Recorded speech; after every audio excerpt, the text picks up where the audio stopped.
Hey, good afternoon, guys. Sunday afternoon. We've got a special request to go live today. I know there's quite a few of us from Nash Vegas that are stuck in the house, some sick, some hoping not to be. I personally haven't even had a chance to get tested yet. The state of Iowa is not very friendly, or do they seem to be concerned about the COVID anymore? So it was a little bit of a rough spot, so I ended up having to go through my primary, so I won't get in until Tuesday for a test. Didn't really matter. I wasn't going anywhere. I was staying inside anyway. I don't feel bad at all. I've been tired, really, but I mean, it's kind of what's to be expected. The vaccinated don't get it too bad when they get it, but we'll see where we're at. We will see how we feel come this week, and we'll get tested this week. Now, I'm going to just bang invites most of the day. I haven't had a chance to really do any warming up at all, so I'm going to start with a couple of the events mode. I don't see anybody pushing at me, which is kind of pissing me off a little bit, guys. I haven't put up a number that's too ridiculous to beat.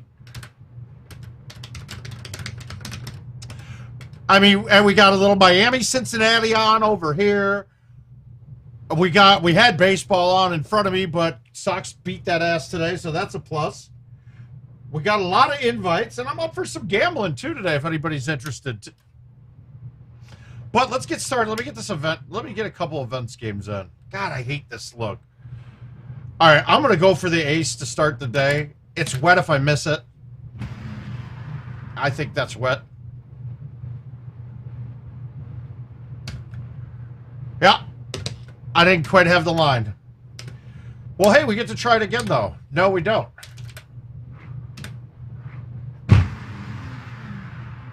You gotta love the first shots of the day, just draining them into the water. What the why are the drops so different? That's a little nonsensical, if you ask me. But we'll start again. We'll waste $1 to get warmed up. But hopefully none of my sick friends out here are feeling too terrible today.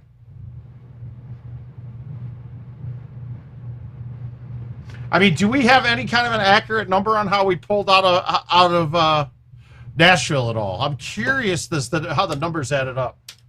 It's a little disheartening, a little bit troublesome.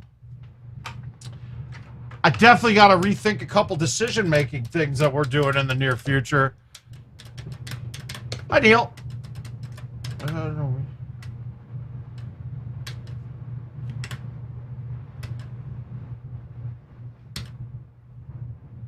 All right, we're making this. Here we go.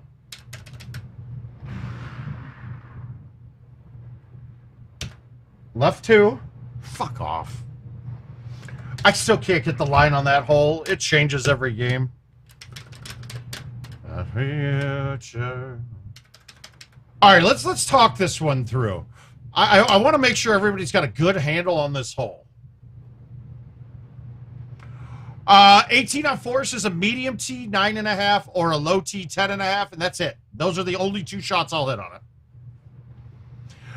But on this hole, guys, we make this a lot harder than it has to be. It's a real simple thought process for me. Big winds going the direction that I've got right now.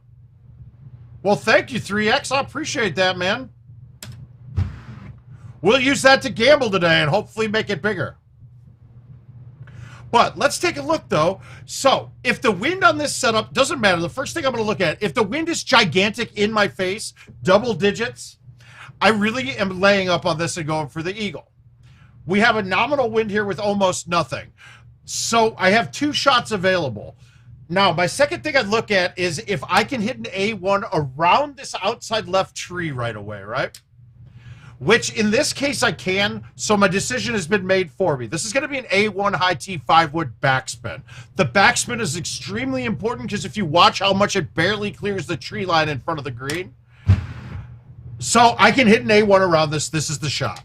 Now, when we have one where we're tucked under the tree, so any bit farther to the right than we are right now, it's going to be a high T 8.5 driver for me. It's a full cut. And then you're gonna have to figure out the speed to hit it. It's not a perfect shot, but it's a shot that gives me a chance to be on. So we're gonna go high T backspin, 5-wood. I'm not even gonna hit a spinner because I don't want this ball to hang out left.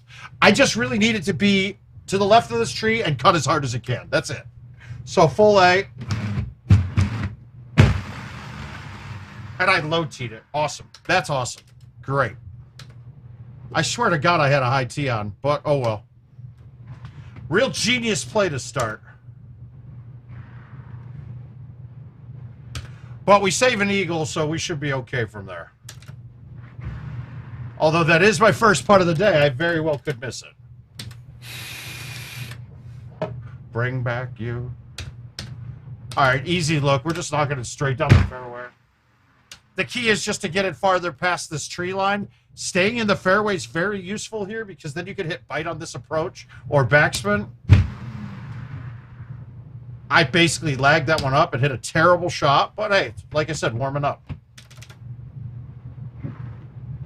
Even worse chipping, warming up.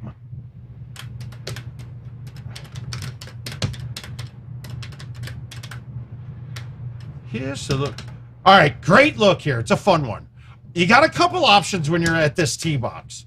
So what most people are going to play is like a high tee, 5-wood, 4-wood, 3-wood, and cut it around. On this setup, I kind of like that shot because the pin's at the bottom. I can get it down there with that. But for fun's sake, we're going to hit the shot that I'd like to hit, and that's the low tee 9.5.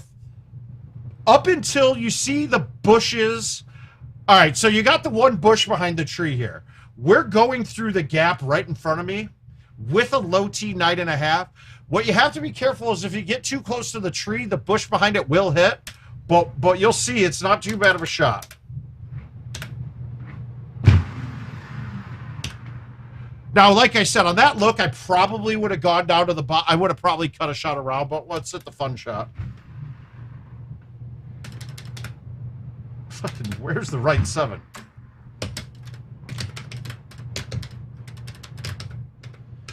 You guys, you're going to have to start talking it up in the chat a bit more. I didn't come on extra on my Sunday off to talk to myself.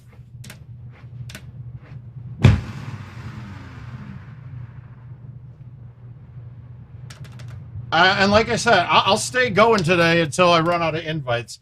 Mind you, if you do send one and you're on the stream, let me know. I'm not getting any alerts downstairs. Got yours just now, Scott. Oh, there he is. So you're not feeling too good, CJ. That's not good. Why would you be destroying bad fucking grocery store sushi, man? That's tough. All right. On this hole, especially with the right to left wind, I want to use the low 10.5. You can hit a 9.5 medium. You can 8.5 medium, 3-wood low, 10.5 low. They're all fine going through. I like the 10.5 because it seems to cut a little harder than everything else. So just a little bit of cut and then throw it out. I didn't cut enough. But hey, maybe I can get the bounce like Numbnuts did. Oh, heavy rough. All right, we're going to try to putt this.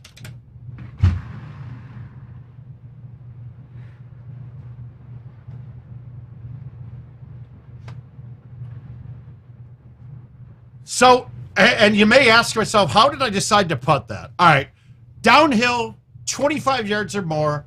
The putt will be in the air most of the time. Now, that was a dramatic downhill. The only thing I was really worried about was that it was heavy rough. It will come off a little softer from the heavy rough. I mean, what are we going to do? We just tried and we're fucking around right now. And this is freaking ugly. I'm going to try a goofy shot here and see if it works. We're going to bounce off the rocks in front of the green and see if we can skip it up. With the 1-iron back in the day, I played this shot all the time with no high tee, with no low tee. Let's see if it works here, though. No, it was too hot. Thanks, Craig. But there's a definite theory on those when you can putt it. If you're any bit above the edge of the surface that you're putting to, edge of the putting surface, right? If you're a little bit above and you're 25 yards or more, you're getting what we call a turbo putt.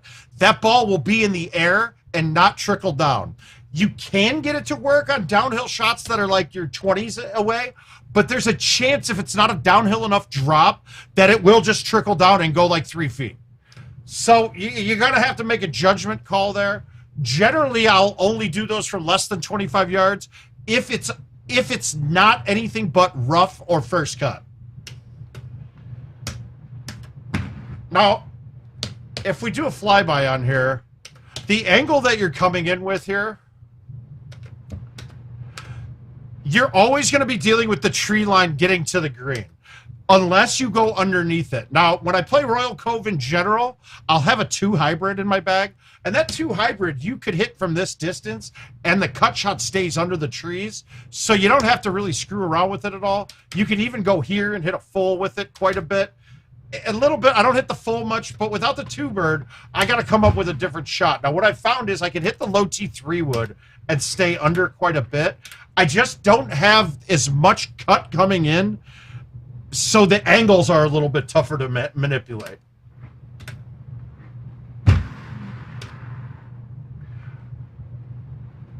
And I can't get it to snap all the way up, so I'm going to generally have a long putt on that hole.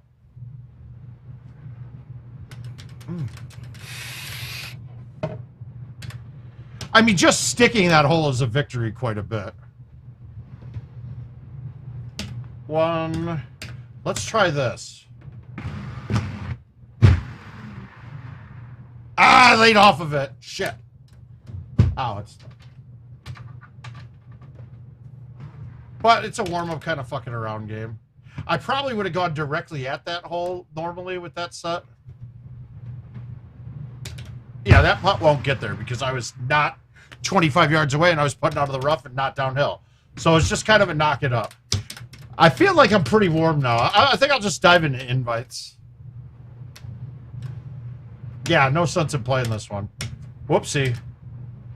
I don't want to get in trouble. We can't be hiding shot meters at all.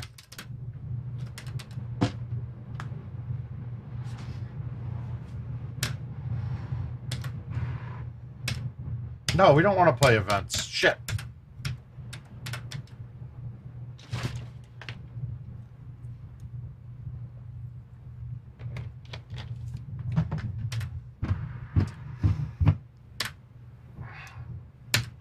All right, so generally, if we want to gamble on any of these invites, I'm going to take Golden Tee par -1 as my that's the push, and go from there.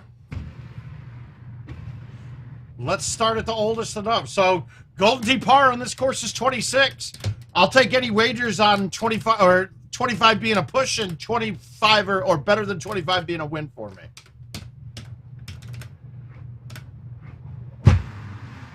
Hi, Rusty. Hi, buddy.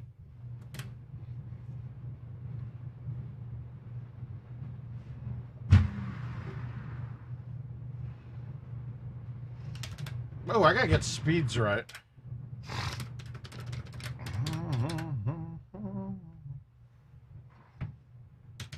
It's weird too. Back when we played this with when it was Prize Play Live, you could get this ball to ramp quite a bit and get on the screen. I haven't quite gotten it ever again since then, and we're gonna try it now. Now I wonder if it was because I had a 9.5 driver then.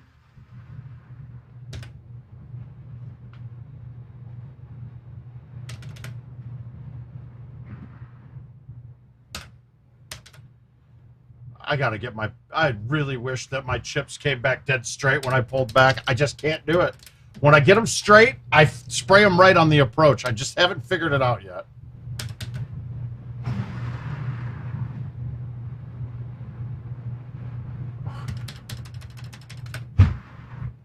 Rusty, you didn't get sick down there in Nash Vegas, did you?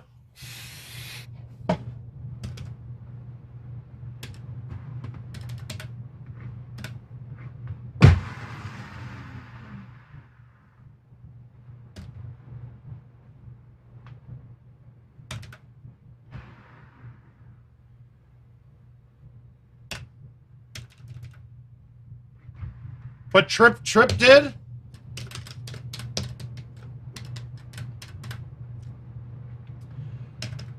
All right. This hole seems really difficult all of the time. Just do the math. If the pin's up front and it's 350 or less, you're hitting a high 10.5. If the back, obviously we're at 370. This green is much larger than 20 yards.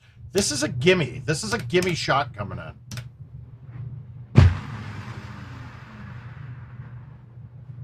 Like, there's not a way to miss that with this look. Hey, Robert. How you doing, bud?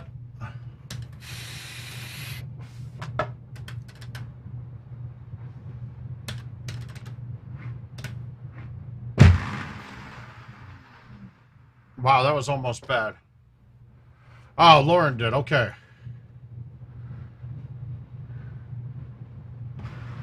That was a bad shot. That might go over the edge. There it is. That was so stupid. That's called being stupid and greedy. A good thing we had no bets on this game. I've already lost.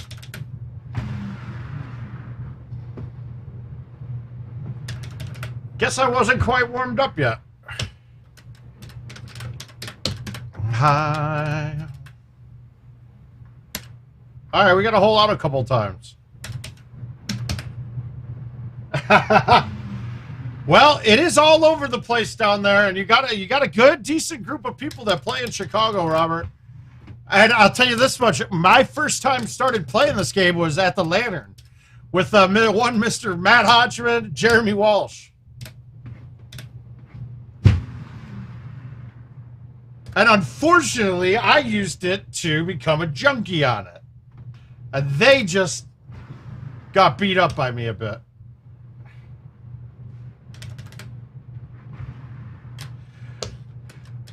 Now, Robert, when we get there, we'll have new machines coming out here shortly that are going to have PGA courses on it, a better graphic interface, just a whole new game. Unfortunately, supply chain issues has caused it to be delayed on the release.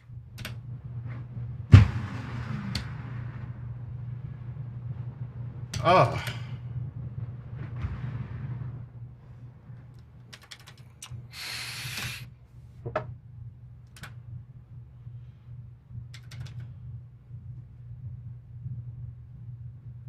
I never go this way on this hole, but for this setup, this just looks too prime.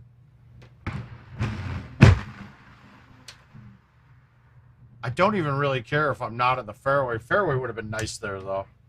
Let's see if we can bounce this off the face.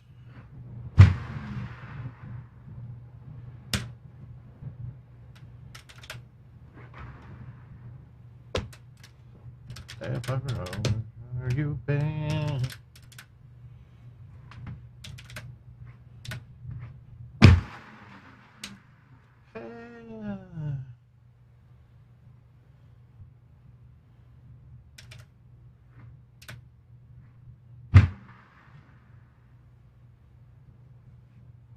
Oh, well, you got to start dropping some shit. All right, who's ready for football? I got fantasy drafts starting like crazy coming up this week.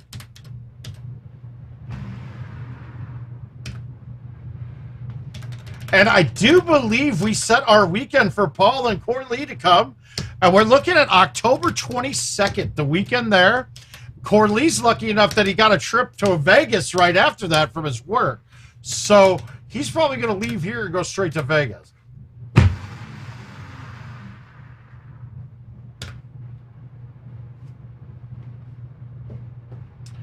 We should get a great group there. Now, one of the things, let's not tell Paul, but I'm definitely going to see if Richard and I can set up something with doing a karaoke part of it too. Like you guys throw in a donation to something or other, and Luna has to sing karaoke, or I have to sing karaoke, or maybe Corley has the voice of an angel. We just don't know. I wish we'd get Corley up here before the Carolina Clash, so we could get him, teach him a couple things, and have him go out there and wow the shit out of people.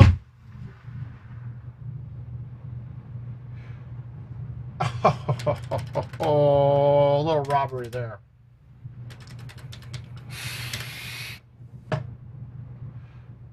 This side, the house is your house. Ugh. All right, we're not playing safe today, so we're gonna hit the shot. All right, in general, we could go over this with a high 5-wood and knock it up to the. And knock it down the fairway. If I leave it a little short, hit the ice, I'm going to get down to, get it up to the green over the top. There isn't a real way to go at this pin, but we're going to go at this with the bank shot. The theory is you just pop it up in between this caverns up here, and it trickles down to the green. Let's see if we can get it.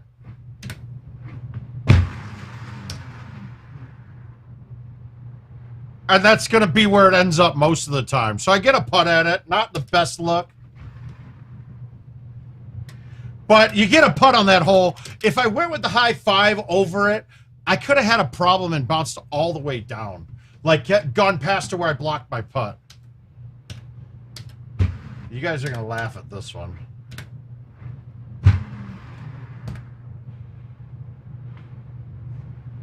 I love that shot.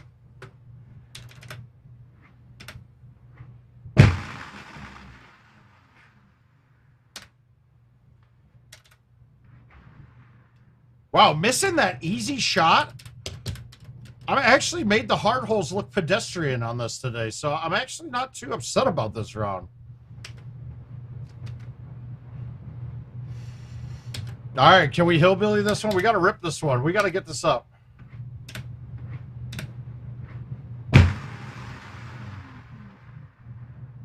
Ah, good.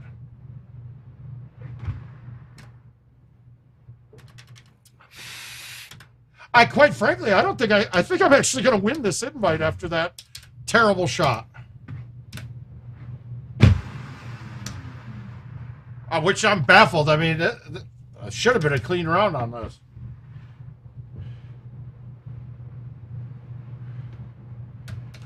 But I would have lost all the wagers. If anybody wanted a piece of the action, I would have lost all of them.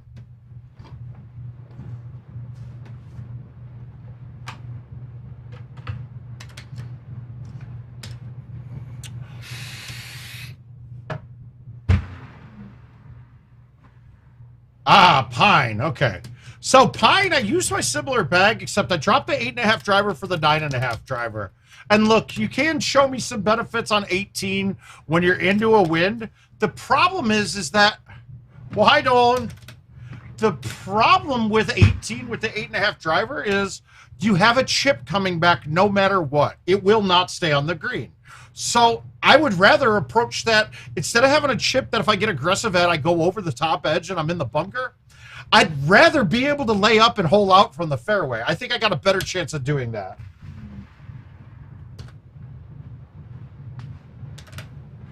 Dolan, are you not feeling too hot either, my man? You caught it too?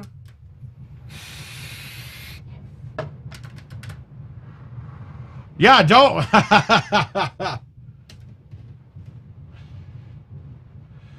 So I'm thinking straight shot here. I don't like cutting the A1 in with that. This has got to go straight.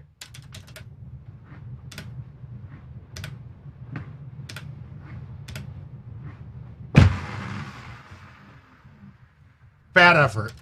I got cute. Tried to put it too close and did not catch it. Bobby, it's so funny that you mentioned that, because in Texas, my first match, I believe it was against Danny Boy, I got in the tractor, was not unplayable, and hit a 3-click full from there and stuck the green.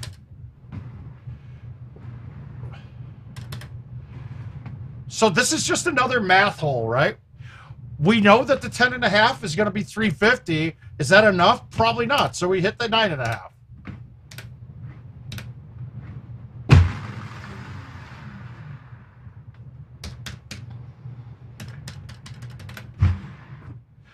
I'm worried about you guys.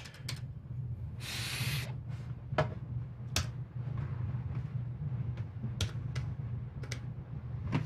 right, I was trying this down in Nashville, but this worked every time. It didn't work this time, though. But hey, look at that. We got a line. Ha-ha!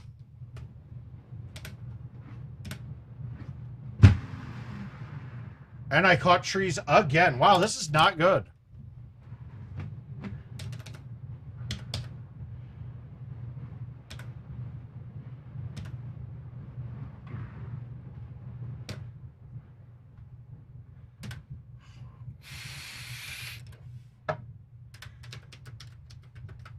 Now, Al, I know you're vaccinated. I'm not giving away the info of other people, but that clearly had a part to do with all of it, is my guess.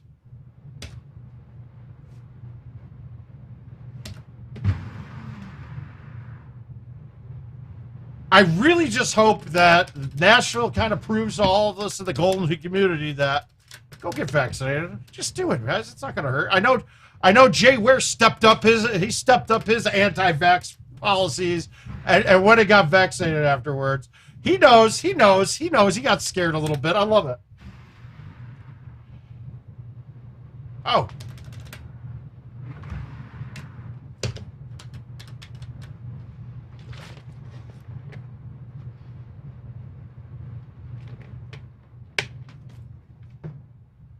I mean, and especially if you're going to be out and about and go places where, I mean, we knew going into Nashville that it was like one of the biggest hotspots on the planet right now. And they really didn't seem to give a shit.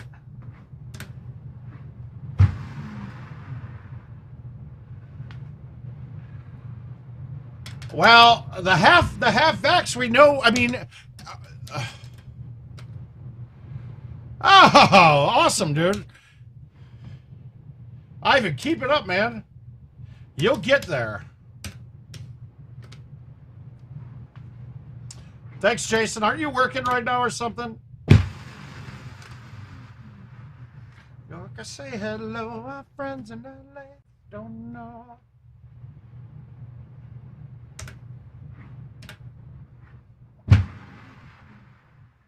Sometimes the bullshit.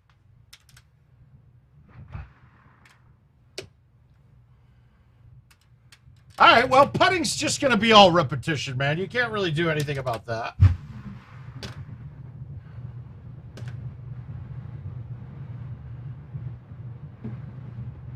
Oh, good man.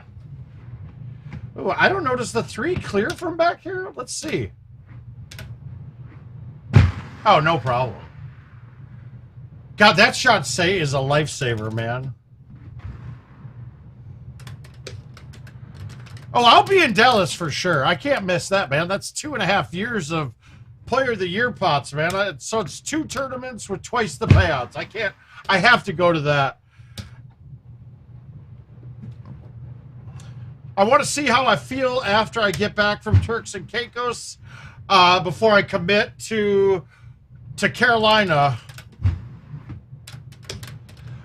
Yeah, I want to see. I'm not against the booster shot. I don't see it being a negative in any sense of the word, but I want to see what they start. If there's efficacy effects with whether. So I had Moderna. Do I get a Pfizer booster shot? Do I get a Johnson & Johnson booster shot? Do I get a booster shot that they haven't even come up with yet? We'll see.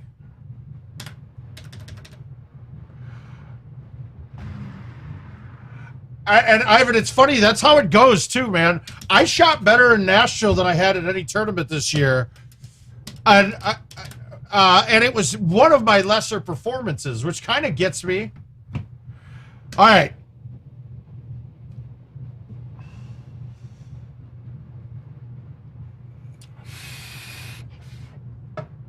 All right, Jason, I will commit to this right now. If you go to Dallas, I'm not dealing with any of your flights or how you're getting there, bullshit like that. You can stay in my room for nothing the whole time. That's it. You got a room to stay in, all right?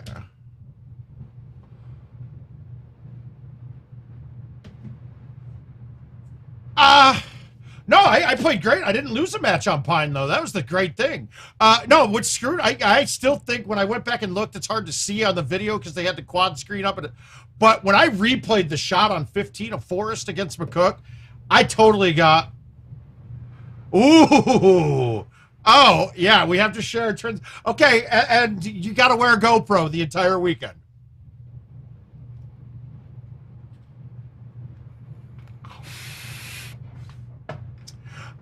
Yeah, no, Pine, I didn't mind Pine at all. The funny thing that I noticed is that, guys, and I'm going to say this again, I've said this over and over again, Pine plays just like the PGA courses play.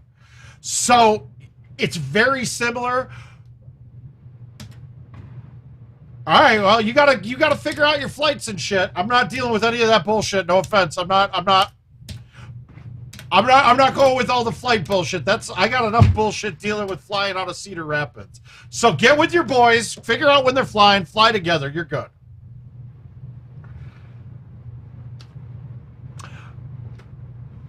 But the PGA courses, I think you guys are going to be pleasantly surprised with them. Now, here's the other part. I have not played them with anything but stock clubs and no tees. And I would have said that every course with stock balls and tees was par of 26.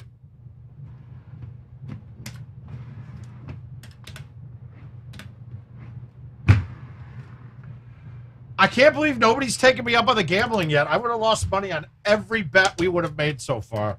Unbelievable. The overconfidence that you guys have in my game. Which record?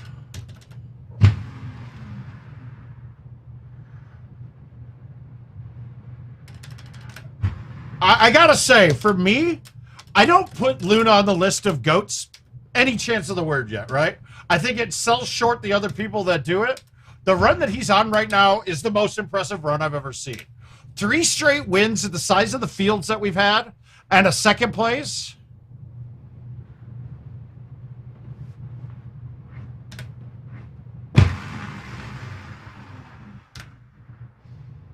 No, nobody's even close. Marc doesn't have the most wins in a row. I think it was Eversol did 6 in a row, and I think Litzinger also had 5 in a row, something like that. It's in there. He's not on the list yet, but he's just impressive. He's like Steady Eddie out there, man.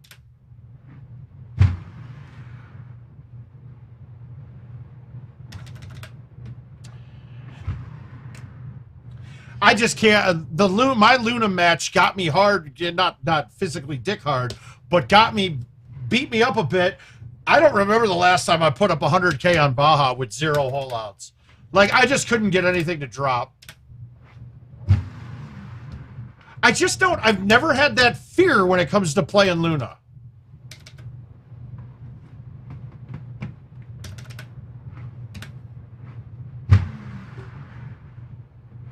When I played Haas or Gossett, Haas or Stenmark, when they're playing their best, I'm telling myself I have to shoot 1 or 2 better to even be close. I don't have that. I feel like if I played clean with Luna or hold out once, I'm going to win. But no, there's none. There isn't anyone I fear, really. That's the point. If I played Haas playing Haas or Stenmark, it was a different feeling. It was a much different feeling. I don't feel that with Luna. Maybe it's just because it's because he's that much shorter than me, and I look at him like I'm your daddy, dude. Oh, this is an ugly little look. All right, I'm gonna play my low 4-iron shot. Oh wait, I don't have a 4 on this, too. Yes, I do. Godfrey went with the low 4 through the trees. I'm going to cut it a little bit. Oh, what the fuck?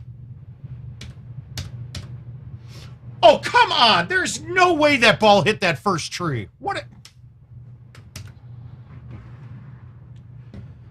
That's some of these holes, some of these trees are ridiculously larger than what they're supposed to be.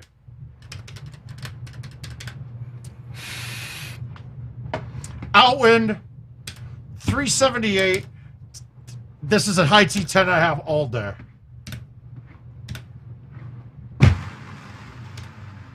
About to go down. Oh. Yeah, not good. I'm not playing well yet. We'll get there.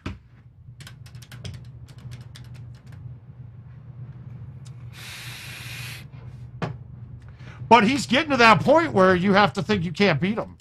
I mean, has he even lost a match during these and had to double dip anybody?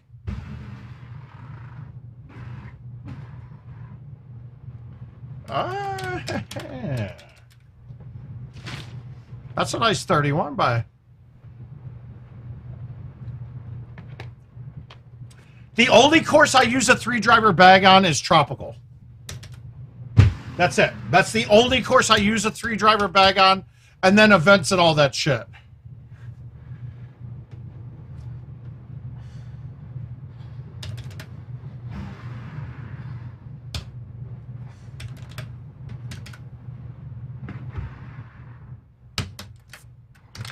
That's a little bit crazy. He's on it, dude.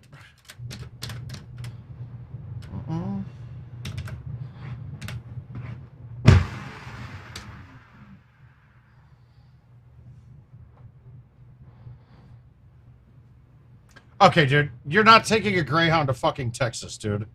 It's a 3-day ride, man. What are you doing?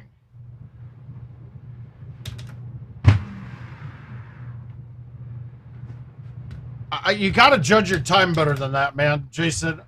You're not wasting that long to get to Texas when you have flights out of Milwaukee for like $200. You're good.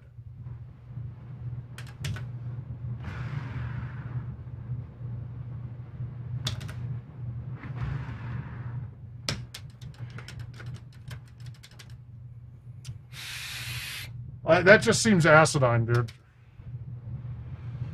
All right, let's talk about this shot. It's a stock 8.5 driver.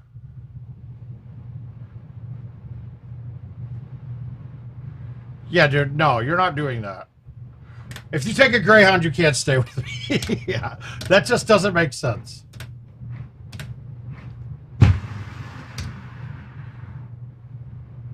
Fuck, I didn't cut it enough.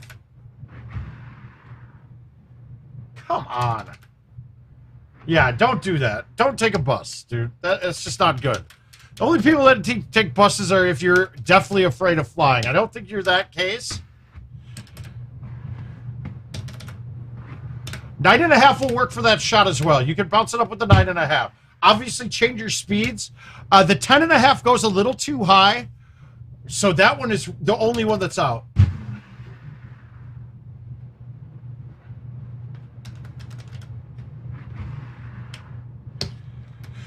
Like that.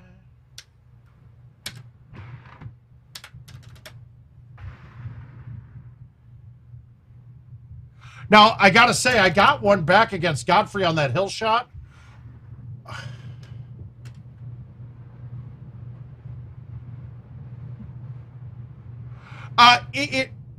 You can low T the 10.5. If you low T the 10.5, though, you have to hillbilly it. You got to murder it, and it's just not worth it because I don't know anybody that only plays the 10.5. So forget about that club with that shot.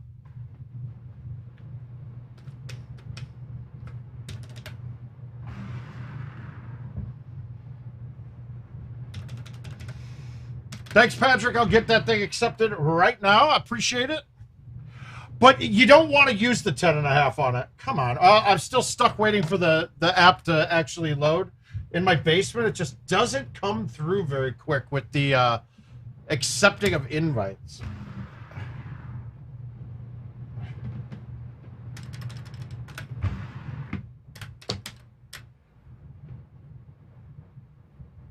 All right, there we go. It just finally dinged in. Let's see if it'll stay and not make me wait for a GPS poll again. Ooh, I haven't played Dubai in a while. I like it. You guys missed out, though, when Dubai was actually really awesome. Hey, Encrypted. Dubai, before the pin changes, had one of the best holes ever, and I'll describe it when we get it. It was really awesome. You had to carry a club in your bag almost specifically for that shot, and it was still hard as shit. In fact, one of my worst or best losses I've ever had was on Dubai against Kinsler in at the TOC one year. And in sudden death, he aced the shot against me to beat me. And there's nothing I can do except say, wow, that's fucking amazing. Eat shit, Kins.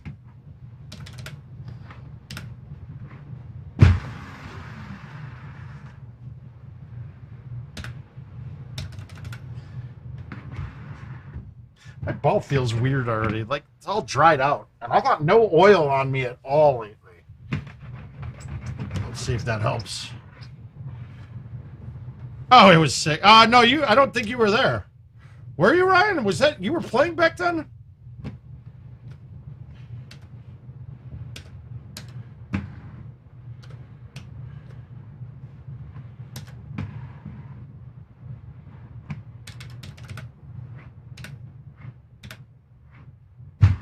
This was one in Kansas City. It was crazy.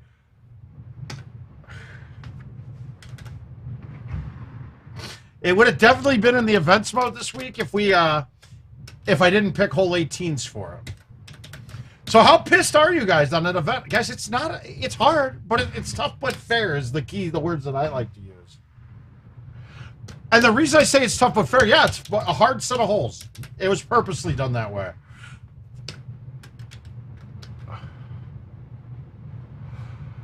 Ooh, I don't know. I'd have to think about it. I don't know if it was streamed yet. That would have been a Richard King production, so a GoldenTeeTV one.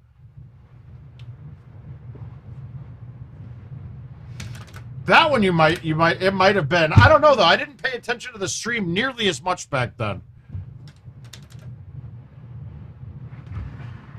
We'll have to maybe go back and see how far back he went. I know he was at the, actually it probably would have been, because it was probably the second to last TOC in Kansas City.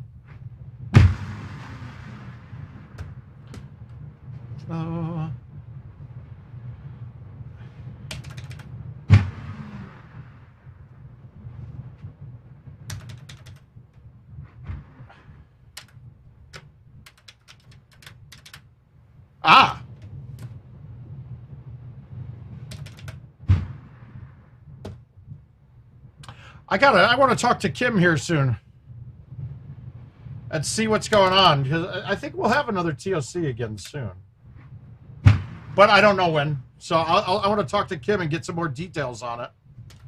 I haven't been playing any commercial, and now especially since I haven't been tested since I've been back, I don't really want to go out anywhere. So we're gonna sit here and wait it out until we get a test before I go out to play any commercial.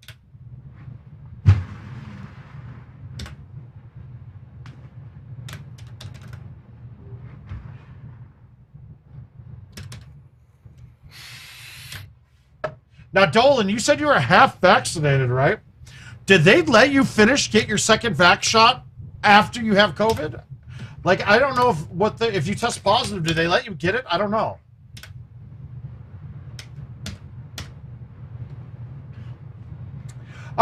Encrypted. It will all start with PGA.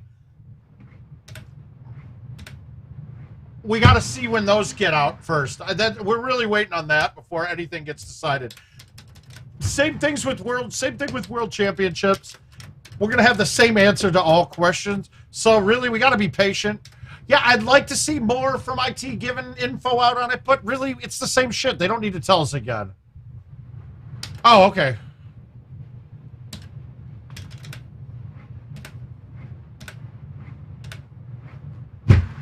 But we are getting closer. I did have a little chat with Kevin in Nashville about it, and they have been able to get enough. They got about 200 motherboards for new machines, which was one of the things they've been waiting on. I don't know if they have the video cards yet, which is also going to be a hard one to get. I believe that the new machines are using the 1660, the NVIDIA 1660 for their video card. Not as hard to get as you start getting into the 2050s and 3000s, those newer ones that are incredible for mining right now.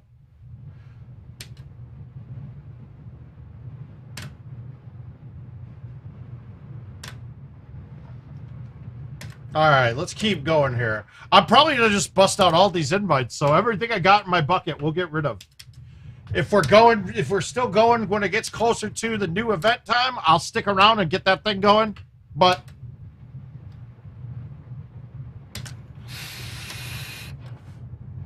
I really don't want to be playing much on Sunday. I really kind of just sit around. All right, here we go. We'll start here. Oh, whoops. I thought that said 3 days. It said 13 days, but it doesn't matter. We're going to play them all. All right, hole one is going to be where we start getting the most changes. Ugh.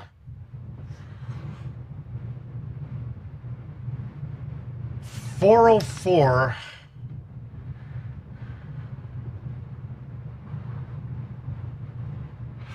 Yeah, but it's not as hard to get as the top end ones. All right, do I want to try this with an A1 or do I just want to chush the shot coming in?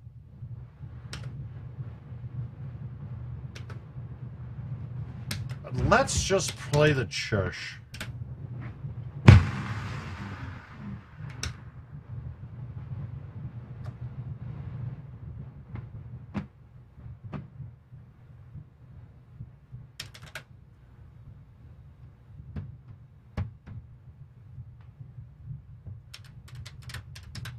I've been thinking too much. I am too, because I haven't seen anything about the 2022 courses, but what I understood is that Jim said is feeling like he's got a lot of liberties he can take since we're gonna have 3 courses that he doesn't have to think about to build. So he could get a little nutty with these, and it would be kind of cool to see. But it's kind of interesting when you go back and you play Pine and you see the new courses, the PGA ones, how much he actually was getting inspiration from actual real courses back then.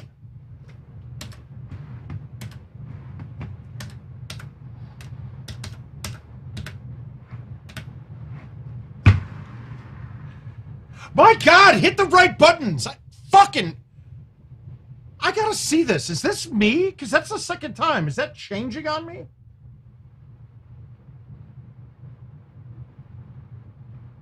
I feel kind of messed up with that. That didn't seem right.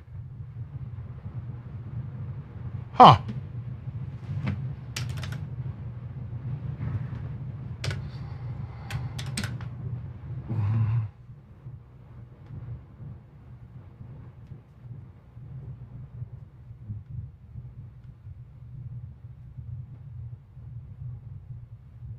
Okay, no, I did it. I meant low T. Shit. All right, it was me. Yeah, I'm not paying attention. So we're clean.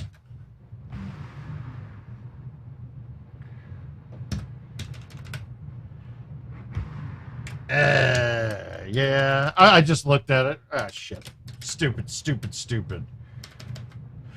All right, this is the one rare time. Normally you're going way left, but when you get an outwind and you're on this box, you just knock it straight forward. And you got an easy shot coming in.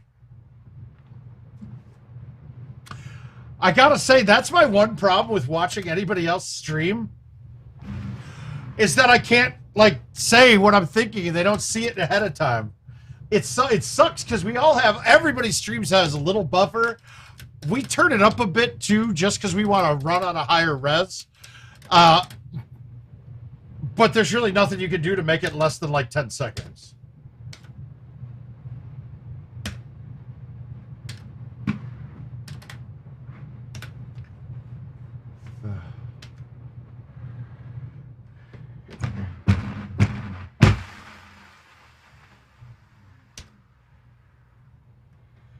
All right, now I just want to make sure Yep, I got nothing in front of me, so we can just hit this.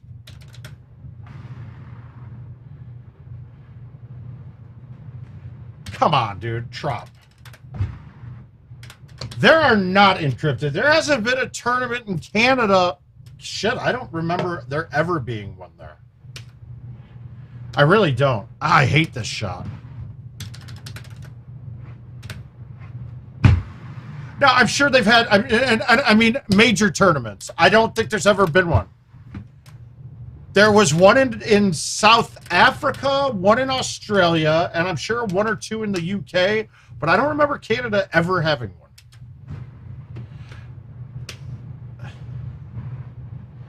All right, that won't clear without a high T.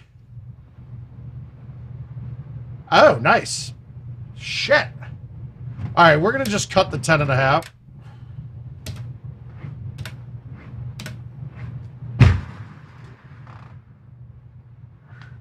I'll say I'm happy with that shot. I did not like that set. I don't like cutting into that. You generally have to play up a club. One of the keys, though, that I never thought about guys, it's something that I got to say streaming has taught me stuff that I never really thought about. Up until recently, I never realized how much backspin. Like, I had an idea that it raised the shot. Dude, it is dramatic how much higher the ball goes. I mean, it's dramatic. Like, you clear things. I mean, I'm guessing it's 10 feet higher for every spin you change. So it would mean that, like, you're 50 feet higher backspinning a club than you are rolling it. That's crazy. That is that's an insane gap. All right, 379. We got an 8.5. We got a little bit of height change by it. I cannot go right at the pin. That's 100% true. Now, can I murder this and get it over to the front tier? I think I'm going to be close, and we're going to try it. Now, my goal here... Hi, Ash. Long time no talk. How are you and Evan doing? But...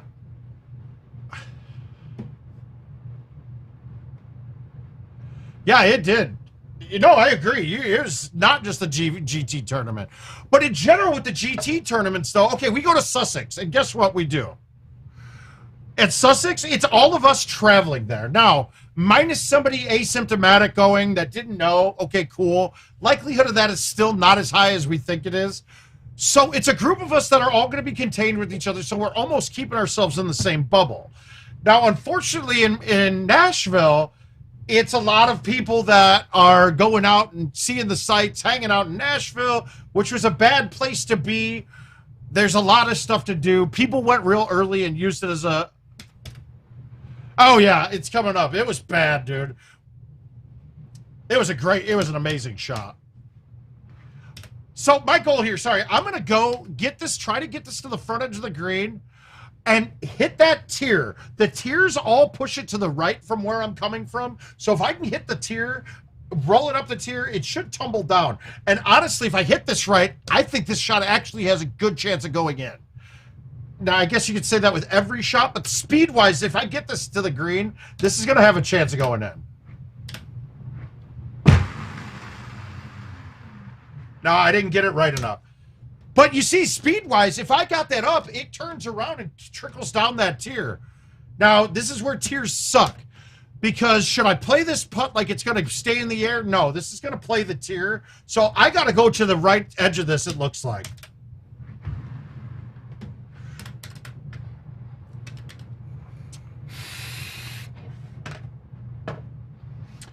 Yeah, I gotta say, I wasn't a guaranteed eagle on that, but that was actually, I'm very impressed with myself on that.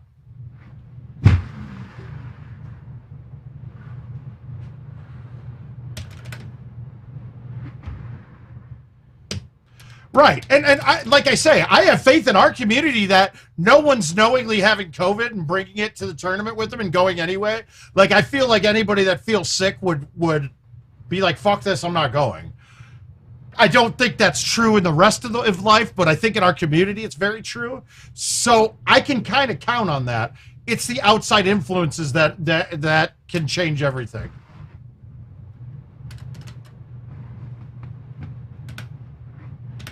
You're my... yeah, I made her.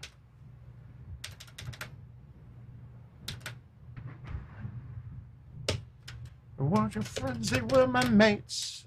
All right, this is actually a great hole, too. Let's see, I've never seen it be where I can go up the fairway here, but you got a tree line in your way.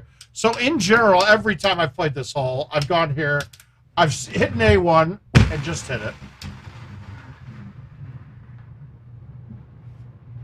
Right. Yeah, it was just a mix of a whole bunch of scenarios there.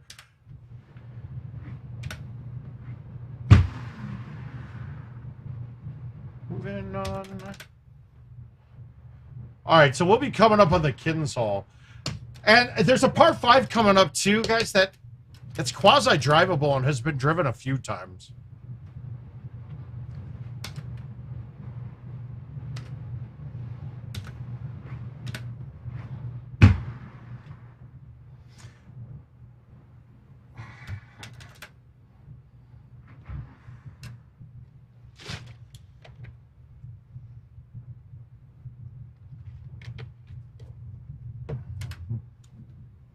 All right, so this hole can be drivable. It's not now, obviously, but it's a C3-ish shot from here or left one a lot of the times.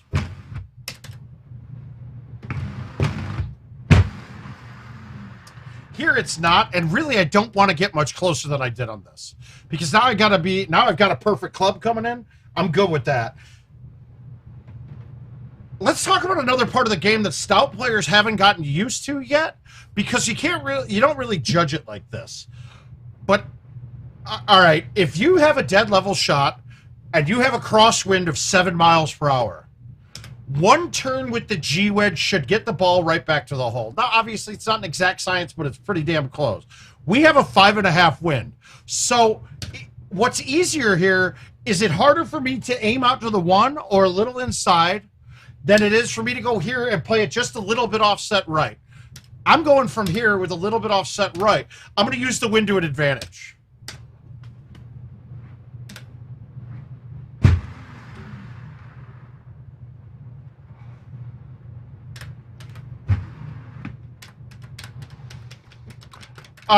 It's possible. I mean, really, Jason, after a tournament, I don't want to see a Golden Tee machine or touch one for the next few days. But we can think about it. We got time to think about it, though.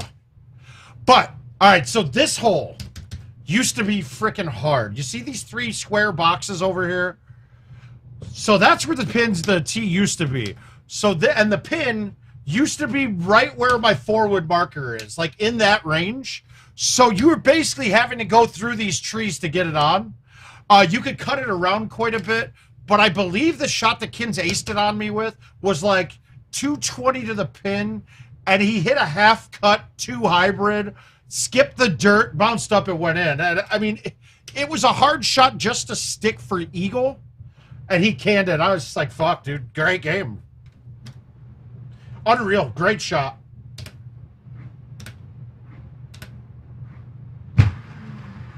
And through my history of Golden Tee, I would probably say that Greg Kinsler or Matt Estep were my nemesis when I was coming up. Like, I mean, dude, like, I'd be up by 4 or 5 against Kinsler right away. And somehow he would hole out twice. I'd miss 2 putts, and he'd win. Ridiculous. Like, he always had my number.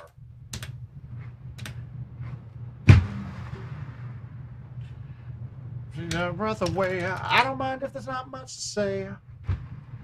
Line and move to a place that's far away.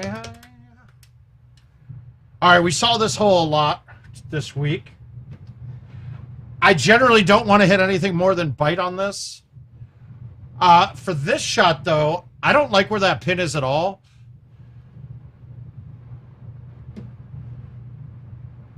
On that hole in the qualifier, right? Which hole?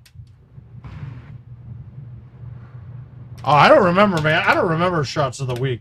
Guys, I don't. I would like to say I only care about shots of the year. I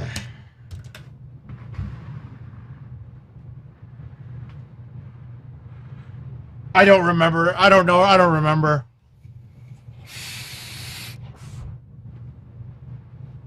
All right, and the way I just played that putt was a little goofy there, I know. But I wasn't about to chip a left 10 with water right behind me. I'm not confident in my chipping that much. Rusty, man, I have no idea how you remember shit like that. I don't remember what I did this weekend. But that, guys, when I turn directionally, all right, if I would have tried to putt the left 10 and get it out there, when I'm coming through that much fringe, it's really hard to get the ball to hang out that far on a left 10.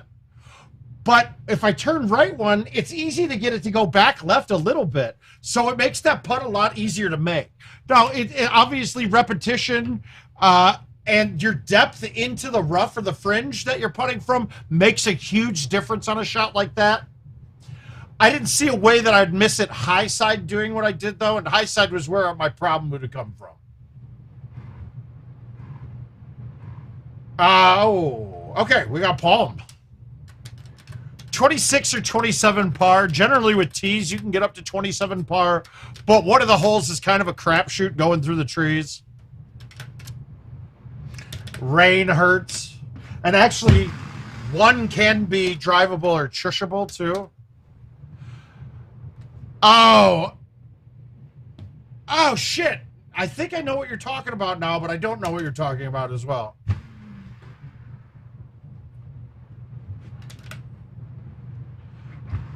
Biggest thing about the rain, the people that don't play old courses and never see rain, the marker on the left is deducting a percentage of it because of rain, although your shot isn't affected by the rain in the air at all.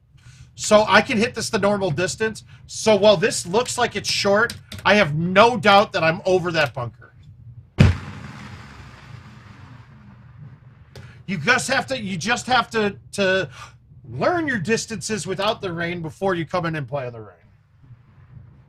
Because you don't have something to tell you exactly what the difference is. And I know a lot of us, and if you don't, you should start gauging a lot of your shots, your distances, not on the distance that it shows there necessarily, but the distance that it shows compared to the surface that you're on. So on tee, the distance will be the max distance that it shows. Fairway should be almost the exact same distance as tee. I think there's a 1 or 2 yard difference. Same thing with fringe, but just know that they're all the same. But rain knocks off distance on this that it's not really knocking off. The only thing that rain affects on distance is how far it bounces off and where it goes when it lands.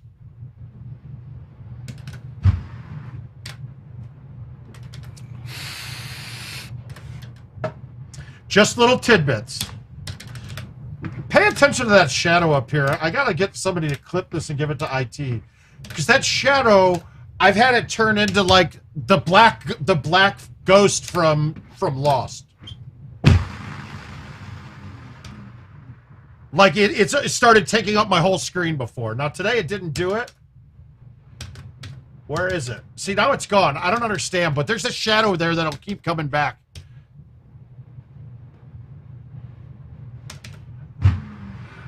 Those kind of things actually irritate the shit out of me with this game right now. They're just the little things that, if anybody played the courses after they made changes. Hey, Mike, how you doing? Well, I'm just trying to entertain the COVID folks right now. Oh my God, I'm in the bunker. Doesn't matter.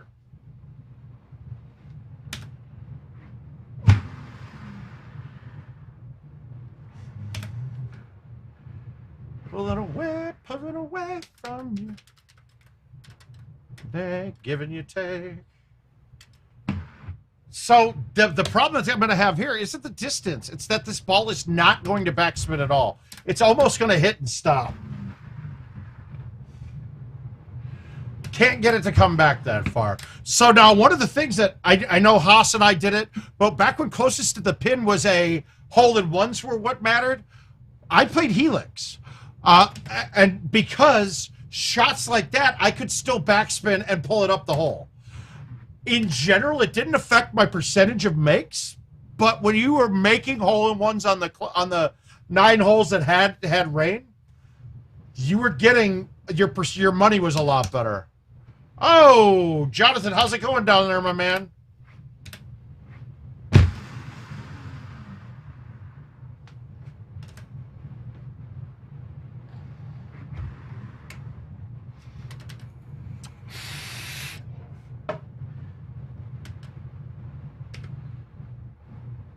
Oh, Chad, yes, we had a good time, man. You guys got some skills. And that has been my biggest takeaway at the tournaments now. How much better everybody has become.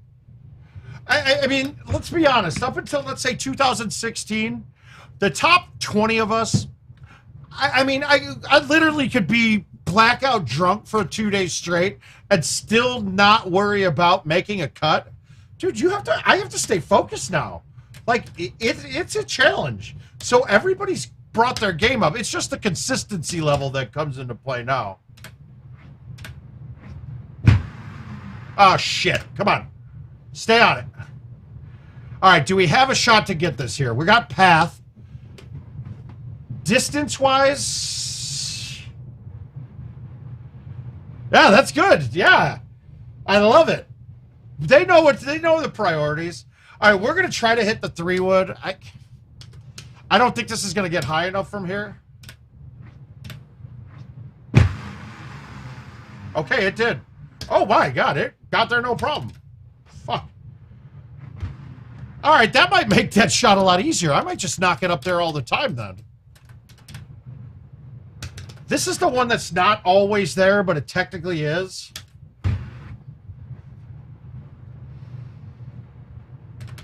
The key is to have a little cut, because I'm going to hit the underneath of a branch. This one kind of set me up for the cut shot already.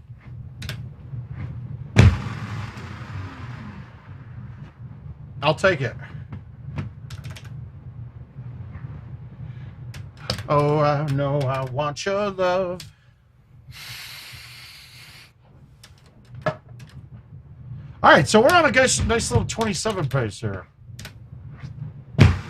I want to talk on a hole like this. Look at your positioning. If I would have stayed on the straight line right up, I would have had a really tough pin to get in. I did. It's saved. It's right now, dude.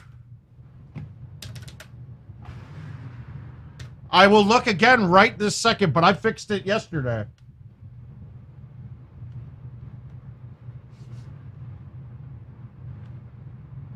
Oops. We're pulling it up. That's the keeper league, right? Let's see if it's saved.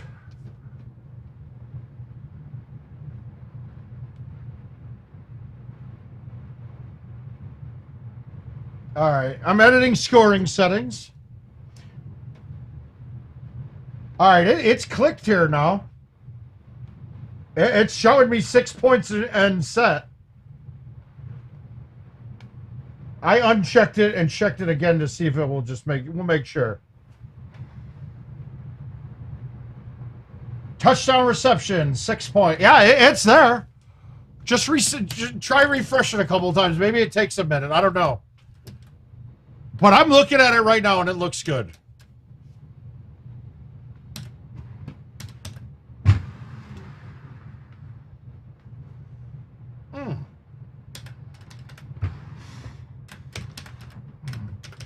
Now we're going to have a hard hole 17, and I think hole 18 can be a challenge.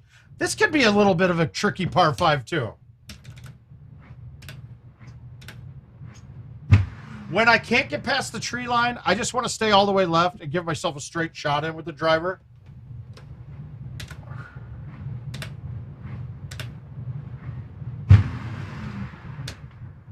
I should have gone 3-wood there, but we're fine. We got a putt. Jonathan, you know I'm praying for you guys down there. Stay safe. And if you're out of power for a month or so, you know you're welcome to just come up and hang out with me. I mean, you'll have that. I'll be gone for 2 weeks coming up here, so you guys will have some time to yourselves.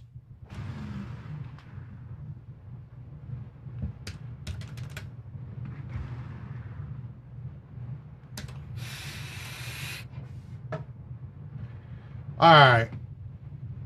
We're going to try to get cute here.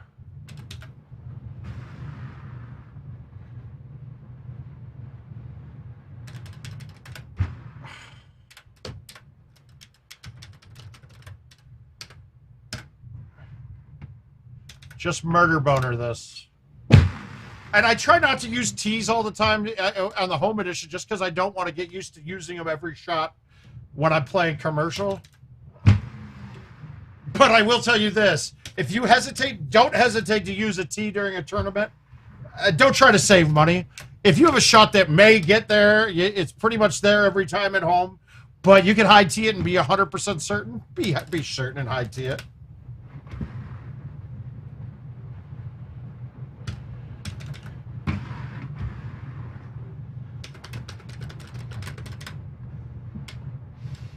All right, 18 can be a bitch. All right, we're going to cut it in.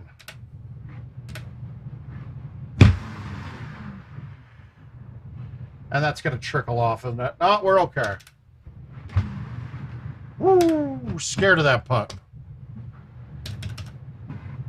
All right, we'll take it clean around there. Little 27 par. Good.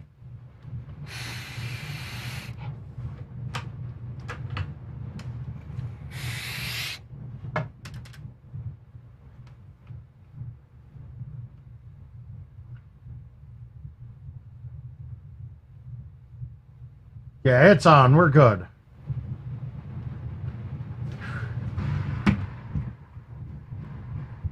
Did we get any new fun ones? wins. Let's see. We're going to go with the oldest to do it. Ah, Cyprus.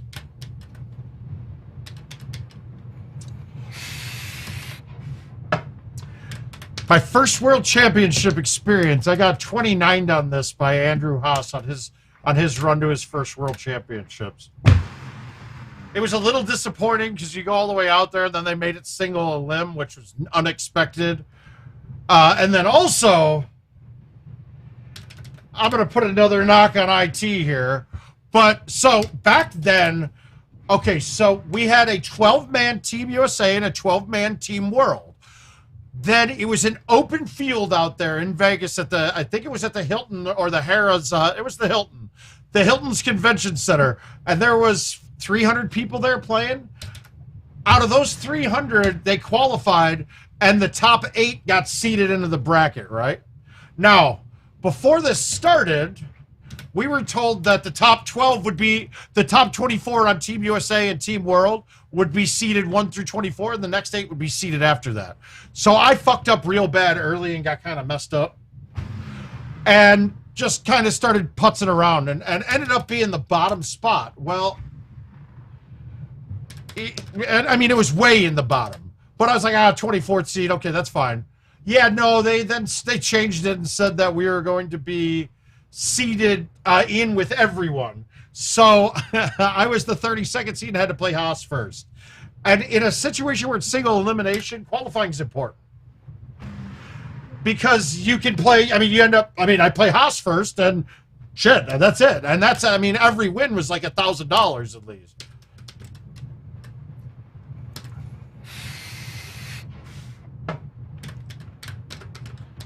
But we're getting moisture. The moisture's starting to accumulate here. We're getting good. I always like going way down here. Hi, Chris. Remember, we got to look here because it shows 276. That ain't right. I mean, look at that. That said 262. And that carried my normal distance for a 3-wood. So be real cognizant when you're playing in the rain.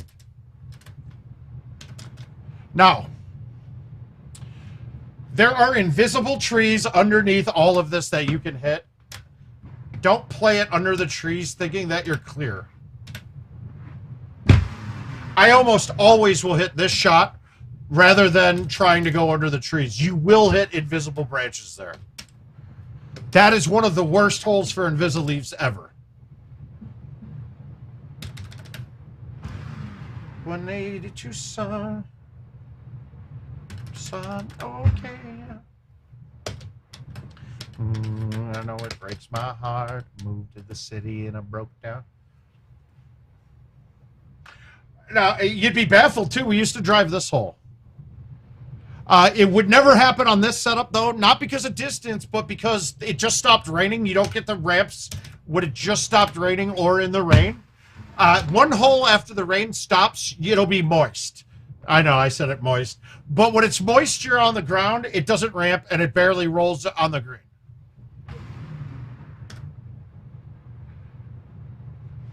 And you'll see the ball trail come up, too, then.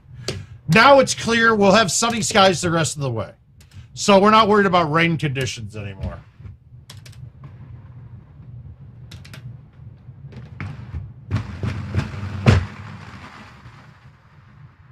And don't do it. Thank you. The only thing that can hurt you there is if you get stuck right on the lip.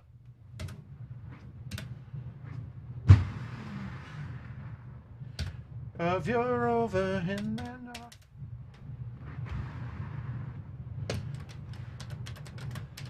Now, this hole is going to be a par changer, too, because it can be there sometimes and sometimes it can't. We got a pretty goddamn good look today, though. I like this.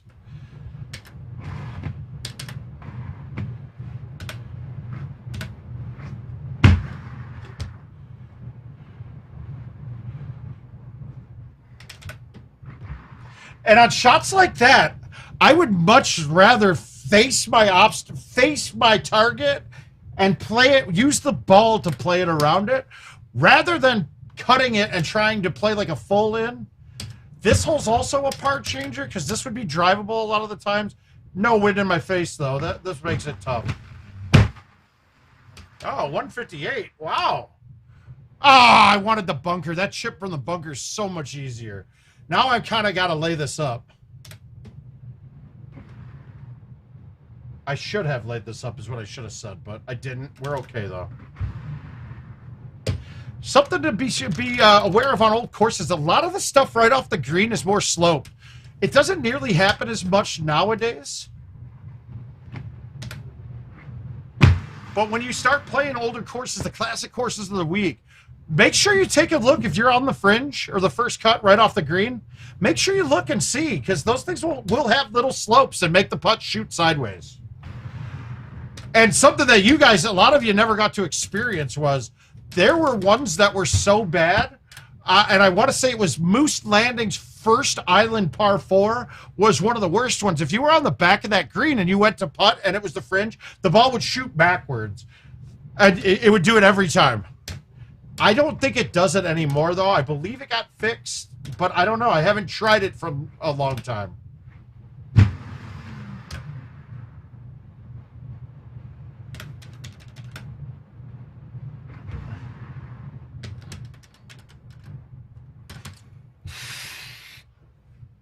Oh.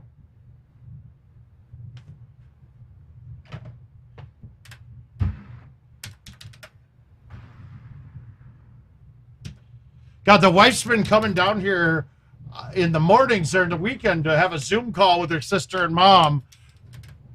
And every time there's always something that's a little bit different on the setup, but it drives me nuts. I can't be mad. She's probably the most supportive wife anybody here's ever had.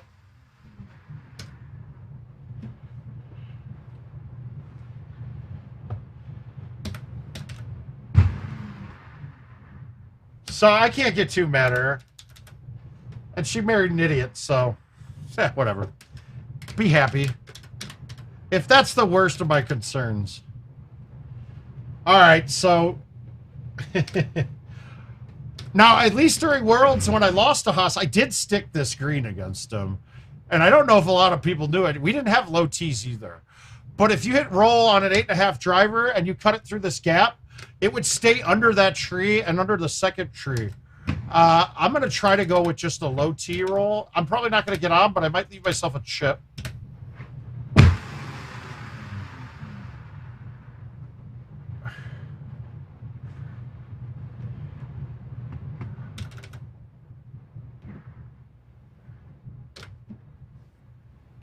I'd call that an extra stroke. Now, I don't know. What would do we count that?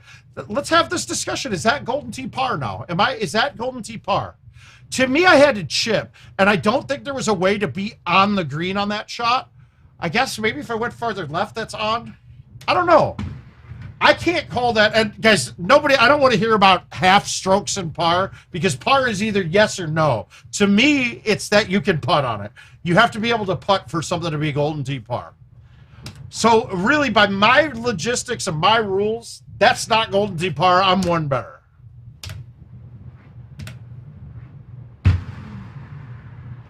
And now I'm like 3 off. Fuck. Oh, wow, that's a horrible bounce.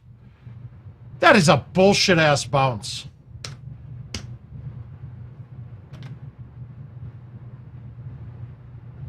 How do you bounce that high out of a bunker? That's fucked up.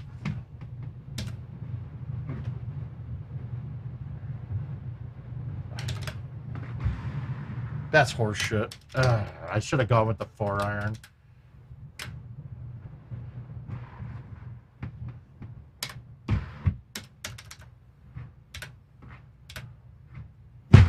All right. Now, how many of you guys on long putts will turn left, right, left once and see the left break, right once and see a right break of more and say that the ball goes a half a degree one way or the other? This hole will prove to you that that is not necessarily true on downhill shots, right?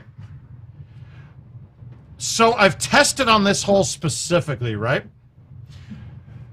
There's a part to this that we're totally not taking into account, and a part that I didn't do it. I never took account for in how I tested it too. Okay, when you have a down 10 from on that hole, you can have a down 10 250 foot better. I'm not doing too bad, Kevin. I appreciate your concern. I haven't been able to get tested yet, but I feel pretty close to normal. Still really tired. So if I did have it, I haven't gotten hit too hard, but I'm still waiting to get to my primary care. I got an appointment for Tuesday. I'm going to have to get another test in another week after this too before I fly. So I'm not concerned. I wasn't going anywhere anyway. Back to the downhill putts. When you check the left and right break. All right, GoldenTee's calculating it. Yeah, it's absolutely true on the uphill putts, but on the downhill putts, it's calculating the break from point A on the green, staying on the green, getting to the hole.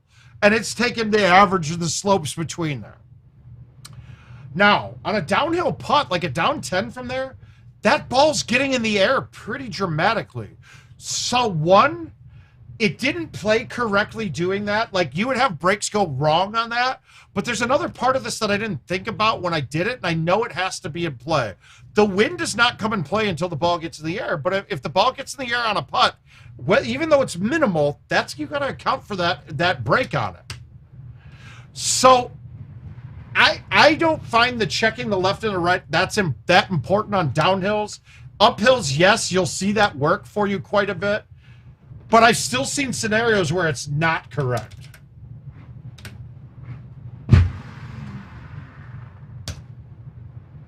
Happy with that.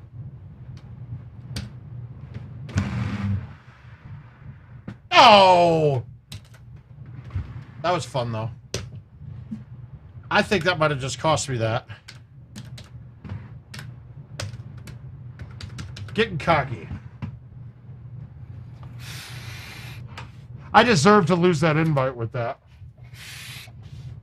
Yeah, the ghost break. It's absolutely there. It absolutely is in play. I just don't know. Ah, gt.live, guys.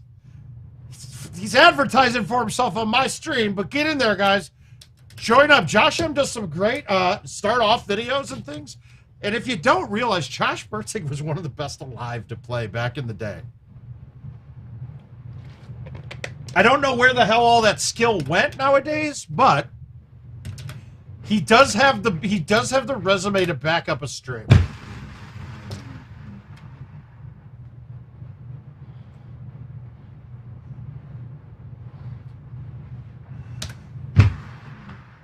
That's what people say.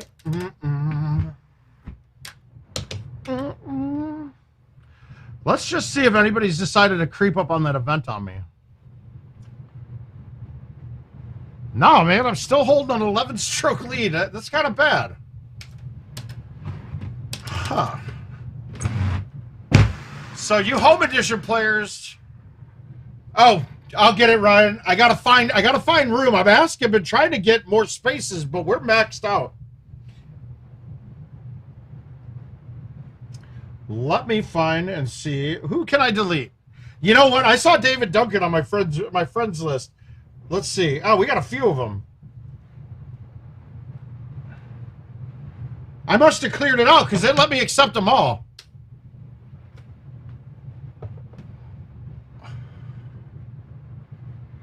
All right, we're going to go. Now, there's a little bit of interesting here. In fact, I'm going to hit it. So, technically, the 8-iron would be too long on this shot. It's going to hit a branch right above the hole, and I might make it with it. No, we got rain. It wouldn't back up enough.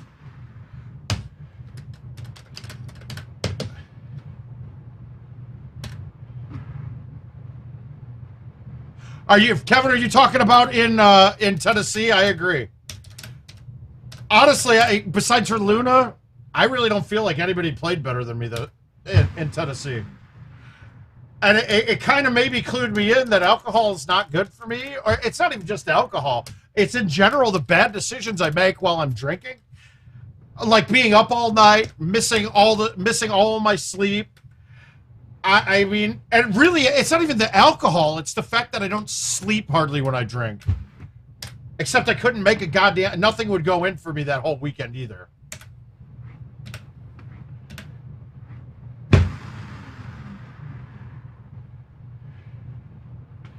Oh, I do. Oh, sweet. Grabbing it. Come on. Oh, another one. Hey, stream. Hey, Ryan. Now, you guys, knowing my game, I love this spot. I want to be here. This is where I want to put it. If it's a hard setup, I want to be in these bunkers. Wow. Wow, how the fuck is that not drop?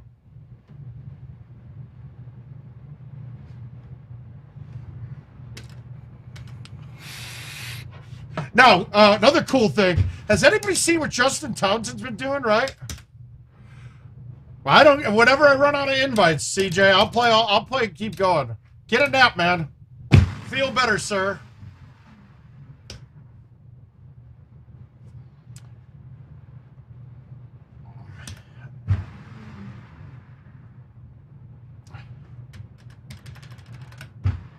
I just have an internal feeling that I'm the first one that ends up knocking Luna out. And it just sucked, man. I'm playing Luna, and I'm playing super aggressive because I really wanted a hole out right away and get a lead. And, dude, nothing. I just couldn't get anything to drop, dude. Like I said, I don't remember the last time I had 100K on Baja without a hole out. So I'm like, dude, I'm right on. I'm going hard. And I went too hard on the one hole and went over the edge.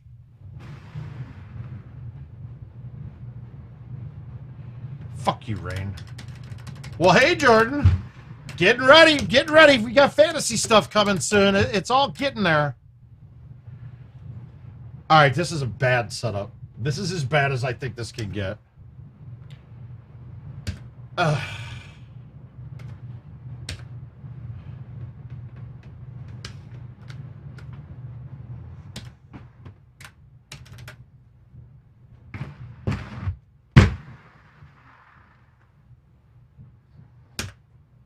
All right, we got it.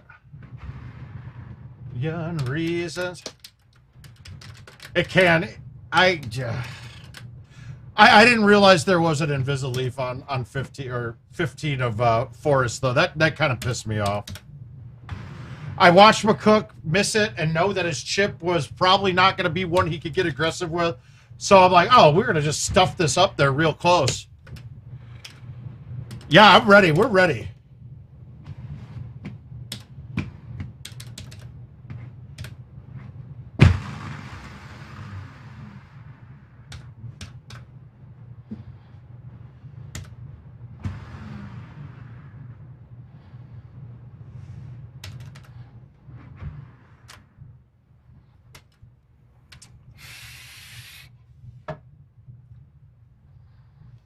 I'm honestly not sure what I want to do in the third spot. I'm pretty much locking myself into Kamara.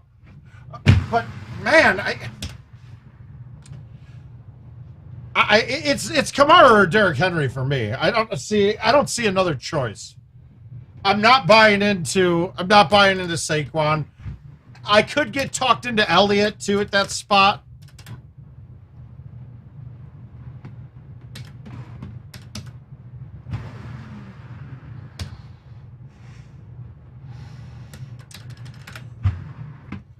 I'm happy so far, though. All my draft picks are all over it, so I'm going to have all sorts of different teams. And that's what I like. I don't like having the same team fucking 5 out of 8 leagues.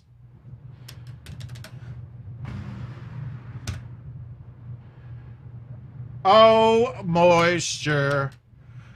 I'm not against the end of it. Half point. Everything I'm doing this year is half point, except the auction league I'm in. That's full PPR.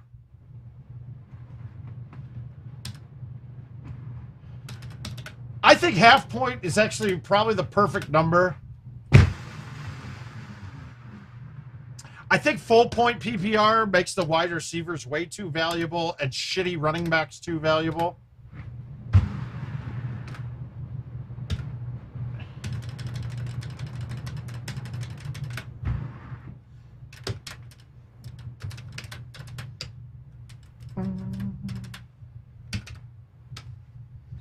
This hole's really cool because the water level changes, and it's throughout the whole course.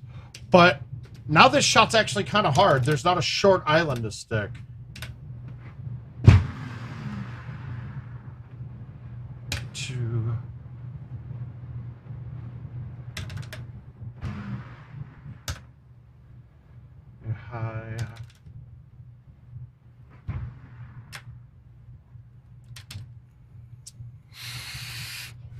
I have thought about, I almost want to be in a keeper league with a 2 quarterback keeper league. I think that changes up the values. Like, there's, in real life, we all know quarterback's the most valuable position. Absolutely. Least replaceable thing in any sport. But in fantasy, quarterbacks just, there's no value to keeping them. The run from Captain Hook.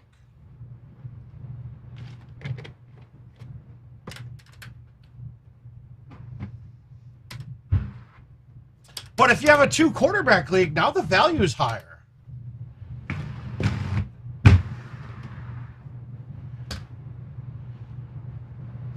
God, every year coming up on football, I'm like, I don't know if I want to play fantasy this year. And every week that you get closer to a draft, every week that the season gets closer to starting, I'm like, dude, I need 5 more leagues. I need 5 more leagues. I think I need to break into 15 this year.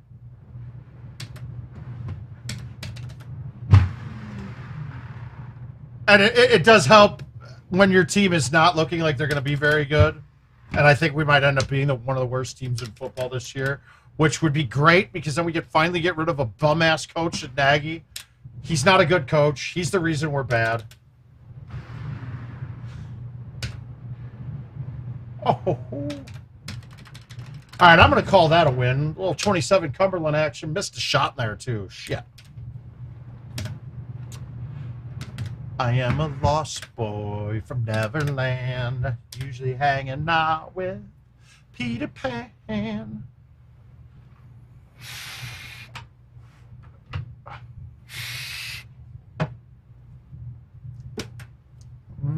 All right, where are we at? What do we got next? Okay, we got a random Freaky Friday in there. I like those. Let's play the Forest.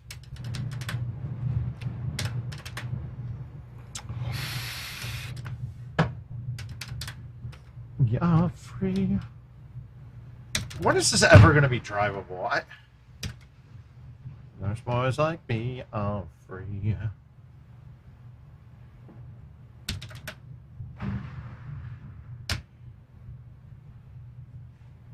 Yeah, see, I relegated myself to not making that. Man, I don't even know if you are, though, man. Yeah. I don't think you guys are that doomed.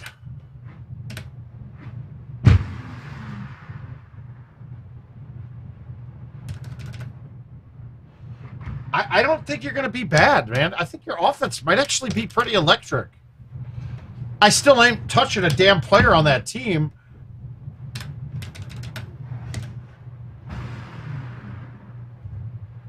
I learned my lesson drafting Mixon ever. Never touching him again.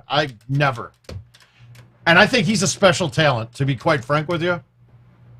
Can't do it.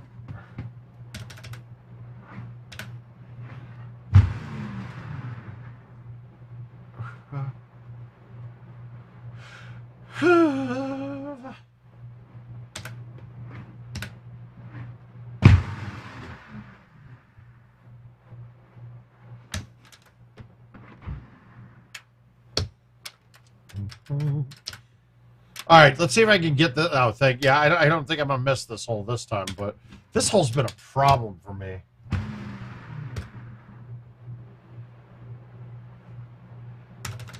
And no.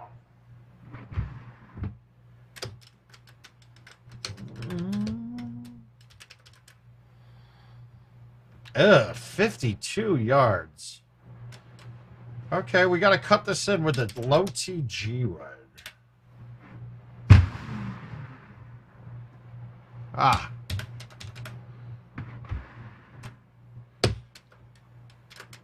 I think the NFC East is actually one of the hardest divisions, man. It's going to be very competitive. But most likely it's going to be a 9-8 team that wins it in my mind. And I can easily see the Eagles at 9-8, guys. Jalen Hurts might be for real.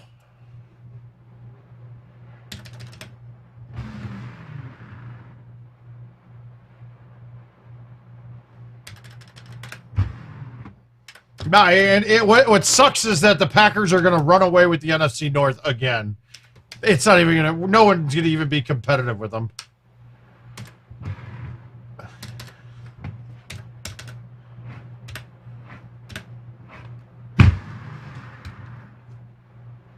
To me, the NFC North's the worst division in football.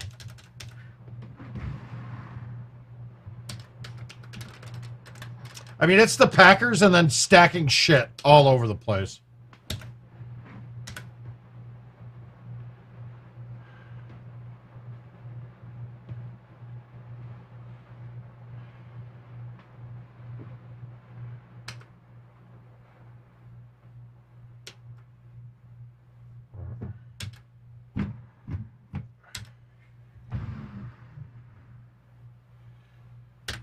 I love Miles Sanders. Yeah, I gotcha. There is no way that Jalen Hurts is not starting on that team. I just can't see it. There is zero chance that Jalen Hurts is not the guy there. That would baffle me. That would be one of the worst coaching decisions I've ever seen.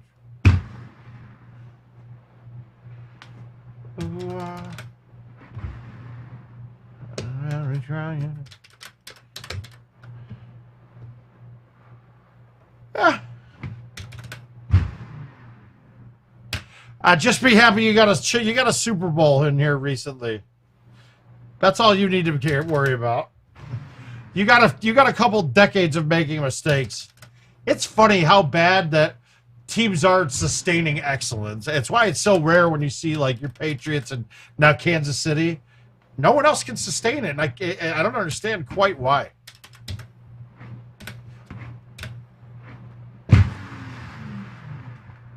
And you can also put Seattle's been really good for a long time too. Other than that, nothing. Nobody.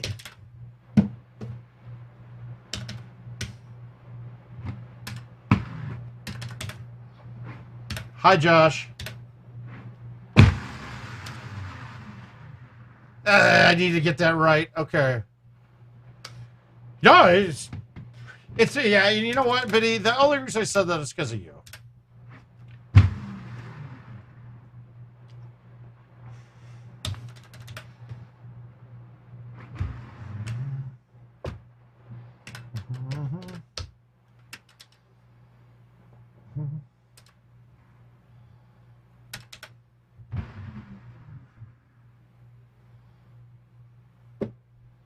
Nutsack. They do, but Cleveland's definitely a sleeper Super Bowl pick for me. All right, let's see if I can hit this without hitting the tree.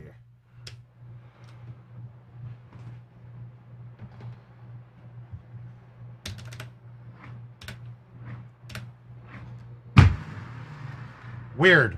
Weird. It's weird. That doesn't hit fucking... Yeah, I'd still be playing in Nashville right now if that hole didn't fuck me. And then the other one that got me too is, has anyone here ever been playing where they hit the tier on the middle part of the green, the one between the middle and the top, and didn't have the ball go wet? Like every single time I've hit that, my ball goes wet.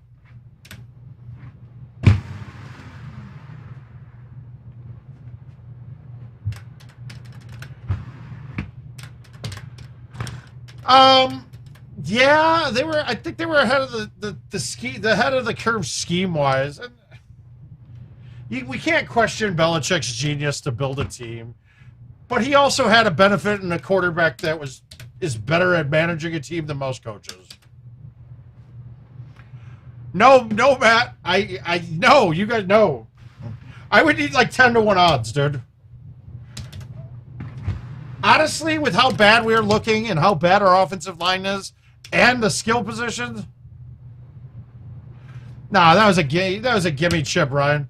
I had no doubt he was making it. All you had to do is rip it. But like I said here, it's always, to me, it's almost every time a low T 10.5.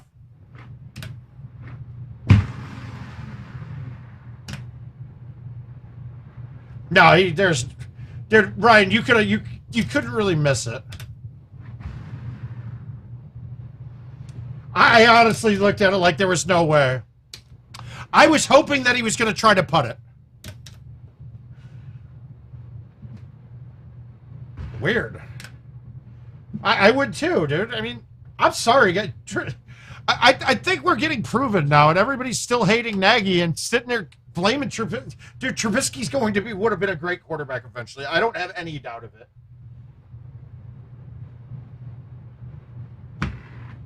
All right, we're burning through these. I can't play those. Here we go. That's amazing, because that's probably the only two things he'll drop this year. It's hard to drop balls when a quarterback can't get it to you. Okay, I don't know what Freaky Friday this is, but if this holds the start, I got to think that my 3-driver bag's fine.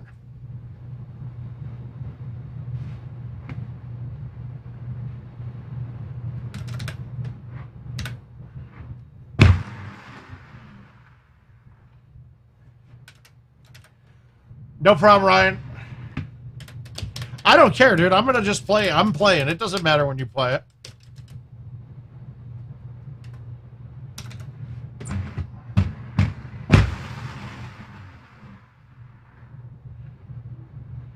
I thought that was going to ramp.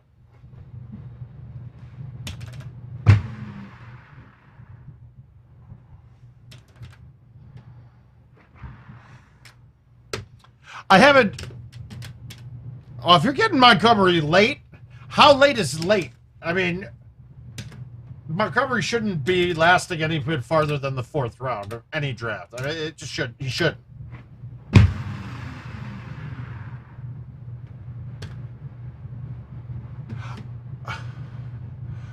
I only streamed. CJ was really sick and bored, so I said I'd throw up a stream for him.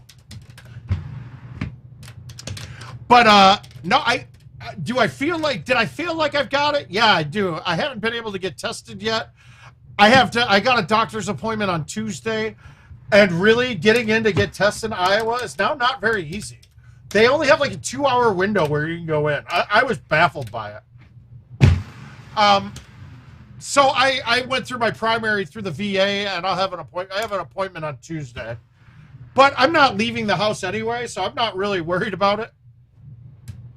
Hello, Gino. How are you, sir? Okay. Well, that's not too late. That's about where he should be going.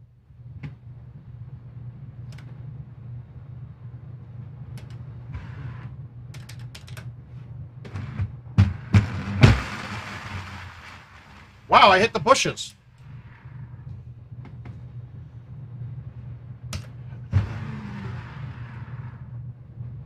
Now, why didn't that kill all the distance? I have not been able to get one. I was mother ball. I'm fucked now. This is gonna be I'm gonna be done. I can't get. Oh, I got out.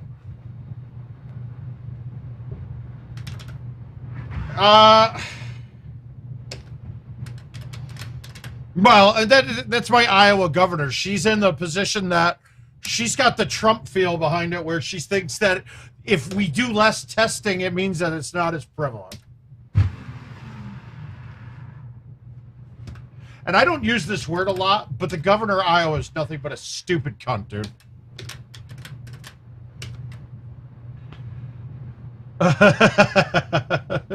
Yeah, no, yeah, no, but it's okay. Like I said, though, Jack, I'm not going anywhere anyway. I've been staying inside. I don't have anything to do, so unless I can give you guys COVID through the stream. Oh, shit, moisture. I want to say, Scott, 10 to 15 at least, right? Yeah, I've just been real tired. That's all, Jack. I've been sleeping a lot more than normal.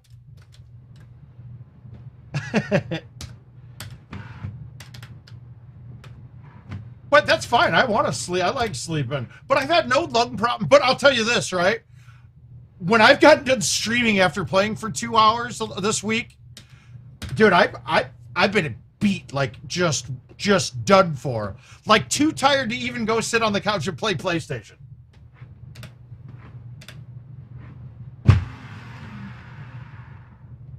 And if you guys knew enough about me, I like to play a lot of fucking PlayStation.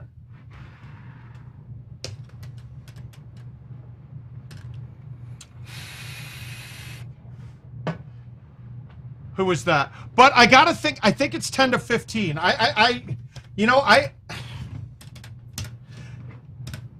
It was weird being able to staying sober in Nashville most of the time. I kind of saw this coming a bit. Yeah, that's my thing too.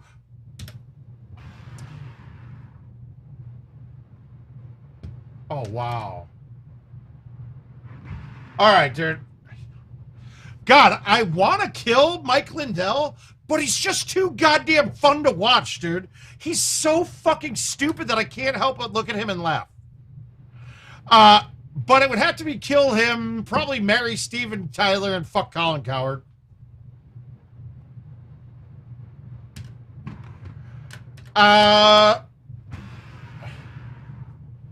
Well, it isn't my place to say. That's something you have to ask CJ. We'll leave it at that.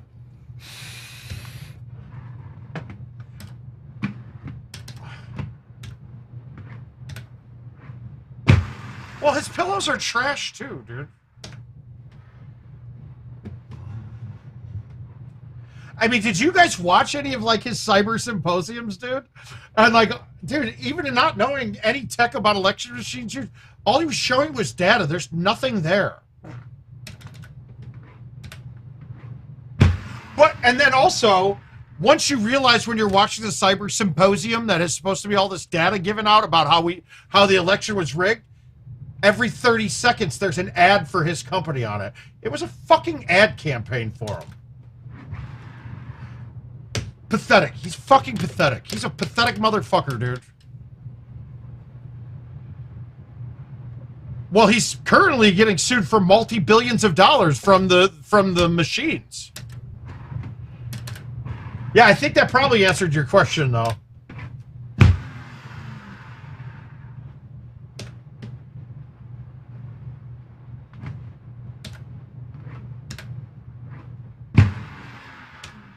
My God, that's a... Wow. Yeah, it was ridiculous. That was a really bad.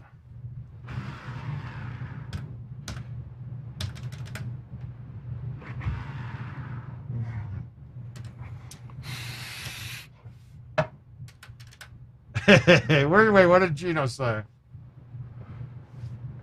Yeah, it was... Yeah, obviously they were.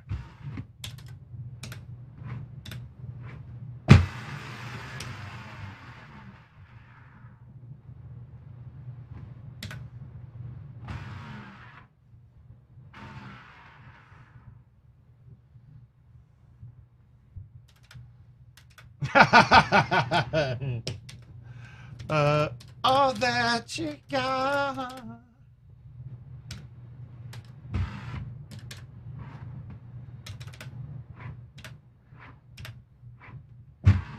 I will say this though, as long as nobody gets any long haul symptoms or dies from it from Nashville, I think that we're gonna have a.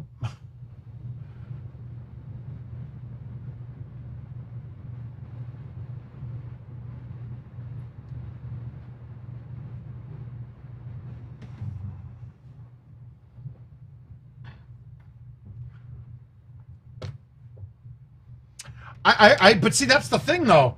No one's ever showed me anything to show that the voting systems are in trouble. The amount of fraud that happens in voting is so minuscule that there's like, it's almost like saying, oh, we got all these people taking advantage of welfare. No, we fucking don't. It is such a small percentage of people that take advantage of welfare that it's not even worth the money to try to make it even perfect, because it costs more to make it so much more secure. No, they're not. They're really not.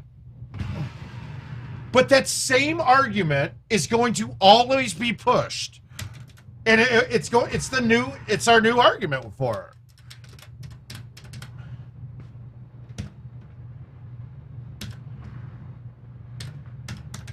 it. There's just so much logic and reason that gets knocked out the window.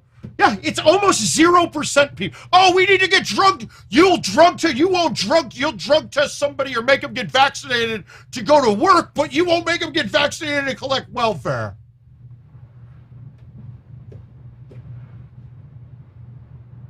Yeah, I mean, I've seen a lot about it. It just doesn't happen, though. So whether it is able to happen or not, it just doesn't happen.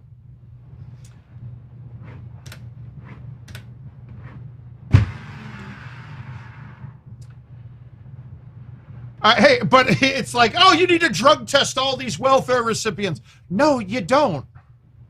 Because if you fucking drug test, it costs you 10 times the amount to do drug tests on all of them than it would be actually worth anything. And that's where the logic jars. Yeah. The logic's just, it's befuddling, to be quite frank with you.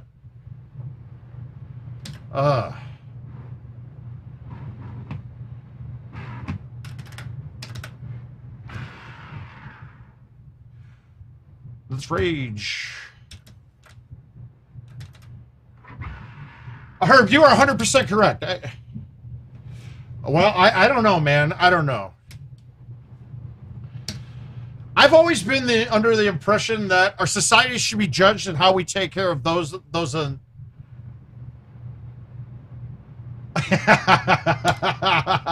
is an absolute burial. I've always judged it, and I can't. There is a philosopher that says that you judge the, and I'm going to get it wrong, so please don't knock me on this. The quote, but it's something along the lines like, a society should be judged on how you treat its prisoners rather than you treat its best. And the same thing goes to, I mean, the least fortunate of us is how we should be judging society, and we don't do a very good job with it here. People talk about homelessness being a problem, and it is a huge problem. I know this isn't really the politics. We're talking about individual stupid people. Mike Lindell, we can't call that politics. We just have to call that dumbassery.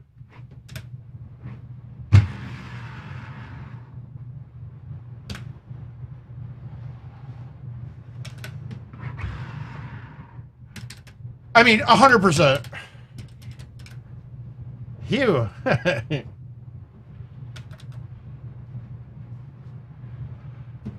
I think it's something like that. Was it Nietzsche that said it, or Nietzsche, whatever? I don't know. I've heard different, but it's something like that. One of those guys.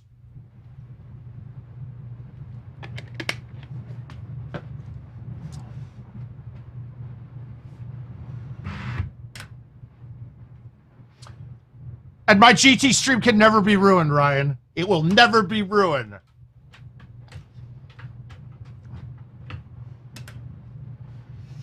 She's a beast. I call her Karma. Eat your heart out like Jeffrey Dahmer. To prove her wrong.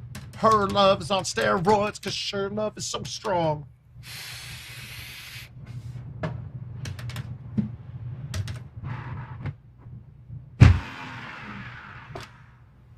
Ooh, I could have gotten that up maybe for a shush. No, probably not. A little bit long.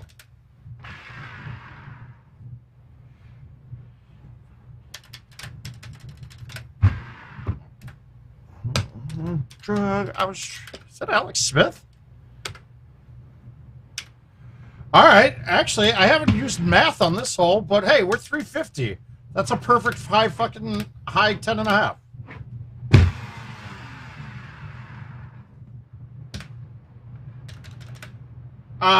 Right now, I have the One Republic station on Amazon Music. Yeah.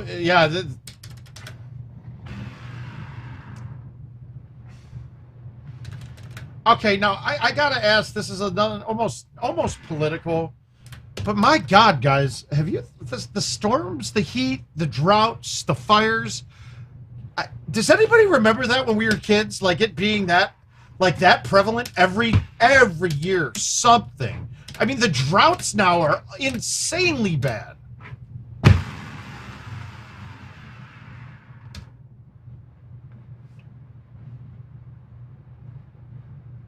Oh.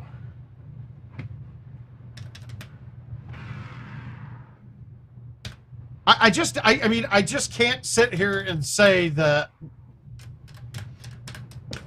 that this is not something that we've done as a population to make it this way. What it is and what's the solution, goddamn, don't ask me, but just know that I think that we gotta try something.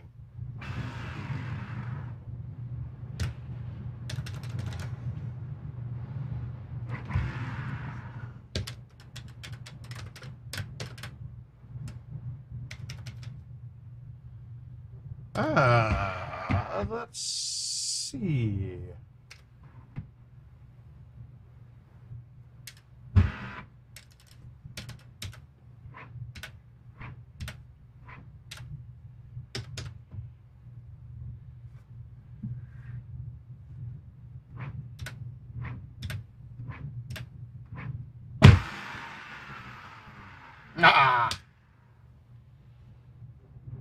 Like, oh my God.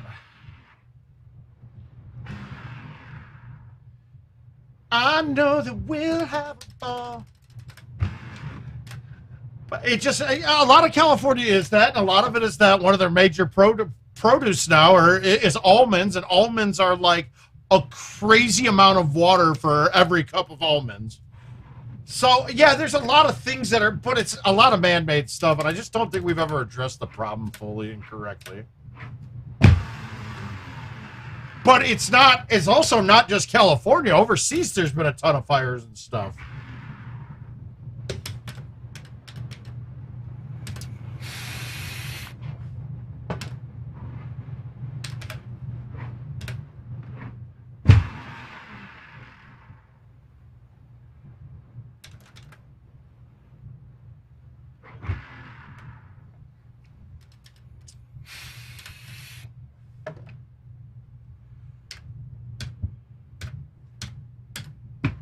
And I don't claim, I mean, guys, I don't claim to be a, I don't claim to be a climatologist or geologist or whatever the term is for it.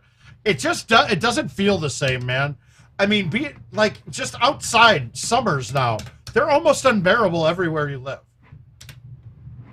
I mean, I'm in Iowa. I'm not very far south, and this summer has been horrendous.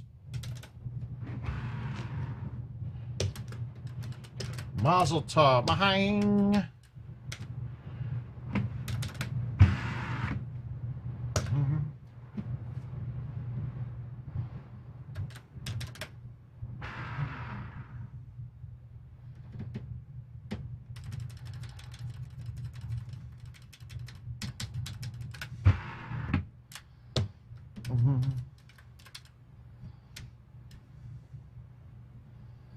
All right, so how bad is Josh Mertzig going to lose these invites?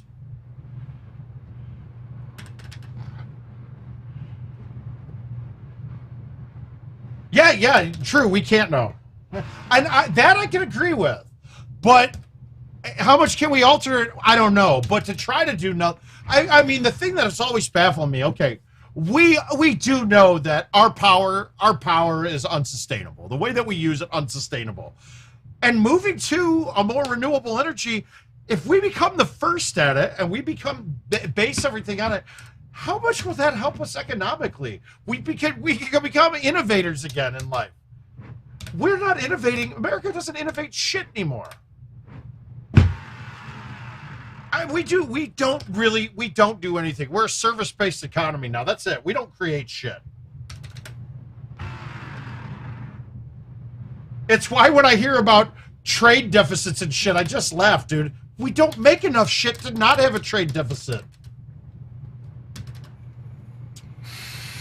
Oh, yeah, moist. Moist. Drip, drip. Shit is bringing me out to dark.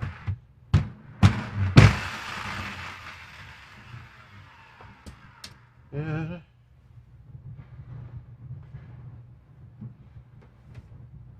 Well, but that's the other thing, though. Oil companies are putting more money into renewable energy than anyone else, dude. Because they know, they see the writing. They're not stupid. I might have gotten screwed here. That one was one where I thought I was going to kick back up. Oh, love and mind you of us.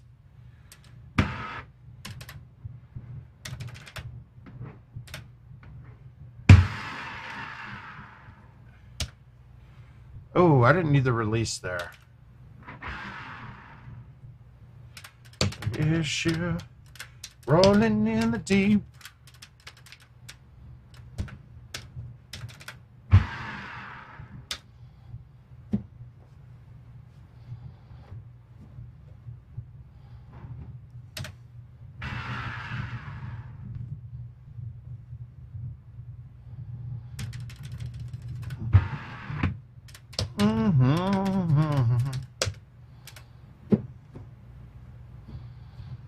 Yep, it absolutely is. I think we can all agree on that, but it's a question on how we get there.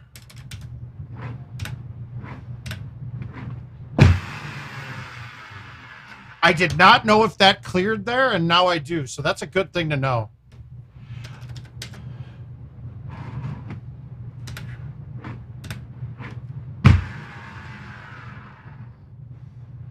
Rolling in the deep.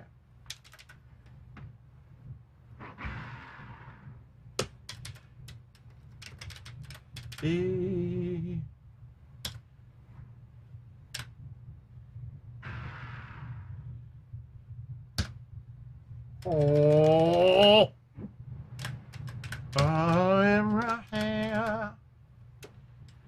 All right, we got a rough one here.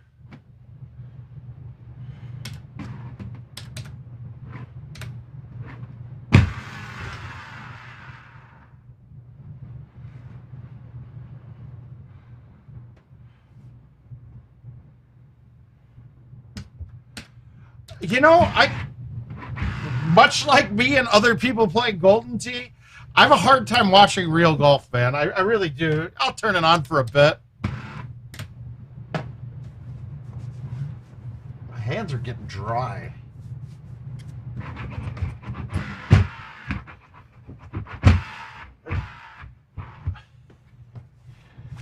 Let's see. I need somebody to play with a little bit of grease on their hands. That feels better, though. All right, we're shooting well, though, guys. We're putting up numbers every game. A little one better on that, a little one better action, and we stuck 18, which was tough. Well, I'll tell you this. I used to play a lot of real golf or outside golf, and now I have a really hard time even going out and playing at all because I expect myself to be able to doing.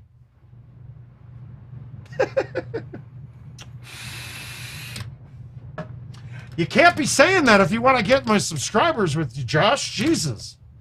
All right, this course is really cool. It was a unique course when it came out because it had a surface that no other course has ever had before.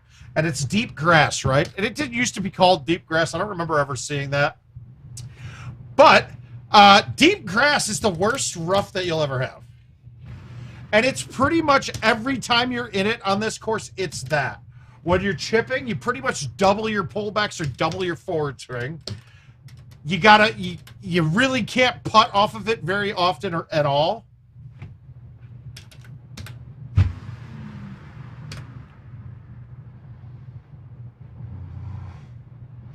Steven, I'm doing well, my man. How you doing?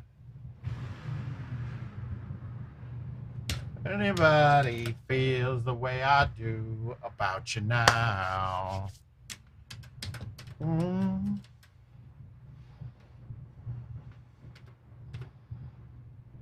Ouch, dude. That's a tough par 3.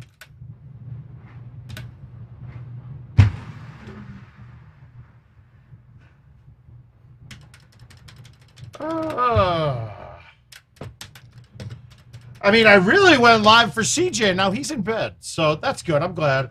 I'm glad I was able to put the kid to sleep. We got to put the babies to sleep and go looking for dinner.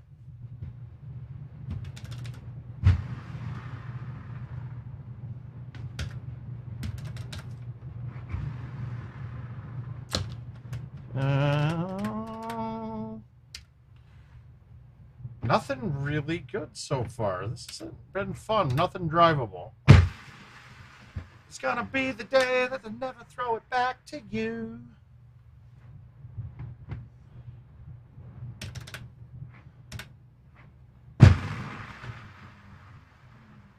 No.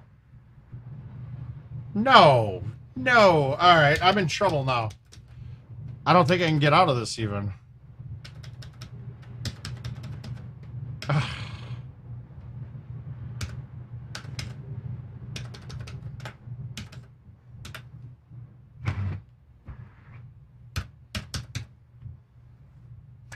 Very bad, Herb. We're not looking good. We're looking bad enough that I hope we get fired. We get our coach fired. That's what I'm going for. That saves me.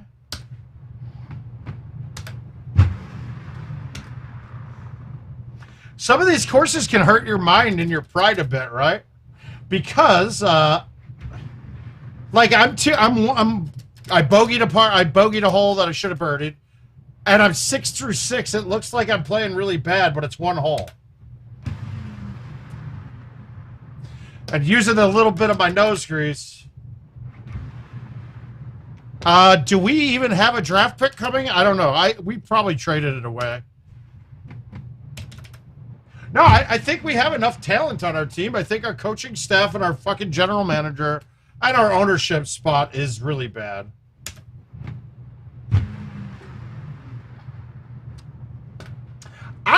Wow, again. All right, this chip isn't easy out of deep grass.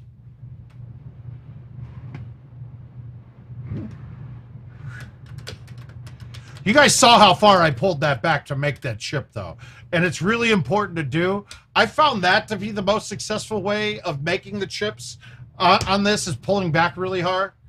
I used to love chipping on this course because you could just rip 5-irons and hit them hard. They won't roll over.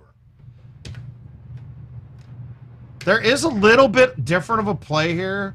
I can hit the just past the green and have it come down.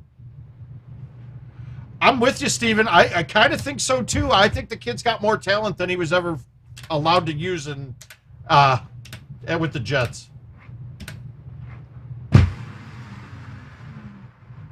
You dancing in the...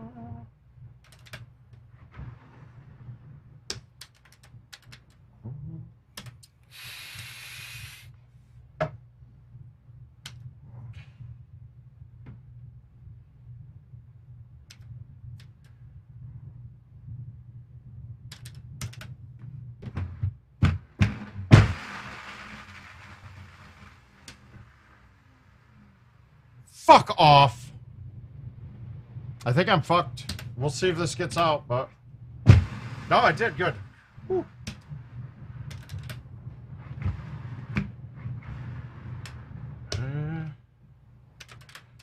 Yeah, he does.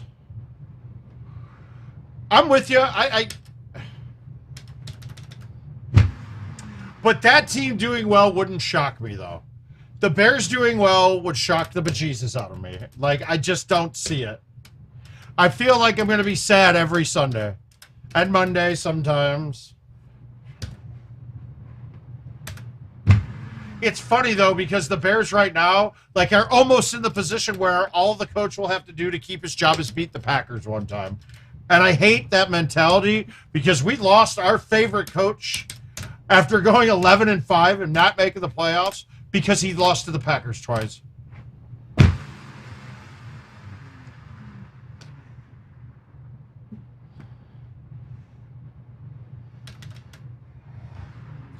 Yeah, Lovie Smith was my favorite, probably my favorite Bears coach of my lifetime. Oh my God, guys, the moisture's accumulating. I don't know no way.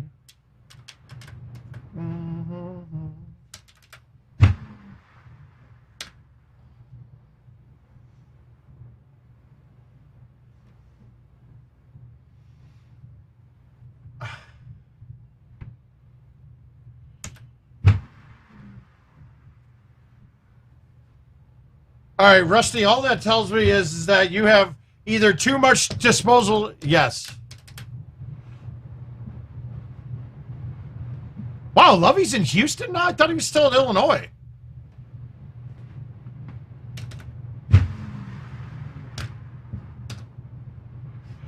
Lovey's a phenomenal coach. A true player's coach.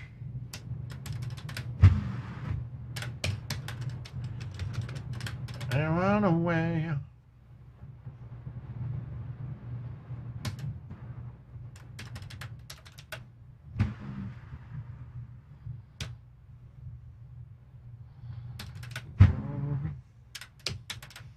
Okay.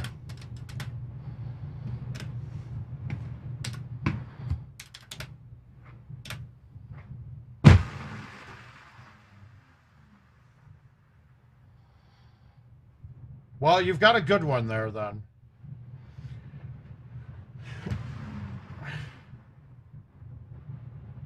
Oh, I went at it. I went for it. Oh. Wow, after bogey in the par 3, I turned this into a decent round.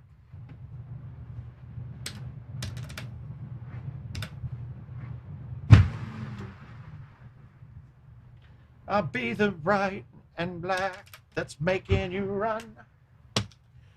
Right, and I feel.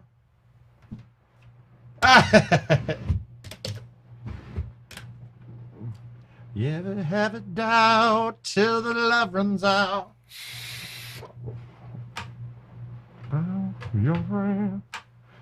Let's see where we're at in events. Make sure nobody's running at me here. All right, Al is within 10 now. Al is within 10 strokes of me now. I should probably play a bunch of them, right? Doing as if you never doubt till the love runs out.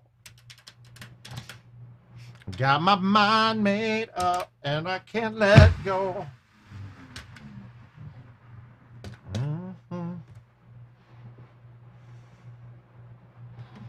No, I'm going to play it. Ryan, I don't care. Watch all you want. It doesn't bother me in the least. I don't care if you watch me play it. I'm going to shoot what I'm going to shoot, whether you watched it or not. So if you get lucky and I shoot a shit round, well, so be it. You do realize that most of the machines at the bunker are 720, right?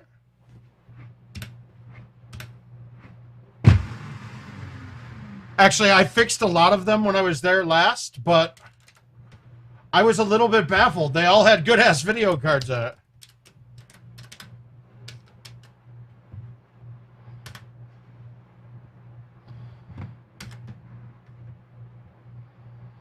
Yeah, I went through and fucked with all the... When I was there last, it was during... one of the reboots happened, and I was like, I knew these looked funny. And so I went through and fixed most of them, but I don't think I got the ones off to the sides.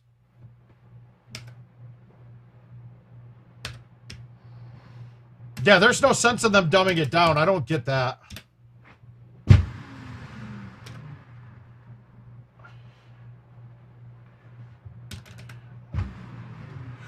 Well, it's reasons like that that I just have keys to my decks, and I'll go and change parts and swap stuff out if need be.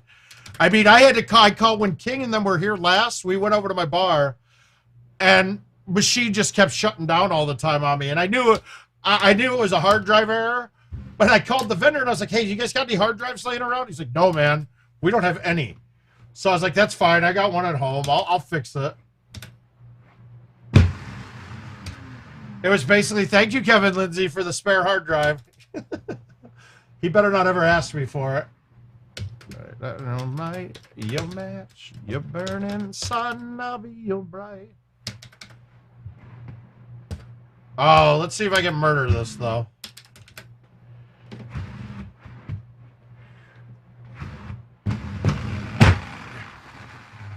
Yeah, guys, I started...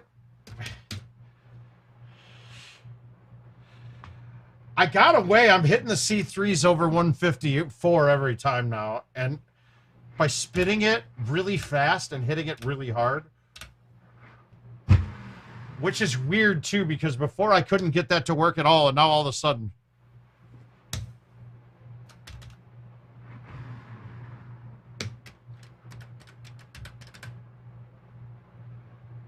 Whew. Well, the phones are the next thing. They are definitely the next thing to run out of.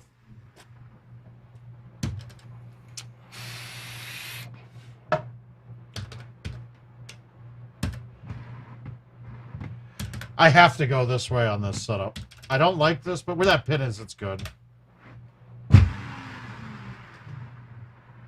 Feel appreciate. Hi, Rhino. How you been, buddy? Oh, Vincent. You guys, if you have questions on any of the holes that I'm hitting here, please just stop me. I know I'm playing fast. I was honestly hoping that somebody's thinking that you guys would want to gamble with me today. But man, no takers. And the early ones would have been good. Since the early ones, I would have crushed you. I would have crushed everybody.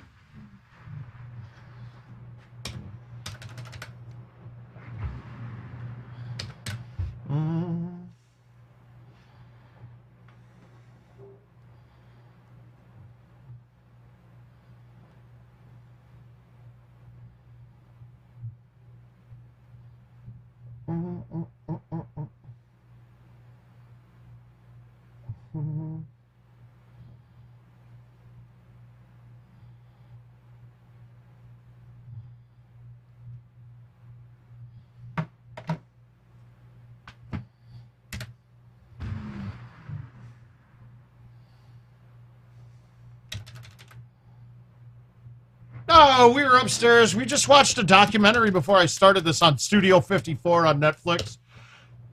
Normally, this is the time we separate on Sundays because she'll have a NASCAR race to watch, and I would rather kill myself than watch that.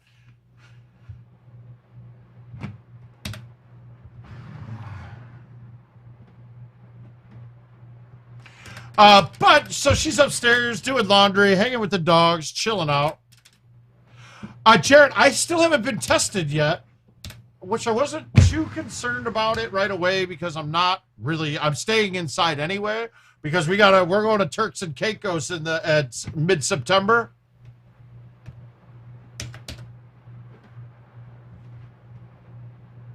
I'll take it. I'll take that. I'll take 5-1. What do you want to put on it? We'll do 10. So, I mean, I really was going to quarantine anyway. So, but I do have a test on Tuesday scheduled. So, but that's the great thing. After getting vaccinated, I wasn't worried about really how sick I could get. Yeah, that's fine. That's perfect, Herb.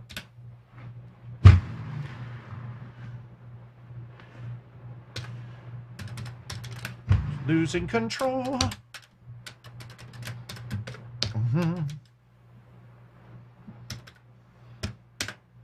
And you're saying next round, not the rest of this round, right?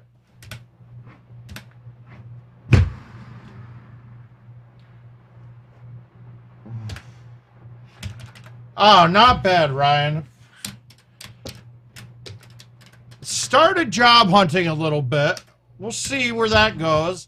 I mean, not even really hunting, but I threw some. I'm going to play. It don't matter. I'll just play whatever's next on the list. I don't think there's really a course ever that I hole out more or less on.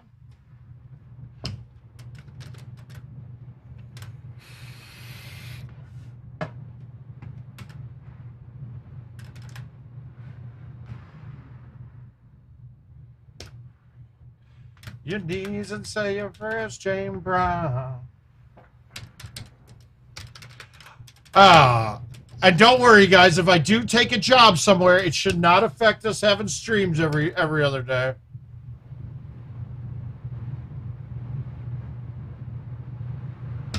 Yeah, and Chad, now my technique totally changes by where we're at too. I hit the ball differently at home than I do at a tournament, and that is absolutely true. Because I know at a tournament, the feel like my trackball here, if anything, it will get dry and start getting a little grindy for me. So it's always gripping really well, so I can come through the ball and keep my speeds up. At a tournament, I'm not knocking anybody, but what position? Just probably anything sales and really something I can do from home. But I'm not really looking. Look, I'm banking on this, and with PGA coming out, some other things I have in the works with it. I really don't want to work for anyone right now. I am starting to run out of money that I've stashed away, though. So it's going to be a point like, but I can easily go out. Nick, I wanted to take away almost all the break on that and just thumb it dead straight and try to make it cut right in. It was a little harder than I thought. I wanted to hit it, though.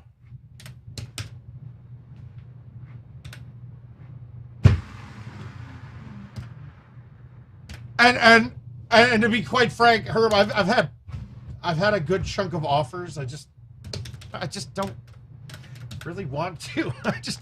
I don't really want to yet. But I will say this, and this part of this is thanking because of you guys. At least I feel like I'm getting some sort of interaction during the day, or when I stream, like I'm talking to things. But part of the reason I have been looking, it's not even just money. It's that I'm really not talking to enough people or seeing enough people in my life, and I'm a people guy. But yeah, so when I'm playing at tournaments, though, I'm hammering down into the deck because I want to make sure that I can still keep my max speeds all the time. One of the things that's weird, I still can't figure it out. Even though the balls feel slicker while I'm at tournaments, my thumb speeds were literally 5 to 10 miles per hour high. Yeah, it is. It is.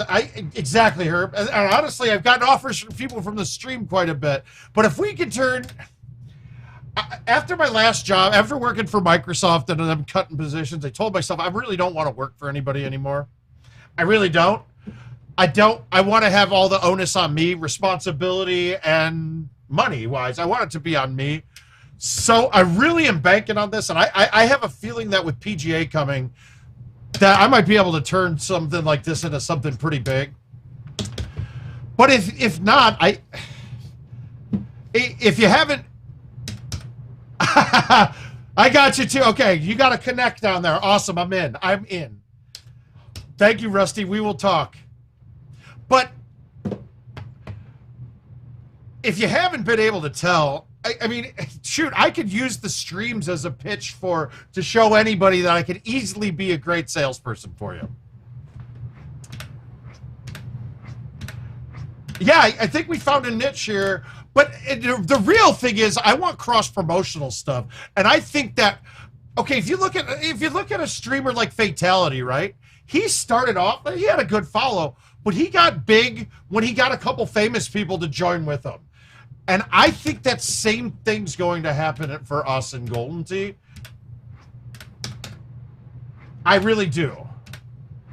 Could use a little fuel myself, and we could all use. I mean, just the thing. I mean, we got a lot of. You guys don't realize how many famous people IT has given machines to, and I really need them. I really need to get paired up and get some games in, do some live streams with some of them, show their talents, and then show our talents on the machines. I think that's where we have a big spot that we could draw a lot more interest into it.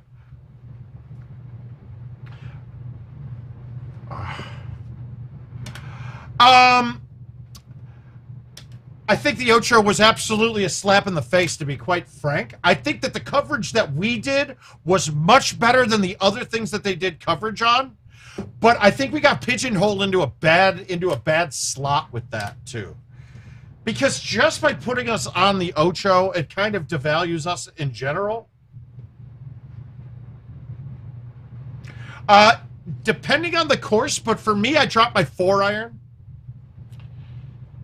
I can play. So the 4-iron, the only reason, yes, that's the point, Rusty. I think that's the case.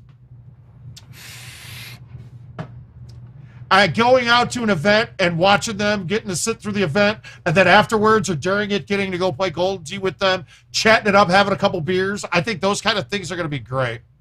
Yeah, that's where I'm at with it, guys. And I'm gonna warn you right now, the machines themselves and the gameplay, guys, there's not much difference. It's all, well, it's a direct port over, not, hopefully cleaning up code a bit, but graphics aren't that much more superior. Oh my God, Herb, you're right on that. But the thing is that the amount of growth that's going to be there with the equipment and the hardware upgrades that they're doing is huge. Where the only fear I have is that IT doesn't put enough behind it. But if that's the case, then there's already been people that have asked me about how can we go about purchasing, and it's not just one person too. Yep, exactly. That's exactly the truth. And trust me, and we have the right people, and I think that Adam and Kevin are very much visionaries when it comes to this. I just hope that they have the ability to push the right people into getting it done. That's it. That's all I'm worried about. And then what the other thing that we have not tapped into in decades in Golden Tee is the overseas market, which could boom.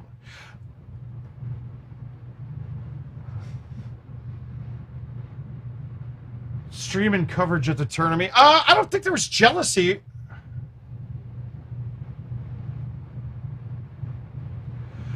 Yeah, I don't know if there was a jealousy in what regard. Yeah, there were some people that wanted to see more local players on there. And while I do agree, I don't think we should be highlighting. I mean, we want to highlight the best of the best in this. Well, Ryan, there's a whole other level to this that no one understood. I didn't even understand it until I actually had a really great chat with Adam Kramer about it. And, okay, so I'll take a break here from playing and we'll go into the history of it. So we had, and I'm going to focus on one specific vendor in general. But so we all knew forever that IT Canada was not actually part of IT. They were their own entity. It was a separate company, had nothing to do with IT. Then you had machines in the UK, South Africa, Australia. There were a couple of random ones in some other places. But Golden Tee was not a licensed company to do business in there, meaning that they hadn't met the criteria to be verified as a gaming company in Europe, in South Africa, in Australia. So what they did is they partnered up with one specific vendor in each one of these places. Australia had its own, and the name always skips my mind, but the UK was a company called Electrocoin. So what IT did was they shipped machines in pieces to them. They then put the machines together themselves. No, not at all, Rusty. But what I'm going through right now will describe exactly why. So they then put the machines and the onus on them to adjust the pricing, put the machines out there, and IT had nothing to do with it. They were just basically leasing time on ITnet by paying the 35 cents, or I think it was a little bit more per game. So then what happened is one vendor had a monopoly. They fucked the players with their pricing, and people never got on board. If you guys looked at the heyday overseas even, second place in a prize play contest, they were still losing money based off their cost per game. That isn't sustainable for them, and people died off. Now they're going through the testing, and it's been a little bit rough to get it, but it's a license certification that they need, and it's one for all of Europe. I want to say it's an EULA, but the acronym's wrong, so please don't quote me on that. I'll get more information on that. But they want to get that done, as well as be licensed in more countries so that we could just go put machines out there. Obviously, the company that puts it into a bar will have to have some sort of gaming license or things like that. And that's where I want to fit in. And I would love Richard and I to be able to go over to London. And London's my first starting point if we can do this. But I'd love to have machines to go put out and start promoting the game in the UK. Now, in a way, I think the pandemic will help this kind of thing and make it more likely to put machines into places.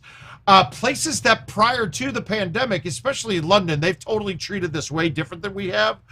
But places will not get packed there again like they used to. So you're going to need to have things like the newest products to get people to come back into the bars again. So I don't think finding locations will be a hard thing to do at all.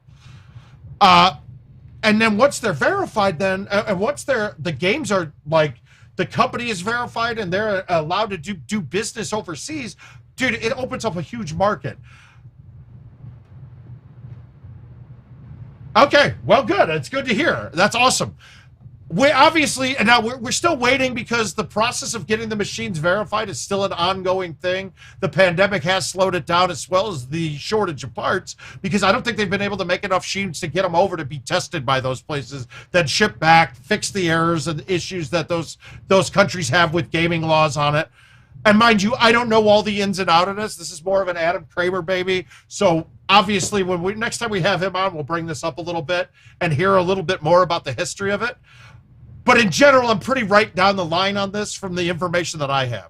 Now, the other big part of this is, and it's so funny, dude, Adam Kramer gets as excited as Kevin Lindsay used to get when he got an accept on Tinder, when he got a match, right? Like, he's excited because of how into it the PGA is on it. Yeah, absolutely. Tons of legal cleaning. But the PGA London is super excited about this too. So the fact that there's that much interest and that this partnership isn't just something on paper, it leads me to believe that we're going to have a great future of Golden Tee. And I got to tell you, when I first started playing and started making money playing and didn't work and played Golden Tee, man, I was sitting back like, when is this going to end? It can't last forever. Dude, 30 years now of it?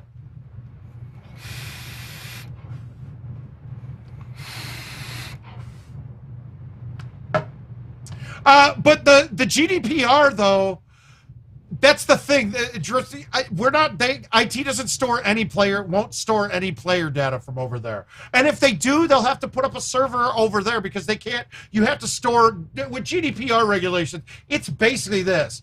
Any data has to be stored there. I had to deal with this all the time with Office 365. And in general, with GDPR regulations, it was really like hands off on us. But companies were telling us like they had to move their stuff off because we didn't have servers there in the country that they were going to be working with. I mean, and if it has to get to that spot, okay, cool. One of the biggest issues was we would migrate them once we announced that they would release this. There was going to be a server in the UK, let's say. The company would have to put in and we would migrate it for them, right? If they missed the window to migrate, we told them to fuck off. It was like, okay, you got to migrate it yourself. I don't know if anybody that's ever migrated Office 365, all platforms of it, whether it be SharePoint, Azure, just even email. Exactly, true. And that's the stuff that they're going to have to go through right now. But luckily, Golden Tee machines don't have a ton of applications that are running through it. All right, let's get back to some gameplay here. I've chatted too much today. I'm going to focus on some games. Let's knock some shit out.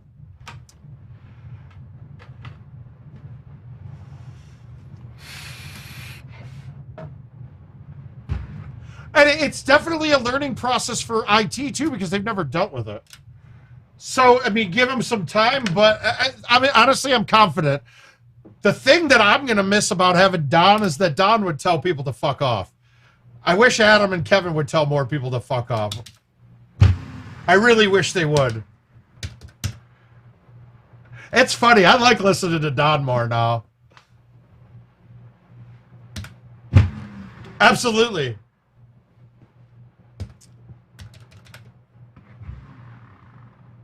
All right, so the other cool thing is, guys, if you guys see what Justin Townsend's doing with the laser marking all these trackballs, it's fucking cool, guys. He's sending me a couple of balls right away, and before I get totally on board with it, I want to make sure that they're not, the balls themselves aren't getting fucked up by it and it's not fucking up gameplay. I can't imagine that it is. But, dude, I see that kid's business taking off. I do. I see it taking off with this. It's a niche product that he's got that I don't know anybody that's even thought about it. I don't know anybody that's thought about it. But the balls look really cool. Oh, fuck me. I sprayed my thumb. Oh, nice. It stayed up. Yeah, I got to test him first. But, I mean, I see him getting IT to start logoing all the trackballs on the machines when they come out. I see him getting vendors involved, logoing them. I see Pegature. Instead of having numbers on every machine, every trackballs has numbers on it. So you have a number there. What machine am I on? Oh, this trackball says it's number 15.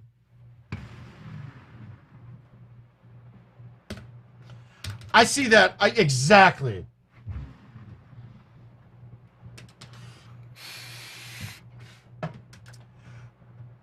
And honestly, he's trying to get just the trackballs. That if you buy balls from Hap in bulk, you can get them down to pretty cheap. I want to say like buying just one ball directly from Hap, it's like $110 or plus shipping. I've never paid that much for a trackball. But if he just gets a whole bunch in bulk, he can get them down to about $50 or $60 a ball. And then he just sells them off, you sell them at the full price at $100. He's making $40 a ball. He's gonna do okay. I just don't want him to undervalue him, what he's doing. And I don't want to see him charge too little. Oh. All right, we got you, Bobby. We got you. Am I gonna fit in? For the first time, and right and see the Hollywood sign. Everybody can't help me. God damn it! This should be a hole in one if I could fucking get this straight.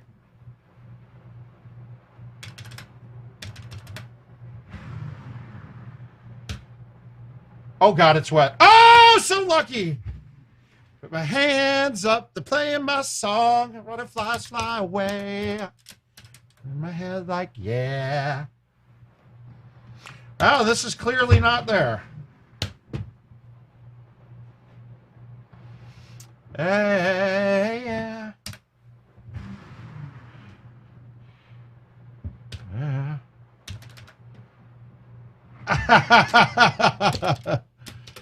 I don't know why I released it, Bobby. That was a terrible idea.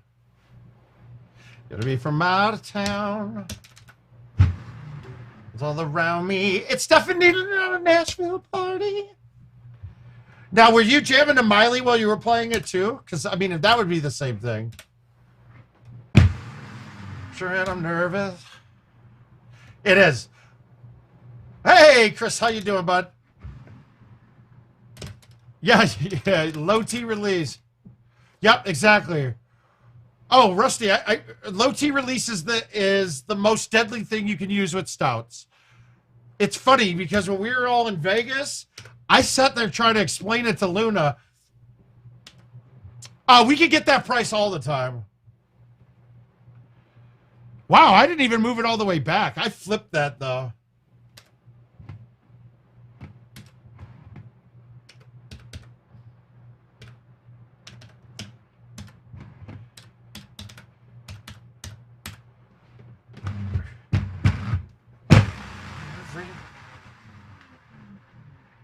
That's all I wanted.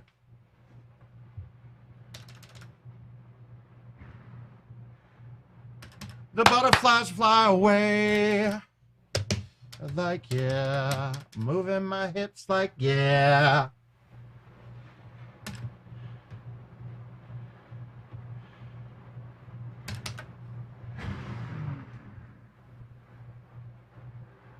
Yeah, there's a party in hey.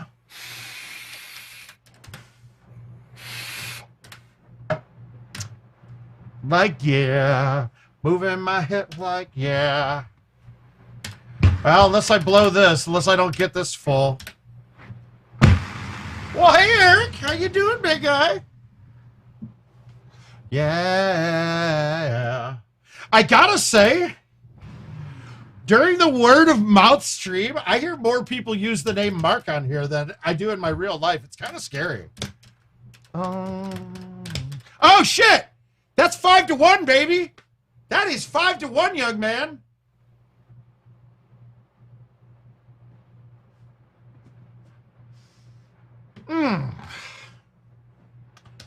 How they percent? I don't know how much they. That's 5-1 on that holdout, though, right? I think I got a 50 spot coming. Okay, how much it? Jared, it's a tough one to judge. I don't ever look at percentages lost or gained. With low tees, for me, it's more of a feel thing, and I am getting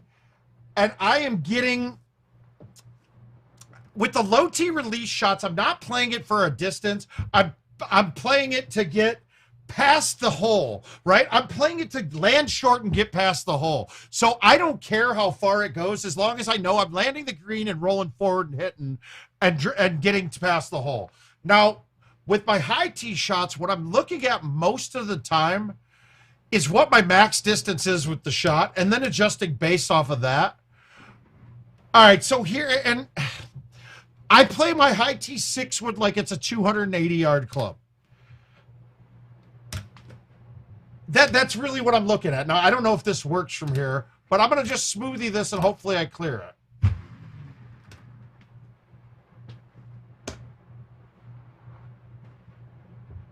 Well, and really, I can't say how much it adds. So my high tee 10.5. Generally, I'm looking at 350. And I base everything off of that one, right? So it's more for me. Thank you, Herb. It's...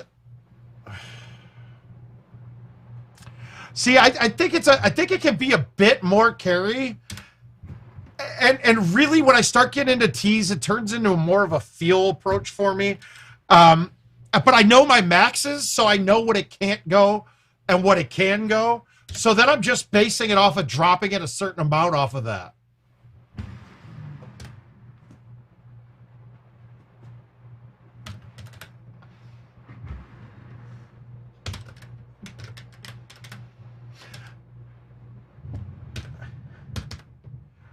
And it's also hard to judge those too because of the height changes on a lot of these shots.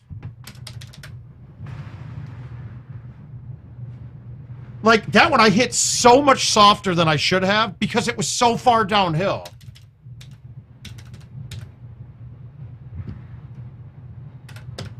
In a day.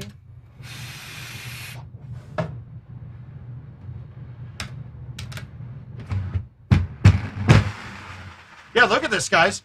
You're gonna. I've hit more 158s than I had in months, and it's by spinning it and hitting it quick. I don't understand why it's working.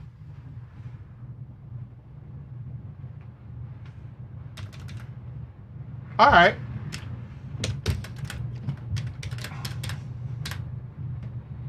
And really, like, I don't use high T thumb. Well, there's no such thing as a broken club in Golden Tee, guys. All of the clubs do exactly the same thing, the speed that you hit it. I hate the term broken. I hate the term broken when it relates to clubs. People say that the 5-iron's broken. No, it's not. It will do the exact same thing every single time. They say it's broken because when you thumb a 5-iron, you lose way more distance than if I thumb a fucking 5-bird.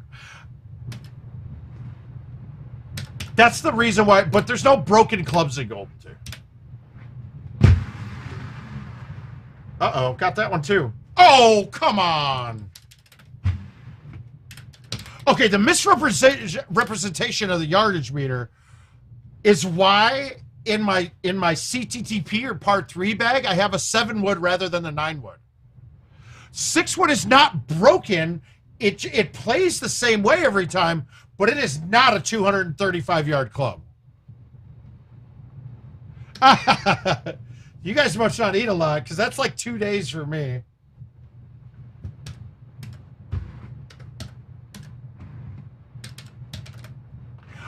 What for me, though, Knowing an exact percentage on what comes off on a high tee or low tee isn't where the benefit is. Knowing my max distances on every shot that I can hit and adjusting from there, because the percentage taken off is pretty similar with the miles per hour going down on every club.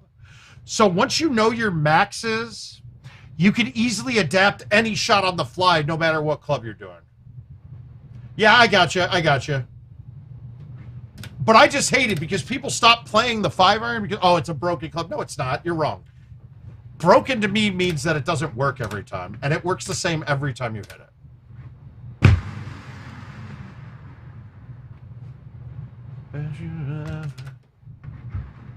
All right, that's a pretty solid round, actually. We didn't have any holes drivable. That's a really fucking solid round. Sorry, Bobby's kidney.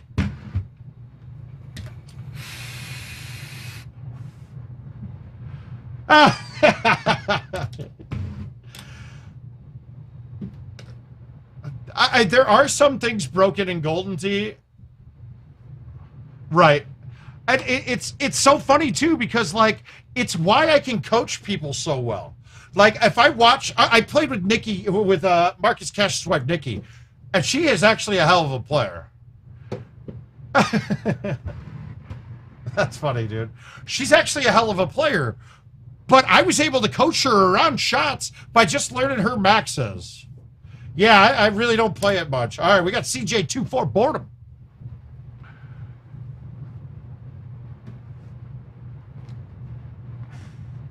All right, so now, Jared, everything that I do in Golden Tee, and Jared and Bobby, just so you know, there's other people commenting on this stuff. I'll put it in the chat. I would recommend hopping into YouTube because then you get all the chat experience. You're missing all the chat from YouTube and from Twitch because they don't like us putting YouTube does not allow. Facebook does not allow the bots to. Oh shit! I just got logged out of this. Hang on, live.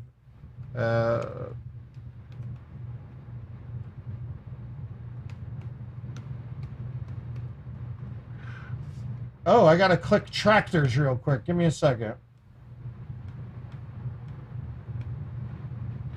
Oh, these are so stupid.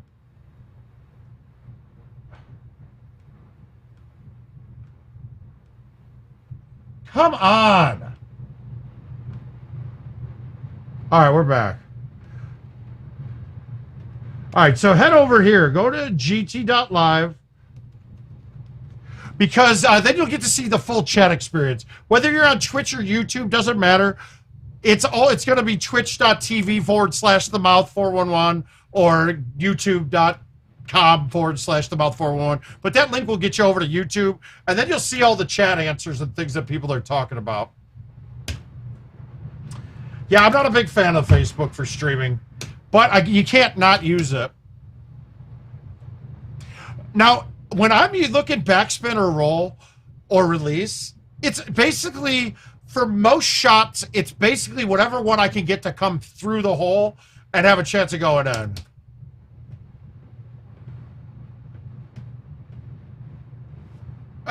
Go for the chush when you get it. Chush, that's the way to spell it.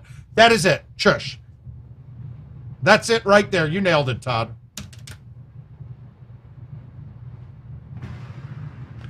And I hate to say it, YouTube is the way. I kind of want to cut everything else off and put it straight to YouTube and put just teaser links on everything else, even though it's probably my worst profit-wise. And since I'm still not approved for monetization yet, and it's been almost a year now that I've met all their criteria, and I don't know how to fix it. No one you can't reach out to anybody. There's no one that will answer. I'm starting to get a little pissed off. But my goal is when using spin, roll, backspin, release, nothing, is whatever ball can get. Well, but I've already it's not. It's stuck in pending status. We already have all the monetization stuff. I'm well over all their criteria, and something's jacked up. But Twitch for Golden Tee is the least one. Like, we don't have enough viewership on Twitch. Twitch is a younger crowd, so a lot of online gaming, not Golden Tee. Hey, Rusty, you too, bud. Yeah, and there's no way to get past it. Oh, cool, cool, great. So now, okay, if I'm looking at this shot, my first thing on par threes is, can I low tee release it at it? And with this one, probably not. It's uphill too much. Do I need to release this to get into the hole? No. So on this one, I think if I thumb this with nothing, I'm getting to the hole, if not a little past, and I'll probably still stop for points on this if I don't go in. So that's okay. We can do that. And I was right. My speeds were pretty close on there. But then the next part with backspin roller release is basically setting up risk to reward. And then the other part of it is how to use the cuts of the ball and which spin to actually manipulate the green when it lands. It's not just trying to stick something in for the most part. It's how to use the spin to check it back at the hole. On this one, I really just need this ball to come back. So I'm going to play the down a club and hit it harder. Hopefully barely land past the hole and come back. There it is, Jarrett. Now you'll see everything. Welcome aboard. Don't forget to notification, subscribe, yada, yada, yada, all that good shit.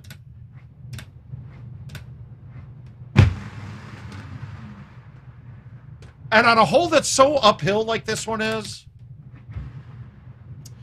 you got to make sure to hit, if you want to make it, the down a club and over hitting it is always going to have a better chance because it will have the ability to snap back.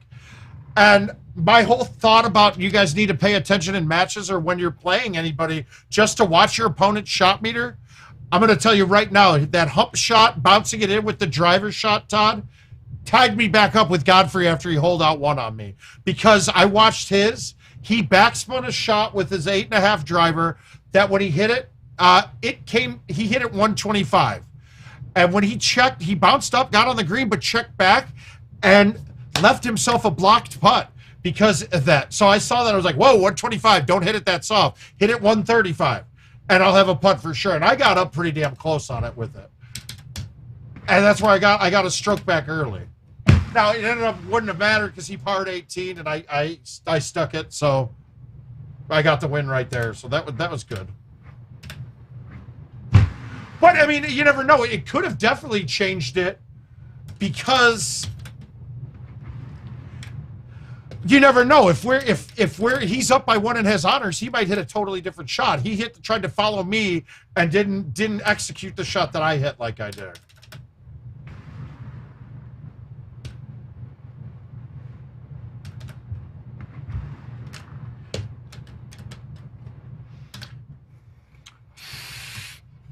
Well, and that was the other thing too, Rusty. What we saw, so when Andy Coleman came in with IT doing the streams, he had some good connections at Twitch, and we got put on the front page of Twitch, and we had viewers coming in, but the problem was they were all 12 to 20, and none of them had the ability to go out and play Golden Tee. So those people don't. I mean, they're not really valid views. They don't really help anything.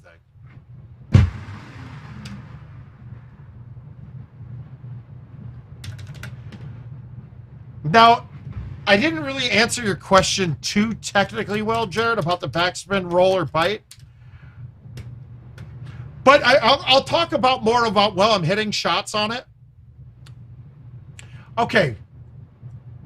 My goal for almost every shot is to not pull back, right? You don't want to. If you can get away with not doing it, you don't want to pull back. So now this one, it's uphill.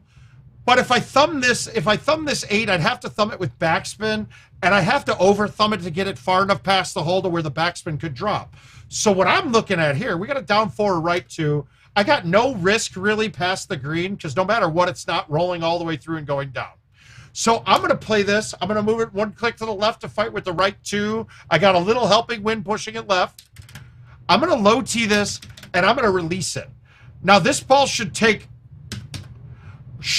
be a laser coming at the hole now. Now, I moved it too far right, and I obviously hit that too hard. So I should have backed that up on the box and did that. And I'm not worried about having that chip because I should make that chip 99 out of 100. So risk to reward for me might be different than somebody else. Somebody who sucks at chipping might say, well, if I did what Mouth just did there, I'm never going to make the chip coming back. So I would play a totally different shot, like maybe thumb that off the tee with bite. Uh-oh. Oh, God, I almost got really bad luck there. Ooh.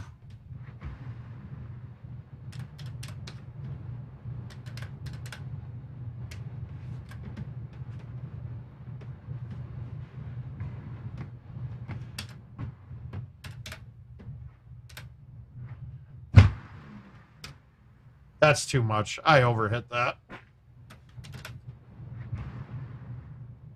But it's really, you're going to have to come up with you'll have to come up with something on your own for risk to reward. And it's something that I'm doing every shot, whether or not I'm actually doing it or taking the time.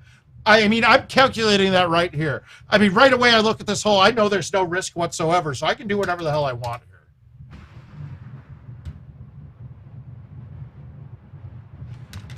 Damn it. There was no way that I was getting that there with thumbs, so I would have had to hit a different shot to make it. Although that line that I hit was absolutely money, and I loved it. It was super butter. I don't like this shot for a pullback shot. I mean, for a thumb shot, because there's not enough room on the left side of the green for me to thumb this straight and have it come back down. I'm going to try it anyway with a low tee. But you're going to see, I'm going to miss it to that side of the hole. There wasn't a real way to get it without the risk of missing the green to the right. Yep, when I need to get it over 95 is when I pull out that shot. That's really it. My thumbs, I'm comfortable with up to 95, that I can keep my accuracy pretty firm. But once I have to start going up, if I have to try to thumb into the hundreds, I'll spray it quite a bit. I won't spray it with my non-pullback, my push shot. And that's honestly a shot I didn't always use. It's why I've got, like, people think that stouts have dumbed the game down, dude. I've put at least 6 or 7 more shots in my bag because of stouts that I didn't hit before. Chushing, never did that before. The palm shot was a stout thing really for me. I mean, there's a bunch of little ones. The next thing I want to do, well, okay, pullback thumbs is probably going to be the one shot you almost never see me hit. There's one hole in Golden Tee history that I did it every time, and then I don't think I do it ever. Now, if I'm having some issues on a day where I'm not able to thumb very accurately, well, guess what? Pulling back corrects a lot of that. Because if I pull back straight and I miss the thumb spraying it directionally, it tries to help itself back toward the middle then. I haven't really had days lately where my thumbs aren't going pretty much right where I want them to do.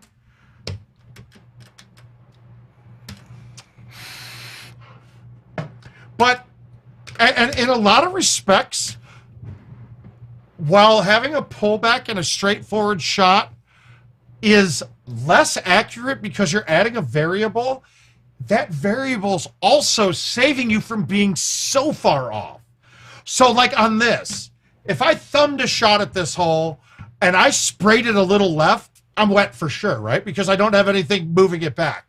But if I pulled this shot back and missed it hitting left, guess what? That ball's going to cut back to the middle a little bit. It might be. It might be. Maybe I should become a motivational speaker. I live in a van down by the river. I think that would work.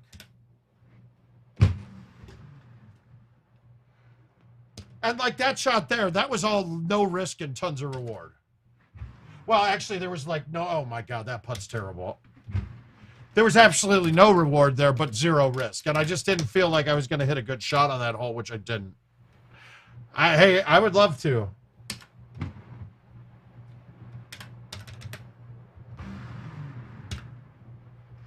I hate to say we had talks about doing the commentating for Worlds and things of that nature. I just really don't.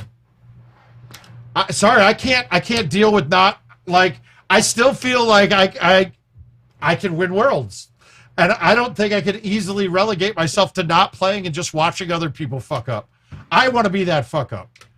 I hate this look, guys, and I still have not figured this out yet. I don't like this shot one bit. I mean, I guess the shot here is just going to be safe. Is there a shot to bounce this off the fucking... All right, call me crazy here, right? Thanks, Herb. You have a good one too, my man. Exactly. And that's why I would never want to be a commentator, because you're not going to get to play them.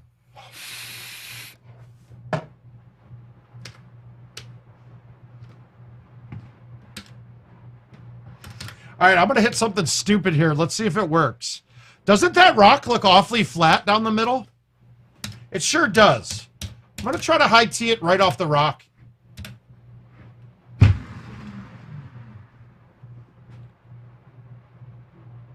Okay, it's too flat. It didn't kick me back over.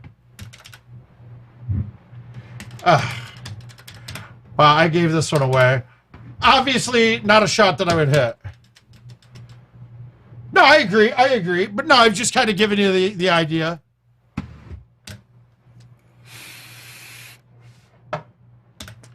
I lit the lights and you locked the door.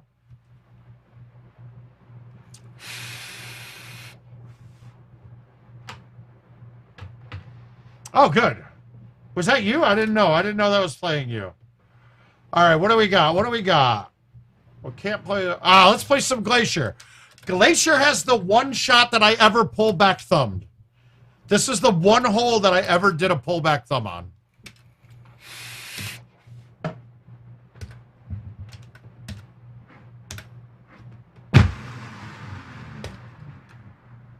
I gotcha. And I'll show you why. I probably won't pull back and thumb it now, because I pulled back and thumbed it back when we played it live. Now I just hit a 10.5, but couldn't before. Oh, that's a bad look. Well, we're going to just knock it up as far left as possible to have the least amount of cut in. And I whiffed that ball, but luckily I didn't whiff it too bad. Love is pain, well done, it let hurt tonight.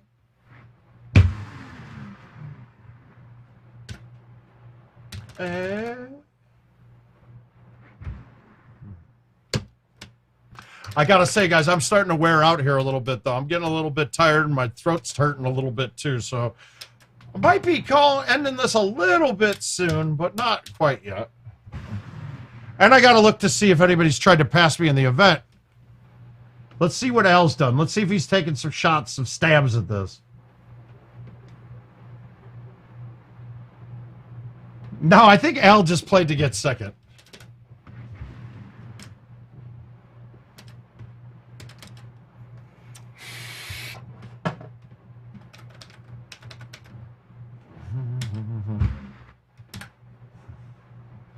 So this shot used to be... This shot used to be the one shot that I pull back and thumbed. If you pulled back the 9.5 driver and went through the second gap of the two trees there, were great. Oh, you didn't miss much. I did win a 5-to-1 odd bet against Herb for $10, so it paid out $50. He said that I wouldn't hold out from over 130 yards the next game. Oh, and I did. I did.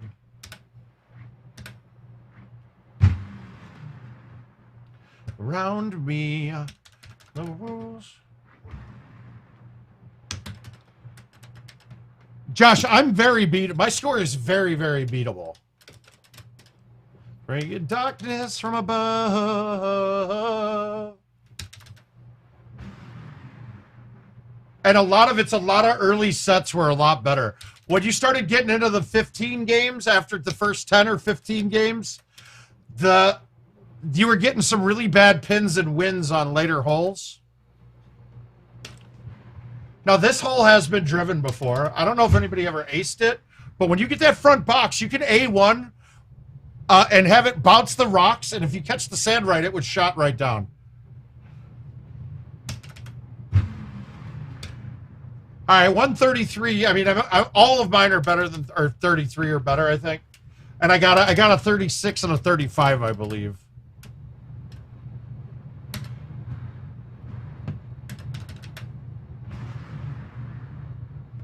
And actually, I don't know if I have a 36 now that I'm thinking about it. My first game on it, I shot a 35, and I was like, oh, this isn't hard. Minus the game I used to get a look at the course.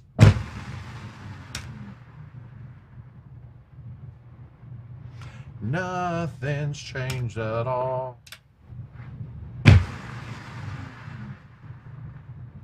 You've been here before. Oh, that's awesome, dude.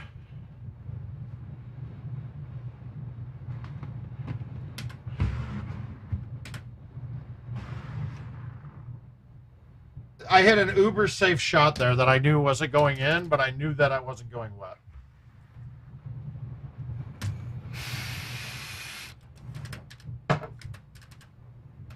Oh, come on. All right, not there. We don't have enough wind.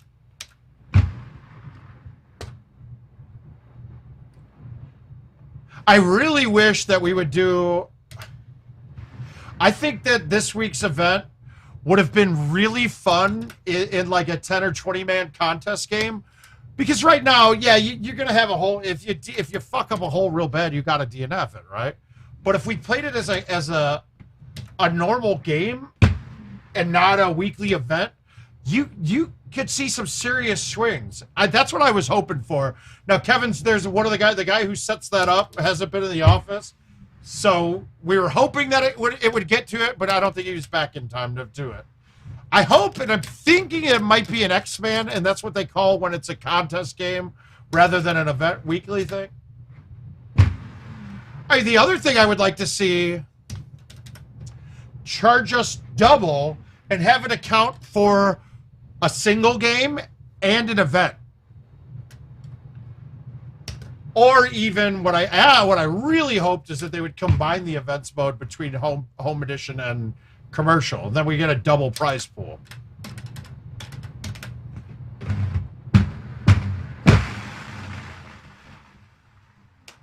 Yeah, guys, I'm getting my A1s really high up.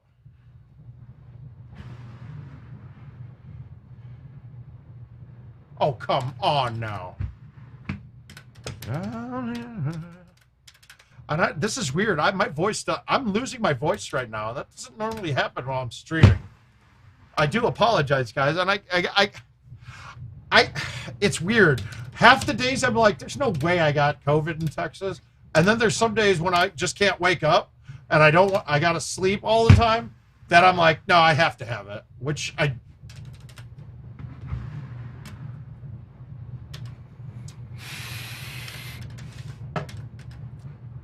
But anyway, you look at it, I don't feel bad enough about... I don't feel extremely shitty like some of these people do. Oh, that's sickly good.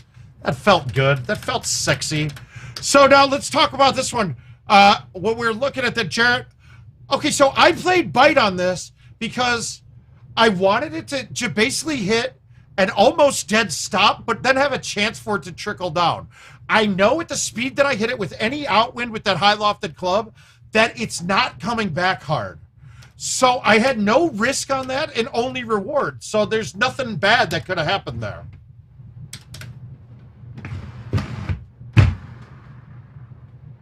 Go in. Oh. Oh. What's wrong with being? What's wrong with being? Now, on this one, I'm going to backspin a C3 that I'm not going to high tee because I need the spin to help me turn this ball farther left so I can get a straighter line at the pin. I don't care where I'm at on the fairway, but being left will help this be a lot straighter coming in. If I high tee this, the bounce doesn't turn anymore with backspin. And I'm not worried about my distance going far enough to clear, but I just need that to get that full left bounce. And that's how I'm attacking a lot of holes onto the green too. Like, I'm changing my cuts and my spin in order to change how I want the ball to come on the green. So like, let's say I got a ball that's fighting a right 10. Well, I might hit like a little cut and throw it all the way to the 3, because now that the angle the ball's coming in is like this, when it hits, it checks straight into the left 10 rather than back and with it. And those are the kind of things that only experience is going to get for you. And then it's just knowing my speeds too coming in. I don't think you change amount of holeouts. To be honest, the amount of holeouts is how quick you get the ball on the ground and roll into the hole. It's not tenable to play ultras or one hops into the hole. I want the ball on the green, staying on the green, and then going at my target. And whatever spin I can use to accomplish that is what I'm going to use.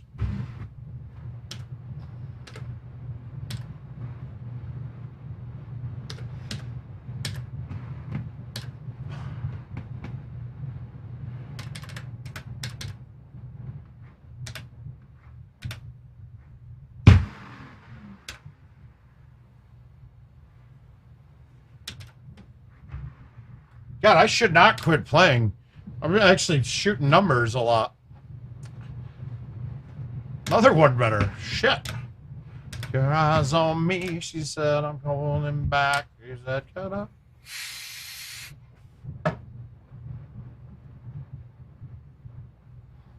Let's see. Do I have any other? I said I was going to play all these out. Let's see if I got some to accept. Uh-oh, we do. But these ones are not for today, so we got to make sure I don't run totally out. I'm thinking I'm probably not going to come back on at midnight tonight or 1 a.m. to play the event. I think Jason definitely said he wanted to, though.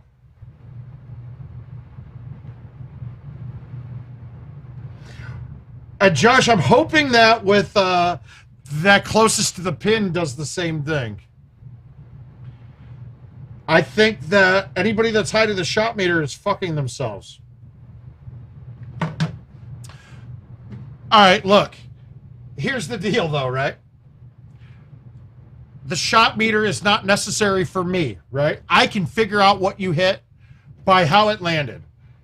It helps everyone else. And I'm sorry, I'm really sick and tired of bangers getting mad at other people getting better and using them to get better. Guess what?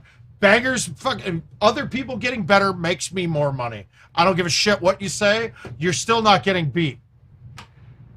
No, I'd happily play one, though. I don't have one. I played one yesterday against Gomez.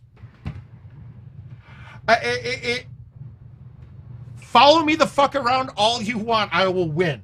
Okay, that's the key. You're going to fuck up trying to do something that I do.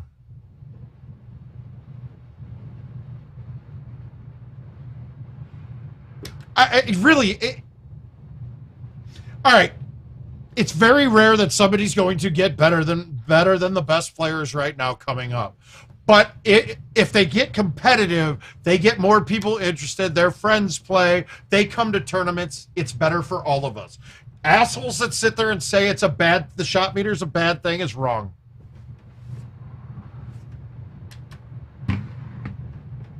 Correct. Now I have exact numbers, and yeah, I'll use that to my advantage quite a bit, but it's not necessary.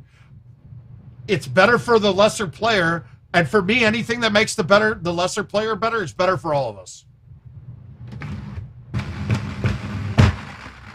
And of course, I get it now, and now I get a 151. I fucking... Yeah, but, okay, now I'm not watching their shot for what they do. I'm watching their shot to know how I need to adapt my shot. For instance, right? If somebody goes up and there's a shot that's quasi-drivable, let's look at Pine 12, for instance, right? And I watched them hit a dead straight 142 with a 10.5, and they don't get it to the green. Well, cool. Guess what? I know that can't work. I'm always using the shot meter to find out the possibilities on a shot.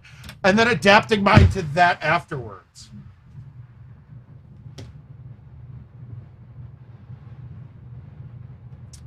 That's it. I'm using it to get as much info as possible. Now, the difference is, though, I don't really need all that info, to be honest with you. That's bullshit. That went in. I don't need all that info. It just makes it even more of a guarantee.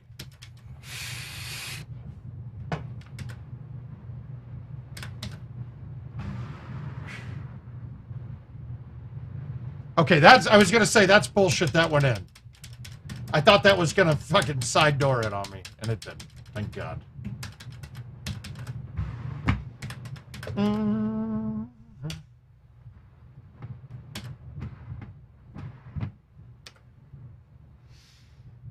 Exactly. Or you know that, or if you thumb a shot 95 and are short, I already know I'm not hitting that shot now because I don't thumb 95. So I go up a club or I change it around. It just gives me more info. And as long as I know that the info is correct, which is right. It is correct, guys. The shot meter, I have never had it be wrong. Right? I've never had it be wrong. Because, and it may be wrong for what you think you hit, but every shot meter is doing exactly what the ball should be off of what the shot meter says. That's 100%. Now, there are some caveats to it, too, but it's starting to get into more technical than I really want to get into. But it's never me thinking that the shot meter was wrong.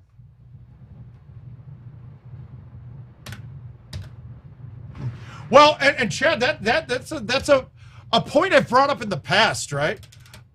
Before...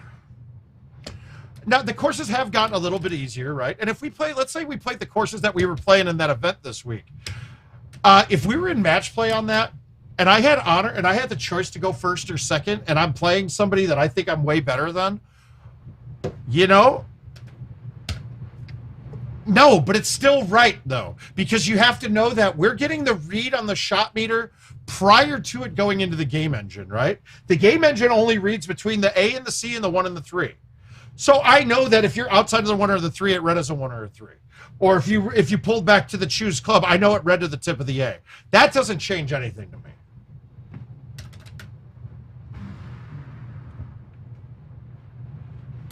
Ah, that's right, Gavin. Only winning is right. But I used to choose to go first when I had the opportunity because I wanted somebody to try to fucking hit the shots that I was hitting. If you tried to follow me around the course in older school Golden Tee, you were going to lose. You would lose to me. You just couldn't hit. You didn't do the things that I did with the trackball as well. When I would be sticking stuff with full C3s and hitting a perfect full C3 that would be a 158 without the shot meter, and with the shot meter it shows 158. Dude, I know that everyone can't do that. You try to follow me, you lose. Simple.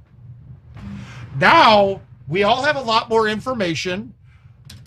We all have clubs and balls that are going to be specific and great for every course. So I want to watch you make a mistake first, and I want to go first. Well, going first in handicap games kind of sucks, but in a way, as a much higher handicap than a lot of people when you're playing some of these matches, you almost need to go first.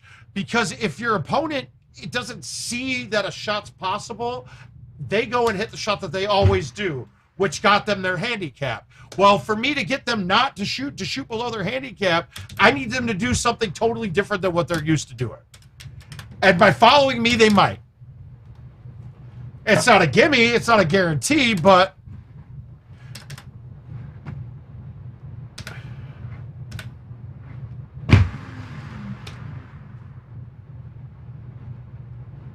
of silence, and I know silence like a cancer grow. Well, hey, Jeremy. We've been going since 5. I don't know how much longer I'm going to make it. If you can kind of hear, I'm starting to get a little beat. And I'm actually almost out of invites. And the raindrops fell. And I tell you what, let me hit this shot, and then I'm gonna go grab a drink, wash my hands, and take a piss.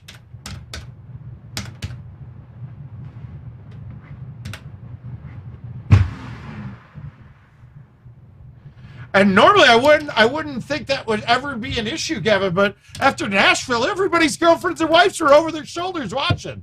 Give me a second here, though. I'm going to go wash my hands and get something to drink real quick. I'll be right back. Words and the prophets are written on the subway wall.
Well, there's going to be a murder at word of mouth tonight, guys. Be ready for it.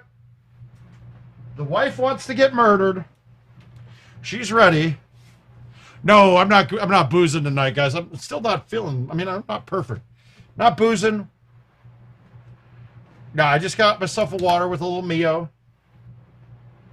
There we go.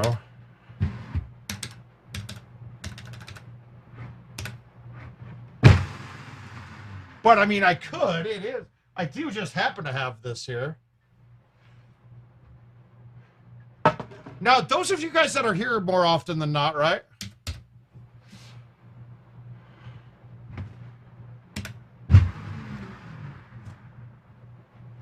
Oh, good job, Rayson. Happy for you, man.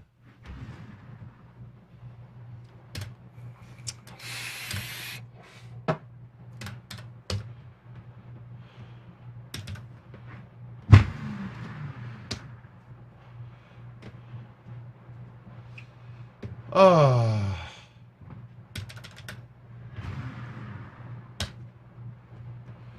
But hopefully, Chad. Hopefully, the shots that I hit. Hopefully, in the long haul, you look at them and go, "Holy shit! That has got to be that is the smartest way to play it."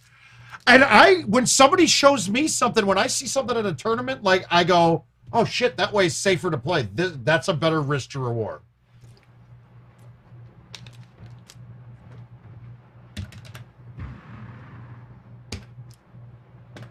Now, I laid this one back farther because, one, the 6-wood coming in I don't like, and of course I left myself the 6-wood coming in. And two, if I'm farther back, I get less play on the tree line.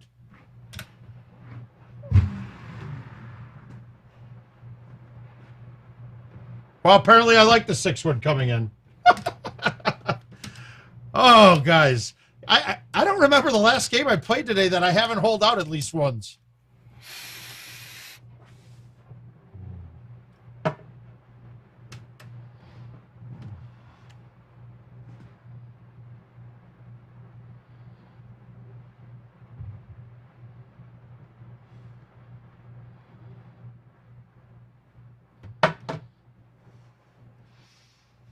All right, so how do we want to go at this? Now, guys, the right side of the screen it's stupid to go on the right. Everything slopes away.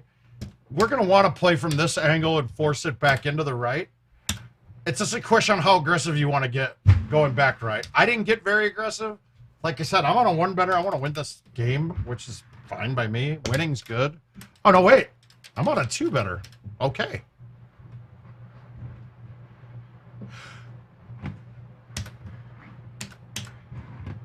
All right, so let me explain now. Risk to reward wise here, right? There's a couple plays. Oh, thank you, Jill. Say hi to the crowd. Hi, crowd. They can't hear you wave. I said hi, crowd. Oh, my bad. I didn't have my headphones on. I can't hear you wave. Yeah. Lucy.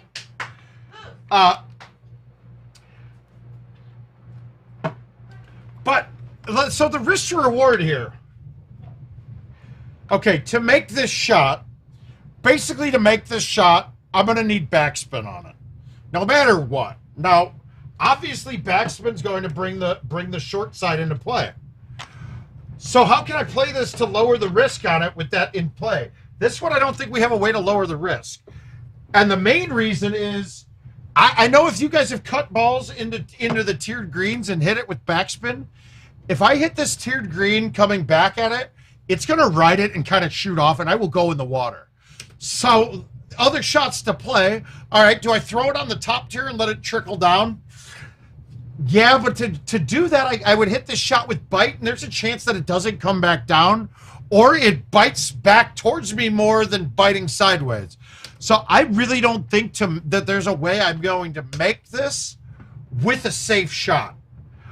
I'm going to play this club. I'm going to move it right. I'm going to cut it in pretty hard.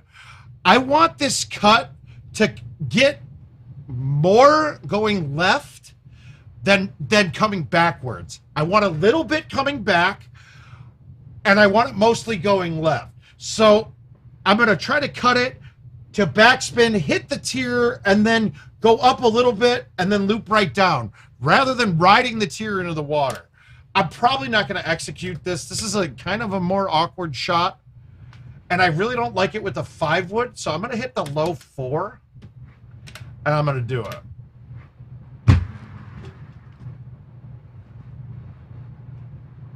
All right, it was a little different once I got to the actual fucking approach of it, because with that shot I didn't have to play the tier, so that actually worked out for me. Wow, this is the look I have not quite figured out yet. I don't have it in my bag. Wait a minute, this is the old look. I still don't like this one bit. I don't like this at all.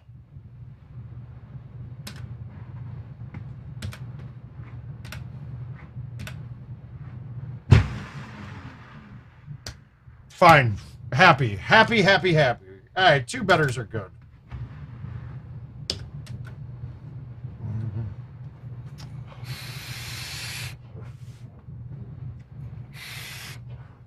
I definitely like 2-betters.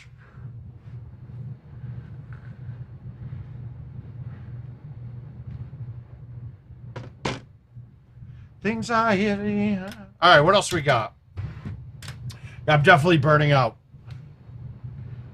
But I'm playing well. How the fuck? What is going on? How is this working? I'm fading fast, but the scores are staying the same, which is weird. Oh, yeah. Sorry. But now I think that I should stay. With my baby, yeah. Rocky, here we go.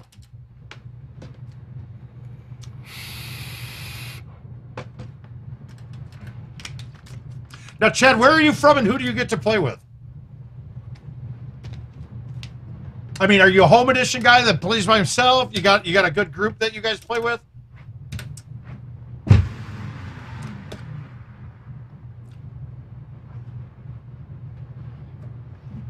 When I'm with my baby. All right. And on this shot, I'd really want to use backspin on it, but backspin takes it. I could easily hit the fringe first. So I've got to play the down a club. And guys, this is something you need to know about stouts. At this distance, that's a half of a degree wind. I cannot aim left small enough to fight a half a degree wind. There's no way I can make this with a thumb shot. So I have to cut this in. So I'm going to basically pull it back straight or a little bit right, just a baby right, and throw it out right, and hopefully this comes back online with the hole. But you cannot fight a one wind from that distance with any ball. And with stouts, it goes up to 2. So if you got a 2 wind, you're basically out of the realms of thumbing. So that's where stouts can become a negative. While it's really easy not to fuck that shot up, you're not making it. And when you're at a level where you're trying to make the shots, which I hope everybody gets to. Oh, shit. That's awesome, Chad. Okay, that's good. Okay, so you play. Okay, fantastic. Good to hear. Well, I have a feeling we have a big future at that venue. Space-wise, great. City-wise, awesome. Owner's a player. He plays with you guys, which is awesome, too. That's one of my favorite things, is when the bar owner is a player.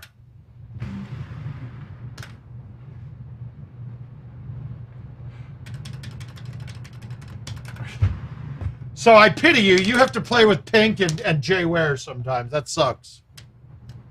Wanted everything. I wanted everything. You guys always want to put this tee shot where I'm going to put it right here. Top of the hill, the very top of the hill as far back as possible.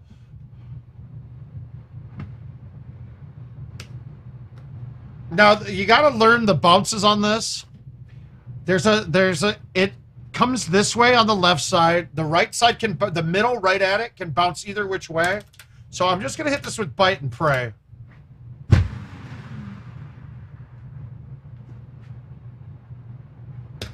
And it's a crapshoot, dude. No, I guarantee you they weren't quite ready. But all it did was cost them. I mean, I was ready. I was trying to spend all my winnings that night, and it was hard. What? And I know, call me pretentious a bit. Sorry, dude. I'm not. If I'm there to play Golden Tee, I am not walking my ass to the bar to get a drink. Fuck that. If you don't want to bring me drinks, I just won't drink. If I'm playing Golden Tee, I want to be served. And if you don't, fuck it. I don't care. I just won't spend any money.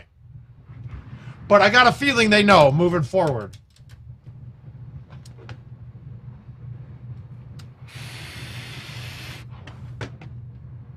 It's all been done, but they'll never seen the best of me. Fuck. But, and honestly, like, right now in the industry... Okay, if it's the Florida bar and the service sucks, I'm pissed. Because they've had that tournament long enough to know exactly what they need to do. And it's basically, if you're not fucking serving us, you're basically shitting on us. This was a first time there. You never know what to expect. You don't know what you're getting into.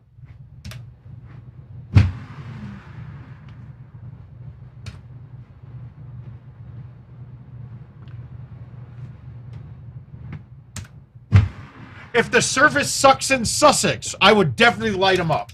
But it won't ever. Stefan won't let that happen because he knows what he got into. He traveled around attorneys and begging for them to do the stop in Wisconsin. So he knows what he got into. This year, I wouldn't say anything bad about the service. Those girls tried. They did their best. Cool. Whatever. That's great. Next year, if it's the same way, I would light them up. No, not at all. And there's a lot of factors into that too. Like shit, dude, they haven't had a crowd in that place in a while, they said, because of COVID. But the worst thing is that they're paying us to come there. Right? Like next year that tournament better have 10,000 added. There's no doubt it better have 10,000. Honestly, every tournament we go to should have bare minimum of $10,000 added. There's no reason not to. Shit, I didn't drink the first Friday, Saturday. And I still managed to average $200 a night in bar tabs pre-tip. So, I mean, it's disgraceful if we don't get more money added and places. And if it doesn't have 10,000 added, I'm not going. It's that simple from now on. Uh-oh.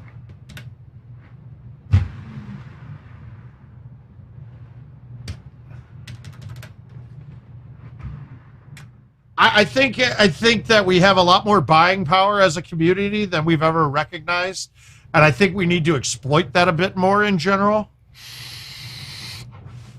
especially when we're in places that the bar doesn't do that well. It doesn't do great all the time. Like if your bar is empty except for the weekend that we're there, you damn sure better be putting in morning. Uh-oh, that's wet. Oh, I didn't catch the bad bounce. Good. Woo. I believe in you like a virgin, you're Madonna.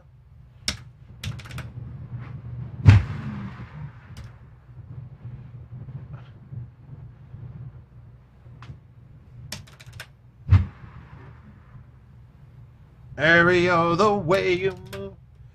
Yeah, but you're better than that. But now it's not an indictment to how you... dude, the difference between purple and pink was only 8 strokes, I think, right? Something like that. I might be off on the number. And not making the main bracket isn't that big of a deal anymore. Like, it's really not. I mean, it's that hard. Guys, there's really only one good way to play this hole. And that is to put the ball at the edge of this fairway as far right as you can. Be in the fairway, not the rough, and that's it. Especially with stouts, because that 11 wind is never going to stop you from getting there.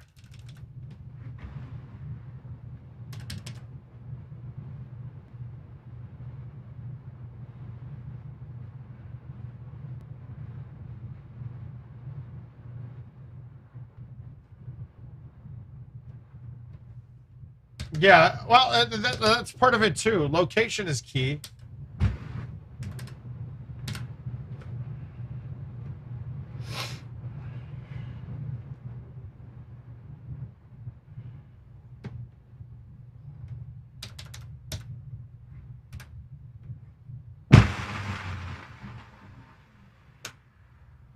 I'm okay with that because this is a putt.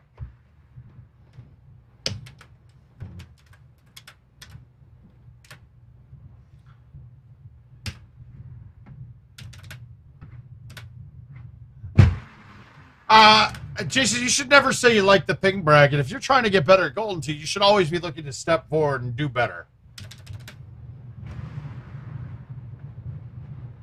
Ooh. What is 16 on Monty? Is that par 3? Oh, did you trickle? You went wet, tried to make the putt, and missed it over the edge a few times?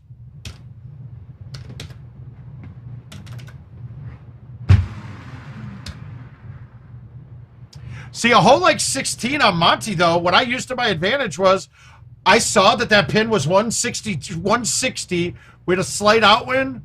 I knew that if I hammer that ball... Yeah, me too. Me too. I know if I hammer that ball, I'm never going short. Even if I cut it bad, it's not short. So, once again, play the risk to reward.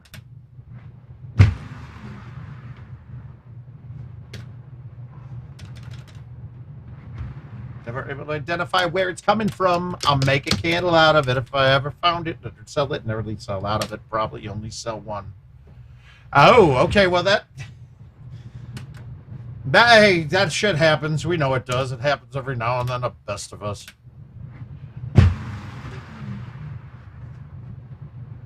Oh. So you were you thumbing it? And you played up a club and tried to thumb it?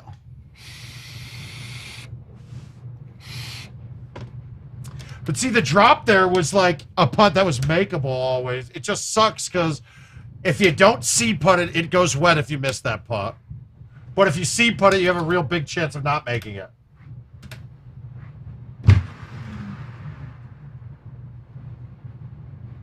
Guys, these setups have actually been the super easiest shit I've ever seen so far tonight. And we fly far away. Used to dream of outer space, and now they're laughing in my face. Need to make money. Hey. Oh, a thumb 9 wood should have been fine there. Low T probably. I don't know. I'd have to look. I don't remember. Was it one? Wait, it was 180 to that hole that day in the setup, right?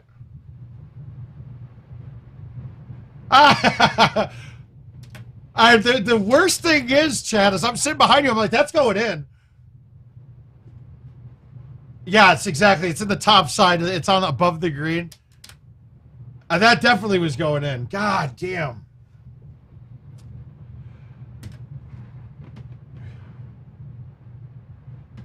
All right, I'm going to do something stupid here. And hopefully I can murder a C3.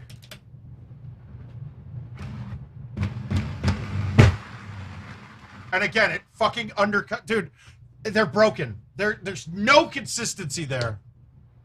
No consistency on C3s. If that thing reads like how I hit it, that ball's on the green.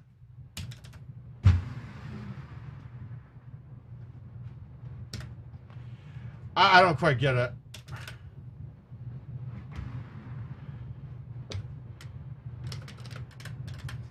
Well, the thing that nobody's realizing is that the ball is in the air long enough that you have to play a wind. And if you do the left and the right turns, like we were talking about earlier on a downhill shot, it doesn't read correctly because you're in the air longer than you're expecting, so that it could be telling you it's left one and it's taking the average from the point A on the green to the hole. So you're getting a break for a part. It's calculating a break for a part that you're never hitting. If that makes sense, it should.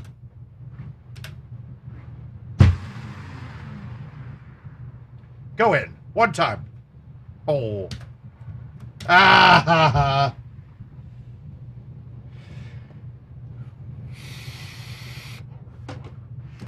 And it's definitely in the air long enough that you got to play the wind. Now, C3s and A1s are broken, and I will flat out admit that.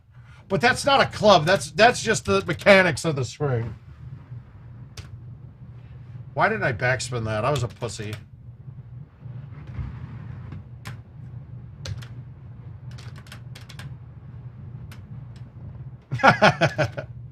I just didn't know if you were here when I was doing that.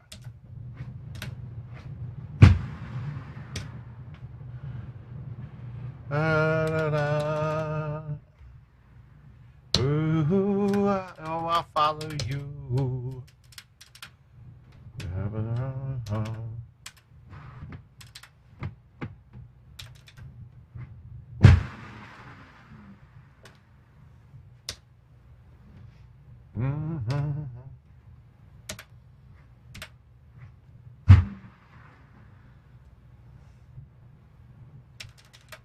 Oh. Well, and my headphones are getting close to dying too, so I think this all might time out beautifully.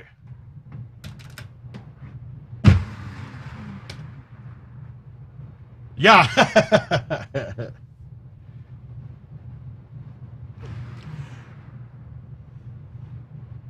But, I mean, let's be honest. You guys have seen me. I'm hitting the ball hard enough that I should be maxing out the swing on that. And if it's reading 151, there's something the game is doing wrong with how it's reading how I'm hitting it wrong. I've been trying to figure out a way to make it more consistent where I'm beating what the game does, and I just haven't. It's so all over the place. It was almost like trying to find the 120 glitch. I couldn't force it to happen. Like, ever. Never could make it happen every time I wanted it to.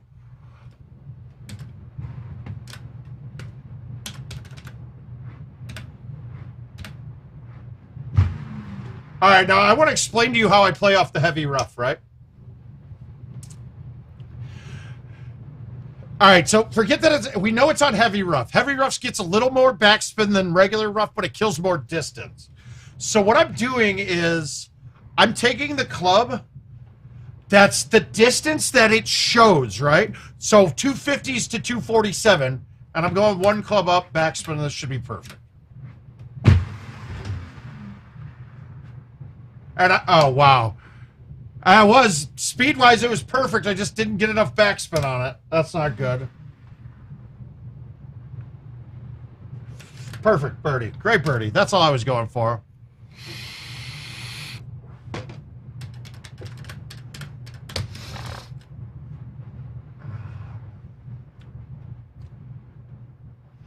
All right, so this is actually the hardest look you'll get on this hole to me. Most of them you can just hit an A1 5-wood or 4-wood depending on where the pin is. On this one, I want to keep it left. So I'm going to go up to the 3. I'm going to play this almost straight back and then just throw it around the outside edge of the tree. And that's why it's the hardest one, because you have a chance of it going too deep. I could have dropped down to the 4-wood, but then I got to make sure to hit it perfect. With the 3, I know I can take off some speed on it and be safe.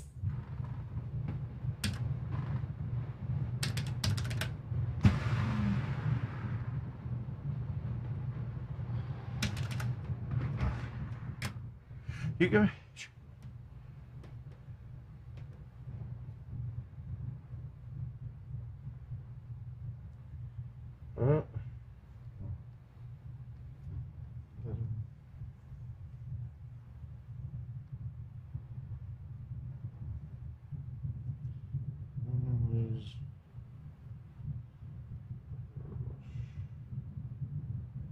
Shipping.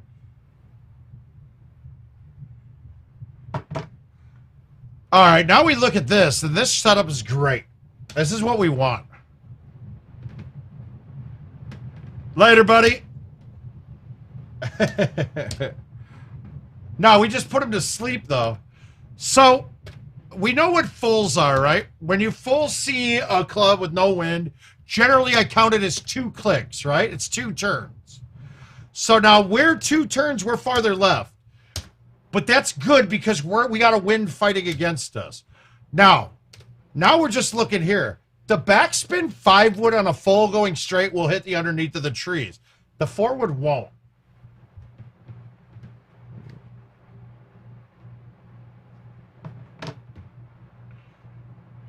So is this going to have enough sauce? Is this going to get there? That's what I'm worried about, and I think it will. So I'm just going to backspin this. I'm going to full this, and I'm going to actually push it a click right and hit it pretty solid.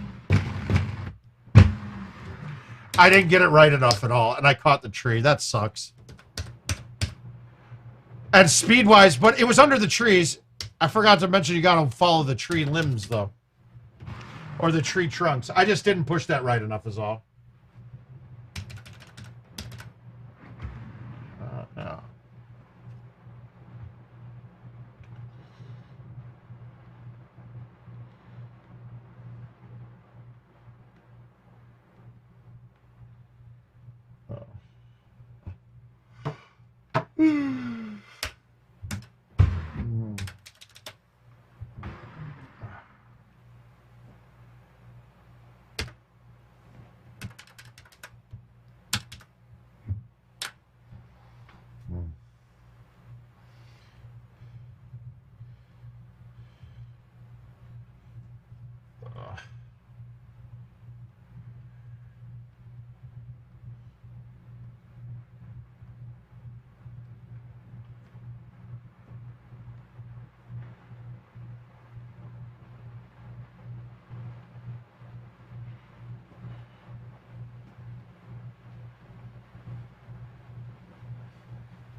All right, 362.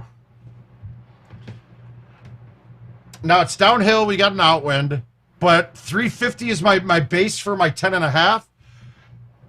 With a 5 outwind and that far downhill, let's say it's 360. I don't think there's much risk of going long. I think this has got to be my shot.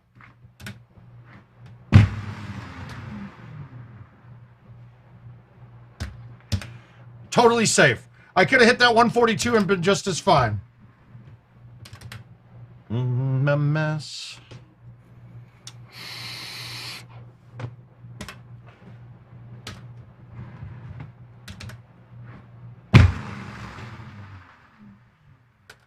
And it's those kind of ways that those calculations actually help. You just adapt it to whatever the shot you're hitting is for that particular moment.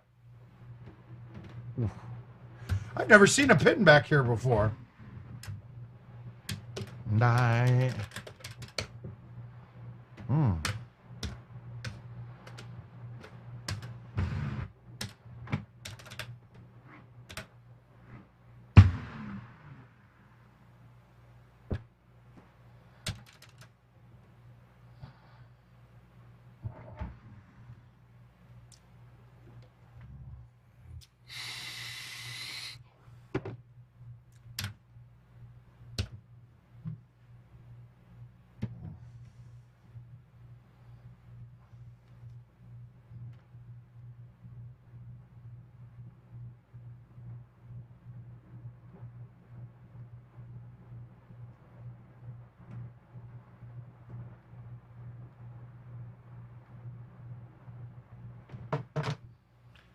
How do I want to play this?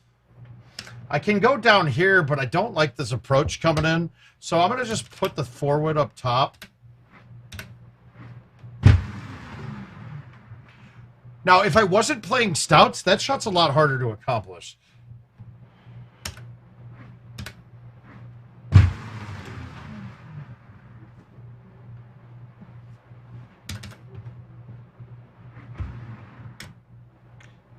I think we're going to do a stream coming up again here shortly where I go all Titans for a day again, just to show you that it's not that much of a difference. It's just a lot more consistent with the stouts.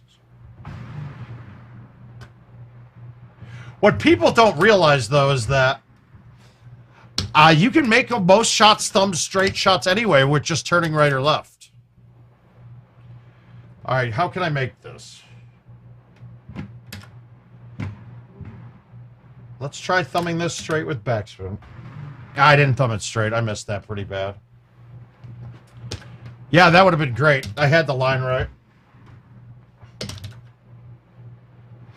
All right, guys. I think maybe one more. Yeah, all retailers.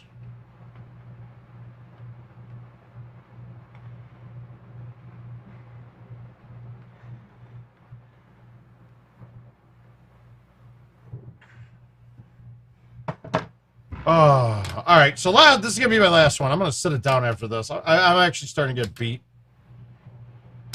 I almost felt like I had a flu.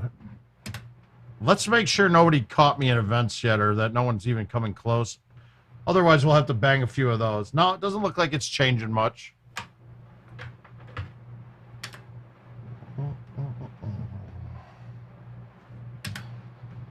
All right, what do we got? All right, we're going to play this antelope and we'll call it a night.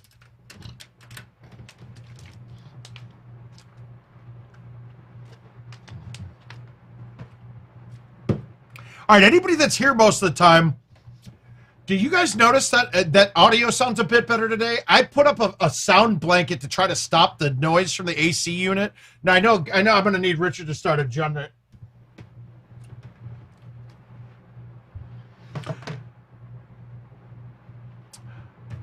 Well, Luke, I think that the bag that I have is really good for the average player. Let's take a look through and see which ones are good that are available in game. But generally, a Build-A-Bag ends up helping quite a bit. You want to have, basic club sets now. You want to have an 8.5 or 9.5 driver. Okay, Awesome. I know we need to do a little bit of, I think we can lessen the compression on it now a little bit. I think that the sound blanket actually works a bit. So Richard's got to do some adjusting. I don't know how to do all that. He's pushing it. Let's take a look at these clubs, though. So if we're looking, okay, let's look at this. 3 hybrid, 5 hybrid. You got a 6 wood, you got an 8 wood, 3 wood, 5 wood, 6, 8. That's not a bad, the Player's Choice 20 is not a bad set for every course. That's not bad at all. World Champion 2020 is, this would be a bag that I could go with. This would be a bag that I could go with, except for the fact that the 8 wood and the 9 wood are now almost identical clubs. You're wasting a spot. So if you did a club set like this, drop the 8 wood or the 9 wood and put a club in like a 4 iron or a hybrid in there, that would be a great set too. Let me see if I know how to. Let me, yeah, I don't want to fuck with it. I'll break something. I'm not going to fuck with it. I don't ever. Well, but that's the thing, though. If you use just a sand wedge, it's the same bag. You don't have to worry about, there's very few obstacles that you need a lob wedge for. Now, this is the bag that I play. This is my standard bag. Really, the only changes that I make on this are, I'll switch the 9.5. Oh, sorry, that's not my standard. That's pine. There's my standard bag. The only real changes I make on this bag ever is I'll change the 8.5 to a 9.5 driver depending on course. And otherwise, this plays great. Gives you a lot of clubs to attack. You don't have very large gaps. So you're just got, I mean, it's actually a really well-rounded club set. A lot of people prefer the hybrids. I'm not a hybrid guy. On this course, there's not an obstacle I need a lob wedge for ever. Ever. Not one that I need a lob wedge for. So there's no sense in having it on this. Yeah, there's some courses that I would prefer if I had one, but I don't. You guys saw a couple times tonight, I got stuck in bunkers and had to knock it way out.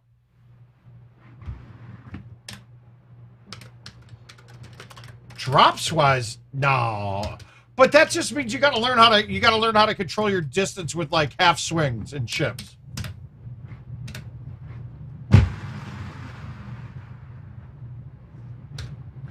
Going down.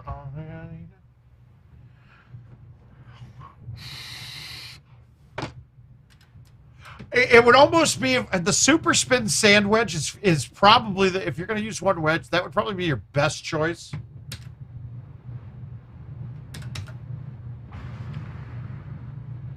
No matter what you say, there'll never be someone like you.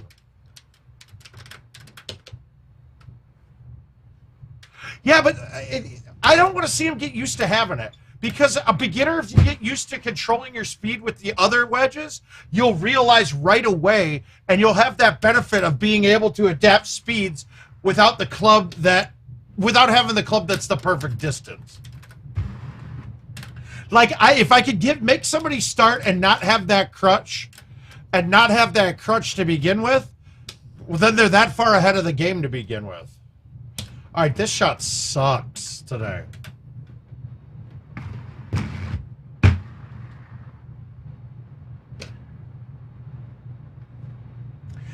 To me, it would be like teaching somebody to chip by hitting a full lob wedge right away, and then a year later trying to show them how to chip. Really, it's not something it's hard to master, but it's not something hard to understand right away. Oh my God, that was bad. My hand slid over that. I felt it.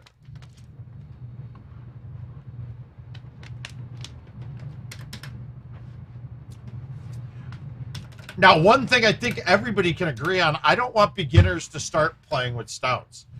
I don't think you get the full benefit of them and get to see the things that you can do without them until you've played without them. It's why stout balls don't bother me, because the people that play them and have become a crutch for them, they're not going to get better than me because they don't know how to actually use a non-stout ball. And those things make it easy.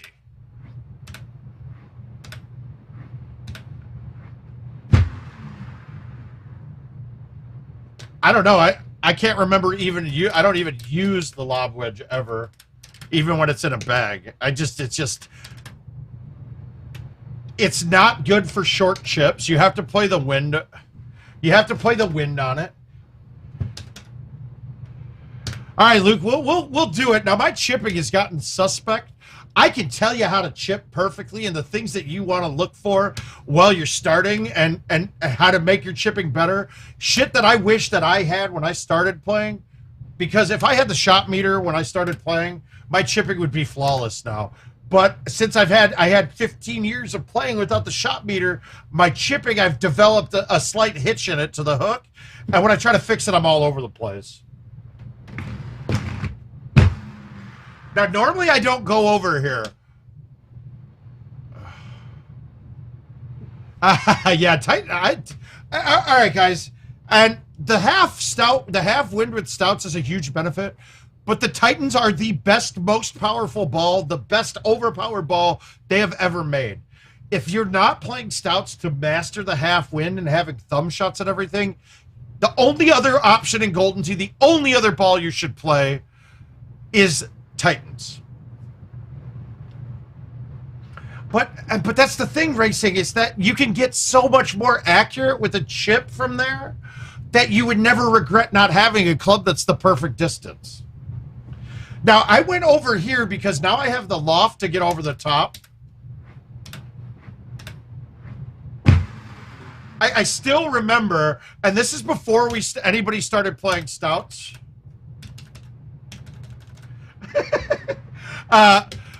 Before we all started playing stouts, we played the last NIV. And, okay, so I played grabbers, and grabbers were a great ball and fantastic, except for the fact that once I realized that I could never drive hole one of agave because the bounce was so low, it wouldn't get up the slope and get on the green. And I was losing a stroke in a bunch of games because it wasn't that I would be just off the green and have like a 10-yard chip. It was that they were getting to the pin in the back and I'd be stuck 50 yards away on the front. Oh, well, hey, good. I hope so. That's awesome, Mike. It's one of my worst things, to be quite frank with you. My chipping used to be amazing, and now it's just all over the place because I can see on the shot meter. And now instead of doing what I know I always do, I'm trying to fix something on the shot meter that I never had a problem with before. So it's almost messed me up a bit. But no, I miss way too many easy ones, though. I make hard ones, but I miss the easy ones, and that pisses me off. But back to it. So grabbers were a great ball for me. Distance-wise, I like that bounce. I hold out a bit. But once I saw I couldn't get hole one, I was like, well, fuck, I got to change. I don't like streaks. I don't think you need all that extra distance. And plus, A1s and C3s don't go as far with streaks as they do with a normal spin ball. And A1s and C3s were always a strength of mine until now that they're broken. But that's a whole different thing. So I went to Barrage. But then when I think it's 2019 or 2020 came out, I tried Titans. Titans are Barrage with like 2 extra yards and normal spin. They're the best ball that's ever been made, hands down. And it's funny because at NIV that year, Duncan and I were the only 2 playing Titans. And we crushed the field, dude. We were in the qualifier. Him and I were 1 and 2, and I think we were 4 strokes ahead of the field. It wasn't even close, and that normally doesn't happen. But and I gotta say, it was all the balls. Duncan won the tournament, and it was all balls. Yep, exactly, Josh. Yeah, and well, no, and now in my head, I'm trying to pull back straighter. And when I do that, now I spray to the right, and since there's no hook on it, it doesn't come back.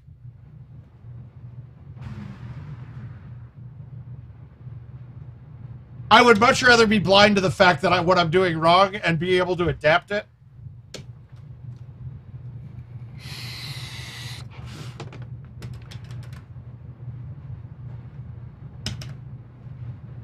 But that's just me being stupid. That's a mental thing. If I just dumbed out the shot meter for my chips, but it just sucks when you miss one and then you look at the shot meter and you see it and go, fuck, I did it again. even though you make 90% of them doing that way, but you missed the one and you want to fix it. And it's stupid.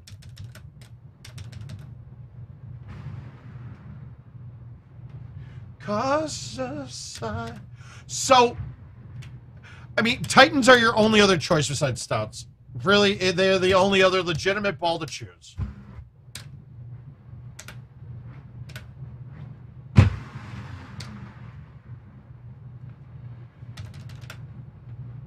And really, any new player, I'd like to see them start with Titans. The only problem is if I play with a new player and they're CB, I haven't been able to get a test yet.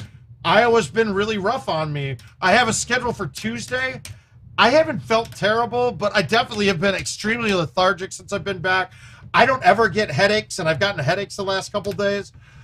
Yeah, and quite a few people got it. So, do I think I got it? I don't know. I got to find out on Tuesday is when I have an appointment.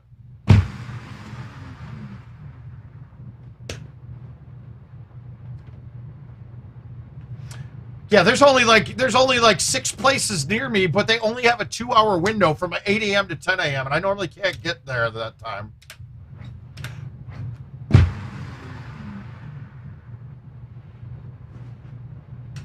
But there's, I mean, I'd say it's probably a number of 10% of the people at the tournament got it. Players, that is. I don't know about wives and girlfriends. Yeah, I'm not feeling bad. I'm just tired, man. And the best part is I wasn't going to leave the house anyway this week. I'm getting ready for Puff's wedding, so I wasn't going anywhere. I don't want to catch it, get it, and then not be able to get on my flight to Turks and Caicos. But I kind of want to find out if I did, and I'm vaccinated, so there's not really. I'm just going to be sick if I get sick. I mean, if I'm sick, I'm sick. Oh well. I just don't want to pass it around to everybody else.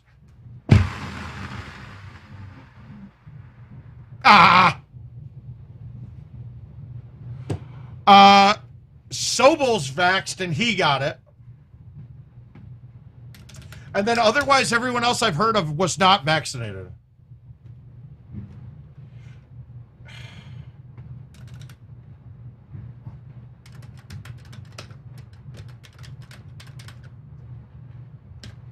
So, and then all the Minnesota guys, I mean, they were all right on top of each other. And only CJ got it. So, okay, so Nick, I did some, up until this year, I would say absolutely not. Each ball each ball has a power factor to it. So streaks had the highest power factor when you would putt, they would have a little bit more sauce. So you'd play the brakes a little less. I did some testing recently, and they fixed a ball, the Vanguard ball. You used to be able to putt a good 250 feet, and no other ball you could go over 150. When they fixed that, I think they took all the attributes off of all the balls, and they all putt the same now in my mind. I recognize that because I actually did, when I first started thinking that this was all the same, I did a day where I played 30 games straight of Once, and I used every ball in the game.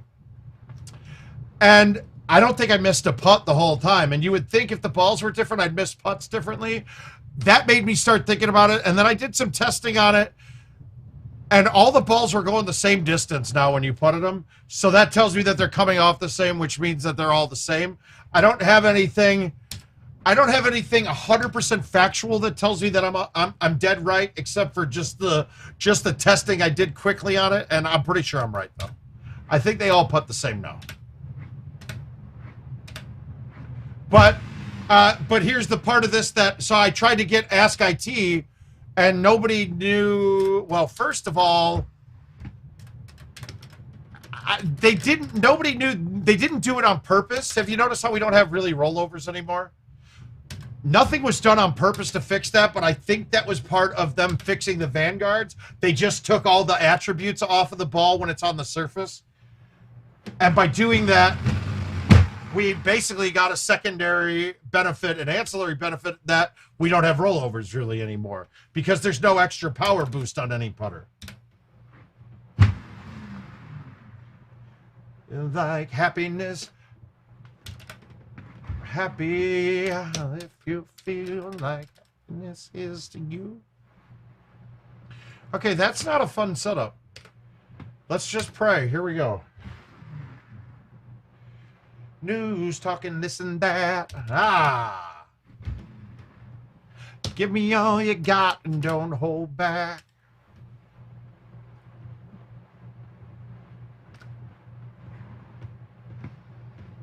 All right, should I try? And I'm going to say I'm 99% sure I'm right on that. So we can book it. We can book it. That no, balls all put the same now. All right. There's a couple problems on this, right? If you thumb a shot at this hole, it comes up a little lower, and I would have to thumb this. This would be short if I thumbed it. I'd hit the front edge. So if I'm going to thumb a shot, I'd be thumbing this. The problem is I'd have to backspin it then. If I backspin it, one hops hits the rock in the back, I'm off the front edge. If I pull this back and hit it, I need bite on it. And then I'm worried about that I'm going to snap it off the front.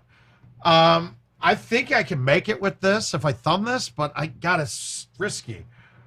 I could do that. No, I'm going to hit this. And I'm going to hit this hard, but I'm going to cut it and throw it way left. Now, this comes into play with the spin that we're talking about. Rather than it spinning straight back at me, if I hit it straight, by cutting this in, I'm going to have it check straight right, and then it'll come down with the up 8. Now, do I cut it with this? Do I go up one and do that same shot? No, we'll hit the 5. Now, the backspin comes back sideways, and I'm not going over the edge. Yeah, I have a left 8 putt, but I'm only 20 feet. I ain't missing that shit. Unless I pulled out my towel and started wiping the ball. Oh, that's in poor taste. But, guys, I think I'm going to call it now. We've been going for, hey, 4 hours. Pretty good. Look, keep an eye out. I might pop back on tonight right before 1 and play the new event. But let's maybe Stark said he's going to do it, so we'll join in and take a look at Stark. I might go to bed now, though. Go smoke a little sleep aid and pass out. But we will be going live tomorrow, 8 p.m. Keep that schedule going. So we'll see you then. If you guys got any courses you want to play or you want to see, something goofy you want to see, shoot an invite out. I don't care if you watch it, if you watch me play it, if it's handicap, non-handicap, if it's max dollars, low dollars, it doesn't matter. It all evens out in the end. All right, good. Thanks, Mike. Thanks for keeping on that, man. Oh. You want 2022s. Okay. Well, how about PGA instead? You want me to pull out? And pretty soon I'll be allowed to stream on my PGA machine. Pretty soon, hopefully.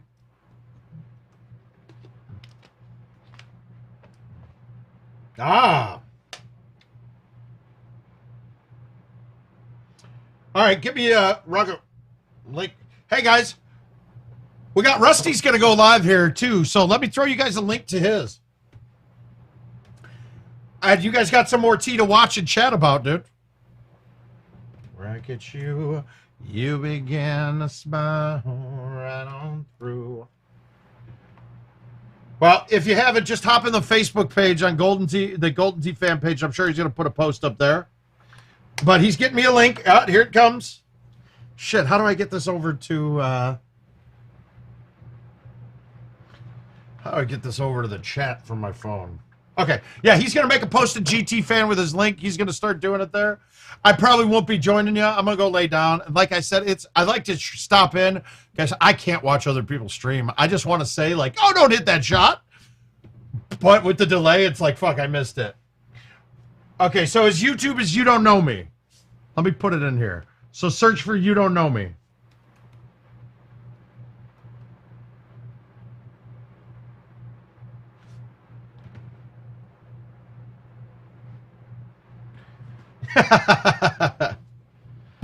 Yeah, jump in there, guys. He's going to go live here in a minute. But enjoy your night, guys. We'll see you tomorrow. Bye, guys. I just finished now, Mark. We're quitting right now. You missed it.